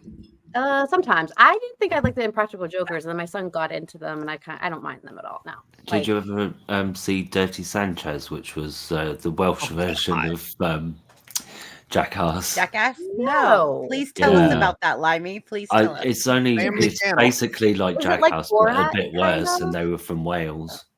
Okay, I like Yeah. Borat kind of too. I like that, like the Ali G show back in the day. Yeah, I My mean, mom loves, what is that show? Oh my God. Limey, guys I remember told you this- about this. Do you remember It's the like, show The State? oh, from Mrs. MTV? Brown's Boys. My mom will Oh. not stop laughing when she watches Mrs. I've never Brown seen Boys. that. Awful. It's terrible. It's Now- awful. It's like a Mrs. Yeah. Doubtfire but spin-off bad. of some sort. Okay. But It's yeah. so bad. My But parents my love mom it, but, will ugh. go hysterical. That's watching awesome. this. That's great. Judgment Day Mike Harper has a lot of guilty pleasures. He says he loves watching people react to movies on YouTube. Opposite, but And- to each their own. Yeah. Yeah, you 'Cause don't they're like that. phony. Chance. Like I don't like Yeah. it when someone my age It's puts someone their else's kid. content. They will film their kid, typically a female, watching like Back to the Future for the first time, a well-known classic, and she, oh wow, I didn't expect that to happen. You know, the reaction is just so uninteresting. Mhm. And there's one girl that's racking up millions of views, and she's not even attractive. Really? Well, why do you have to be attractive wow. to No get up person- millions of views? No, I'm I just saying, know. no personality, not just unattractive, Yes. no personality. It's like she's like a dead bush sitting there I know watching a- the movie. Oh my I know a God. girl that does stuff, and her voice is so monotone. She's like, "Hi guys, welcome to my channel." So I was watching Love After. I'm like, "Oh my God, put some inflection in that." Yeah, there you go. One girl Yeah. had a good Oh. anniversary. I think I sent something to you, Chrissy, about her, but she's actually pretty sweet. She never does lives though. She reviewed old shows that were before her Yeah, time from the You 60s on did DVD. you did send that to me. You said she was killing it. 10-year anniversary, and she hit like Yeah. 100,000 views because of a Reddit post. So a lot of people have gotten traction through Reddit, Reddit's and I weird. don't like Reddit. Yeah, it's weird. A lot No, of it's weird. trolls. I don't you know? They're understand not Reddit. nice there. They're just mean. Yeah, I don't understand Reddit. Yeah, and a lot of people No, think that's and I don't hilarious. understand Rumble. There people say they do stuff on Rumble Okay, and stuff. Mr. Ballin. What if- Anyone? Anyone? No, Mr. but Ballin? Chrissy, I'm asking a question real quick. What do you think of TikTok? We got to ask that because TikTok is closing in on YouTube. What do you guys think of TikTok? I'd like to ask everyone left on the panel that question. I don't I really. had I a- don't watch it. Okay, I don't either. I had a TikTok account and I got up to 5,000 subs or 5,000 followers. Did they pay And you? I was just, no, but Oh. I didn't really like, oh, excuse me, I Yeah. had the hiccups. So I was eat just peanut like- butter. It'll make them go away instant. So I just was like, it's not my thing. But when I got to YouTube, I felt that rhythm. I didn't feel it with TikTok. Like TikTok, I felt like it was too fast paced. Like people are swiping way fast. Right. And so like I just Oh, shoot. I don't know, it just wasn't my thing. I Just just saying. dropped a goober. Oh, really? Yeah, not my thing either. I just dropped a I've goober. never done a TikTok thing. I don't know nothing about it. Thank you, Dan. Limey, are you finished or would you like to continue now? I'm sorry we all interrupted you. No, Me it's all too. good. Sorry about that. So We're still the next- listening. Yes, we The are. next bit was discuss obstacles such as algorithm changes, content burnout, or audience engagement issues. Yes. And pivotal moment in your YouTube career that significantly influenced your channel's direction. So the second part doesn't apply to me in any way really at all, other than musing about what content I might make in the future. Because I know the basic thing is probably political, but not sure what form. And then the first bit, algorithm changes and stuff, it's like I said to some creators before, like you look at, obviously, if you want to grow your channel, you look at the numbers, you pay attention to the analytics, which apparently there's no end of on YouTube. And you might look at trends and what other people in your community are doing and all different things like that. and there's sometimes, like, I think sometimes people think they start losing views or something, and they think it's something they've done, and it might not necessarily be. It might just be that, like, the algorithm's changed in some way and you're not quite hitting it right anymore, or whatever. So, and burnout, like, the algorithm rewards consistent uploading schedule and or streaming schedule, and around 10-minute videos apparently, and things like that. And there's so many creators that do get burnt out because they're trying to match the algorithm, or the audience is always complaining that they're not streaming long enough or not uploading enough. You also can get audience capture, where the creator might not want to go down a certain path, but it seems like they might start off being sort of jokey, but they realize that they get more engagement if those jokes are on the nastier side, and then they get more engagement the nastier they get, and they get pulled that way. And initially they're like, oh, well, I grow a bit, I'll do it a little bit, and then you can find yourself sort of dragged into that. Maybe not in that regard, but like in other ways, like say if you're a craft channel, the audience might end up dragging you into crafts that you maybe wouldn't do if you had free choice, for like when your channel first started. So you get captured by the audience, by audience expectation of what they're expecting to come from you, and you're not free. So it can be quite difficult to navigate that. And then there's communities that people can build up, and somebody can spread stuff that's lies or true about you on YouTube or elsewhere, like Reddit and Discord and stuff, and you can lose like a large chunk of your audience overnight. It does seem quite easy for you to come back looking at some of these big young political streamers, regardless of what you've done, but it's like how you navigate that. So, and there's the whole thing about authenticity, like you guys say as well. Like, it's difficult to know people in real life sometimes. So through a screen, it's even more difficult. And what people present on public in the YouTube channels isn't always what's going on in the background channels. So yeah, it's a minefield. But then I think so's life as well. So you meet somebody down the pub, you don't always know if they are as they're presenting themselves to you. It's an edited version of themselves in some ways. So great analogy. It's a minefield. That's cool. Yeah. Yeah, and it depends how you want to approach things, because if you're just looking for channel growth, you can be as nasty as you want. But if you're trying to balance being a decent person as well as channel growth, that can add a layer of complexity to it that's quite hard to navigate. So very cool. TD, your background's really cool. I like the green, the multicolored screen. It's really trippy. My cat just jumped from the very top of the steps, like all the way down, because he's losing his freaking mind, apparently. And I was like, what the F is he doing? He's going crazy. What are you doing, Kevin Michael James Alejandro? It looks like Ed Stryker's background in an old show I like, Jerry Anderson's UFO. Oh, thanks. I really montage this Kanye on here because he's my boo. So for Halloween. Oh, good for you. Man, Limey Redneck, I really appreciate your insight, man, from across the pond. You're so articulate, and you're just such a treasure on this panel. Please stick with us. Yes, we not only love your voice, we just love your whole persona, for sure. My connection dropped, but I think that you guys are paying me compliments, so please don't bother repeating No, we said that we hate you. Yeah, no, that's absolutely fine. You could watch the replay, Limey. Yeah, absolutely. No, I will definitely not be doing that. Yeah, I mean, I've looked. I looked. We're here to pump you up. Yeah, I looked at the rest of the prompts, and it's kind of doesn't apply to me again. Like, the thing is, like, some people don't bother about schedules and stuff, and they still manage to grow their channels. There are other ways of doing it, but yeah, it's whether you. I think one thing is to ask yourself is like, how hard am I prepared to work? Am I prepared to become a slave to YouTube, the algorithm? Am I doing this more for fun? Am I doing this so that I can escape the rat race? But YouTube's a rat race too, so or it can be. One thing I would say as well is, don't put your eggs all in one basket. Like, multi-platform is potentially a good idea, but also merchandising and memberships and Patreons and things like that. Because if you get scotched on YouTube and Twitch is screwing you over for money, you still might have other revenue streams that you can rely on as a base level. So I have merch that I have some people have bought my t-shirts and stuff with phrases that, like the girl that I already says. I want to buy one. Yeah. Like, I want one of your tees. So I'll buy one of yours. And then in my about section on the channel. Yeah, I want to come live one day and be like, I'm wearing TD shirts. You should. There's actually a shirt. She always says robot. So it's I created it. It's a robot like looking over his shoulder, and he has a little butt, just like a robot. Wait a minute. Whoa. It's a what? A robot? Oh, she says robot. She's like, I'm not a robot.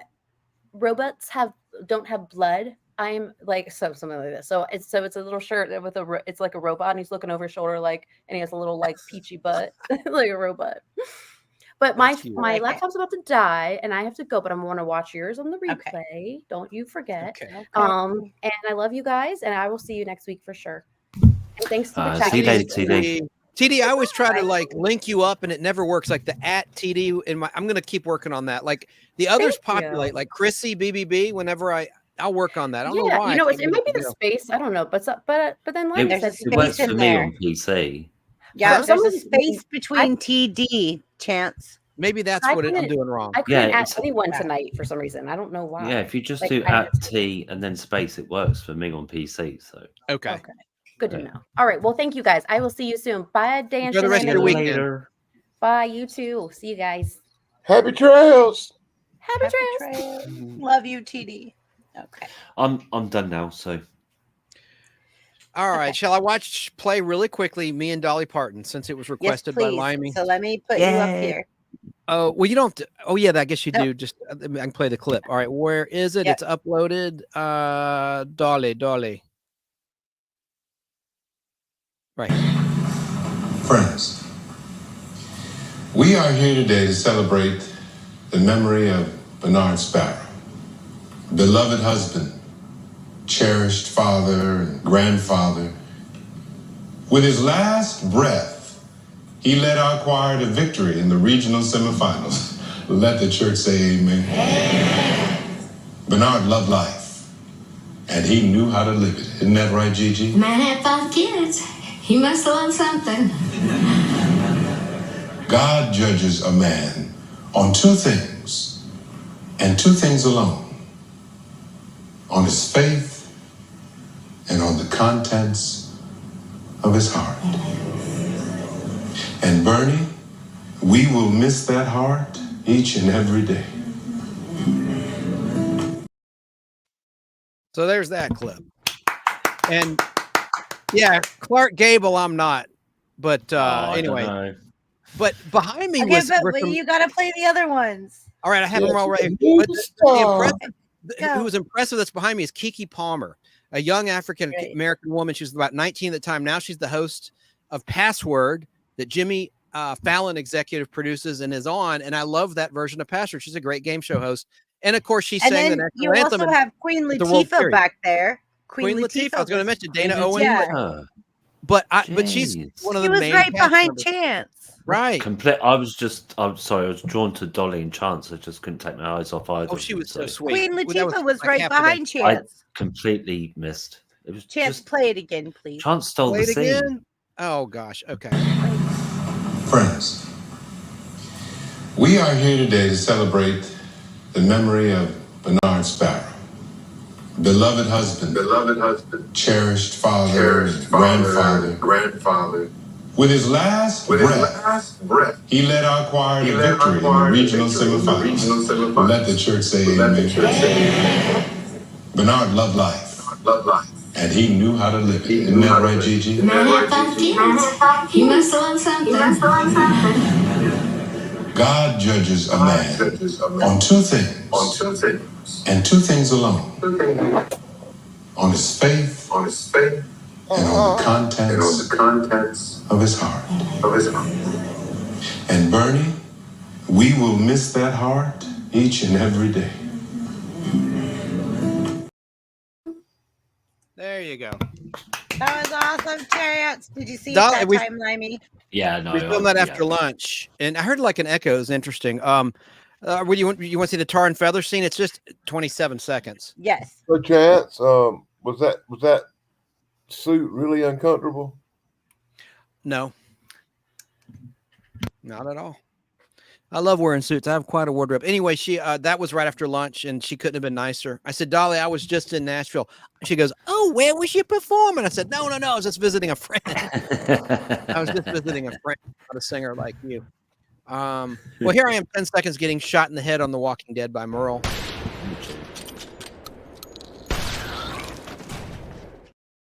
There I am. If you Oh, blink, that you was a missed it. zombie? You were Yeah, a that was a zombie? zombie. Yeah, I was a zombie. You have to wear some kind of like prosthetic something that A blown up squib. on your head. Correct. And it was a plastic device, remote controlled. And they used CGI for the bullet going into my skull, but that was real practical effects of the blood and the brains being splattered about. And there was a little pad in front of me. They said, now don't fall on your back or you'll damage the harness. First take, I fell on my back. They're like, oh. And so it was in downtown Atlanta, Baker Street. And the director got on her bullhorn and said, all eyes on him. And they filmed it with me and a really good looking tall zombie. I thought, oh, they're going to use him. He has the look, but they used my take. And I auditioned for that role for Greg Nicotero, who wound up directing many episodes of that show. He was the head of special effects, K&B Special Effects. And they had Zombie School and they had like 30 of us and they picked 4 to be featured. And I was one of the 4 because he liked my performance, even though I wasn't what they really wanted, tall, thin, but he liked my performance. I was doing sounds and he goes, you don't have to worry about the sounds. We'll handle that in post-production. Anyway. But you're like, I have to do it to be part of the act. That's it. And in the audition, they had an obstacle course of chairs and they said, pretend it's 4 a.m. and you're stumbling out of the pub. That's what we want. Slow zombies like Night of the Living Dead. And they played a clip of Night of the Living Dead. They said, this is what we want. This is before it aired, right? So they're like, we don't want fast zombies like you've seen. Anyway, so that's my little Walking Dead story. And I was core season 1, worked a little bit on season 2. And so let me show you a quick clip of me in a little speaking role. This is Fran Tarkinson's daughter, Haley. And I play the bartender really quick. Something for you, Miss Villancourt? The usual. Put it on my tab. Sorry. Your credit's no good here. That's a little bit of Nice that. chance. Yeah, not the best Nice quality chance. clip there. That's all I have. Okay, the tar and feathering. Oh yeah, tar and feather. Okay, tar and feather. By that time, Jimmy and the mothers caved in. Made deals with Wardell. All except our cousin Spoons. And Race took him out the picture altogether.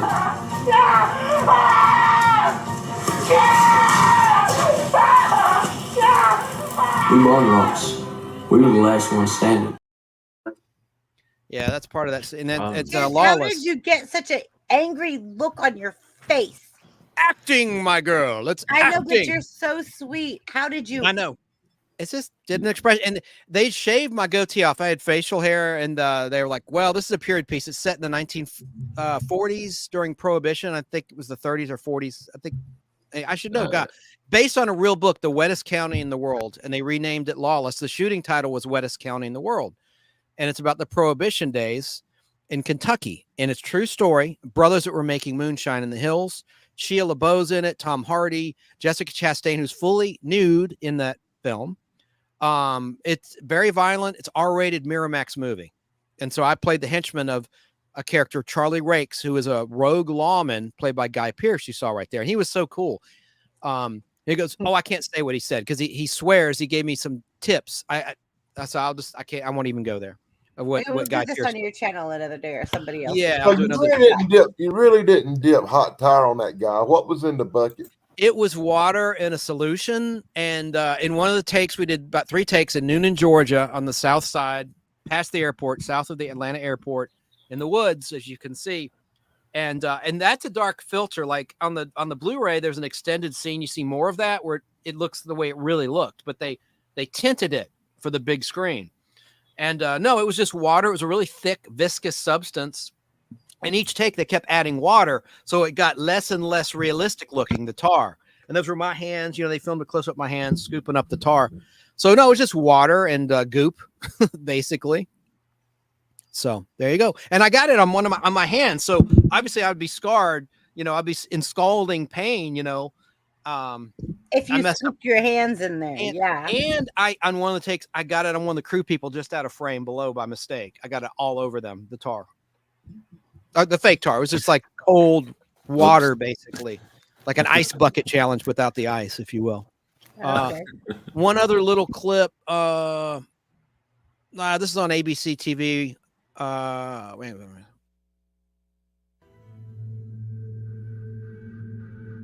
I was working at a car dealership. Another gentleman called me. He told me I needed to sit down. He had something he needed to tell me. I sat down. That's when he told me that Lynn had come to borrow a car. And he asked Lynn what she needed the car for. She said, for a funeral. And he's like, funeral? He said, yeah, I'm going to Randy's funeral.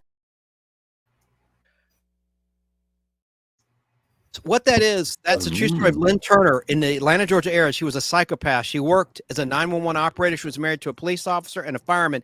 She poisoned 2 of her husbands by putting antifreeze in their food.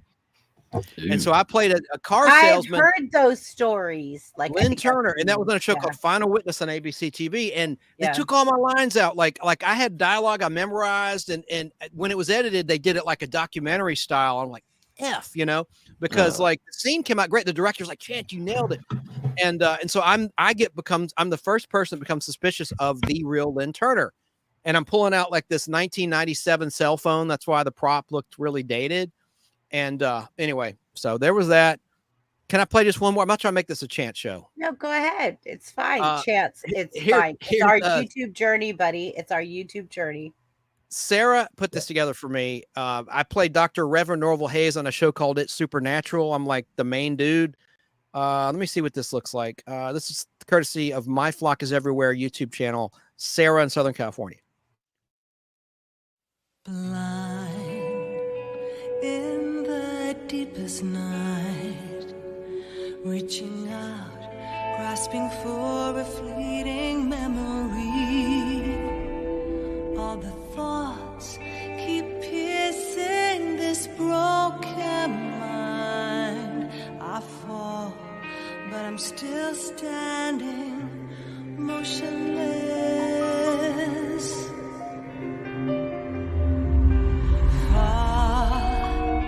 In the distance, there is light, a light that burns these scars of old.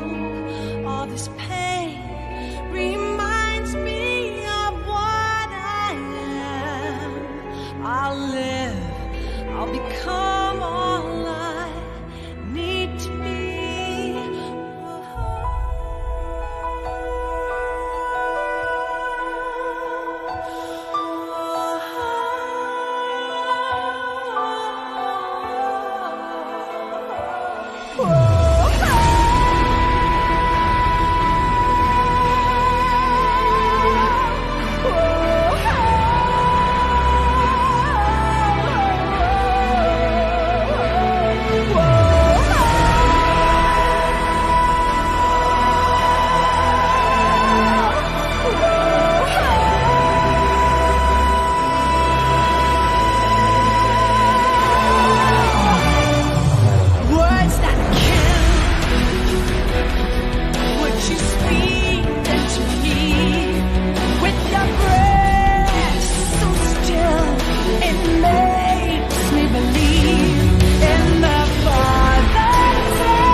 All right, sorry, that was a bit long, but Sarah edited that together. You can see some of the good and the bad acting there. That was a little. Oh, it's all good. Thanks. Amazing. One last chance. Got another 37 seconds. Not a long one like that. But thanks to Sarah, she put that music in there. Sarah, thank you for that. She edited that and did a great job with my scenes. This is also on It's Supernatural. You can hear my dialogue here a little bit. Different show, and I have some facial hair. Hello. This is Frank. Rebecca, I really need your prayers. Prayed for him over the phone and ministered deliverance and freedom, broke all of those strongholds in the family bloodline. Practices of my parents and any hold they may have on me. I renounce the occult practices of my parents and any hold they may have on me. And he went back to the doctor the next day to have the ultrasound before they took him into surgery. All the blockage in his arteries were totally gone. He was completely healed, and they canceled the surgery. So, it was kind of like a dramatic recreation, but I always wanted to be one of those guys when America's Most Wanted was on. I wanted to play like a bad guy, like a criminal, like robbing someone or even killing somebody just for fun. It's always so much fun to play a bad guy, This show called It's Supernatural, that was on like a Christian channel or something? That one was, yes, it's everywhere. Sid Roth's It's Supernatural. It got a lot of views. Sid Roth is in Charlotte, North Carolina, and he's a Messianic Jewish person. So he's a Jewish person that believes in Jesus and everything, but he's got a huge production company. He's very wealthy, huge following, and he spreads the word. And anyway, so that was that. And I think that's all I pulled of my many acting clips, but that's some of it. So enough said about me. So thanks for watching. Thanks for the nice comments. Sorry, Limey, go ahead. Certainly versatile, Chance. I mean, there's a whole range there, including the undead. I mean, well, a bunch of stuff I can't talk about to come out. Now I did background stuff, but there's some featured stuff. Oh, I have to do my American Pie clip next time. I was in American Reunion, 15 days we shot in the reunion scenes. I don't have it. No, I don't have it pulled. I need to put that on my channel. Hey, I'm going to link that channel, my acting channel. But I can't talk specifics, but well, you saw in the chat, Keebler in Texas State said, let's just give it, I can just put the comment up. So all I got to say about that. Therapy Circus will be live discussing violence in America and discussing Tulsa King season 2, the premiere of season 2, September 16th on Paramount Plus. That's with Sylvester Stallone. Sylvester Stallone, starring vehicle. He's executive producer. This is season 2. It's a streaming project on Paramount Plus. It's excellent. It was the #1 streaming show on Paramount Plus. Season 1 was. So but it's a streaming show and a star vehicle. But what's he doing? Is he like a podcast or what?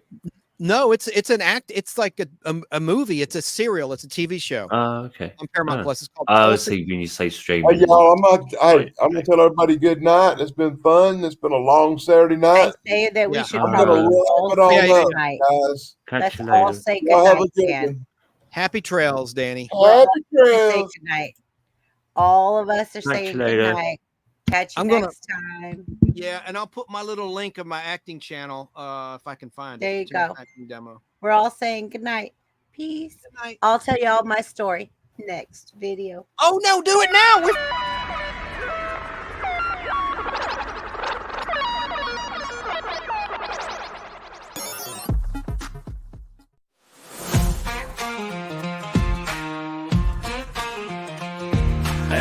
We forgot BBB.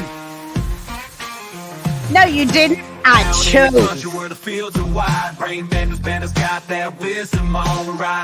got you, Chance. I got this next time. The drop of knowledge mixing wrongs and rights. Got that cowboy hat with a digital twist, bringing logic and humor that you can't resist. Cracking goes like a lasso, wrangling thoughts in a world of questions. They're connecting all the dots. Country house with a rap beat drop. Bring band to stand and y'all don't wanna stop. From the ranch to the stream, they're rocking the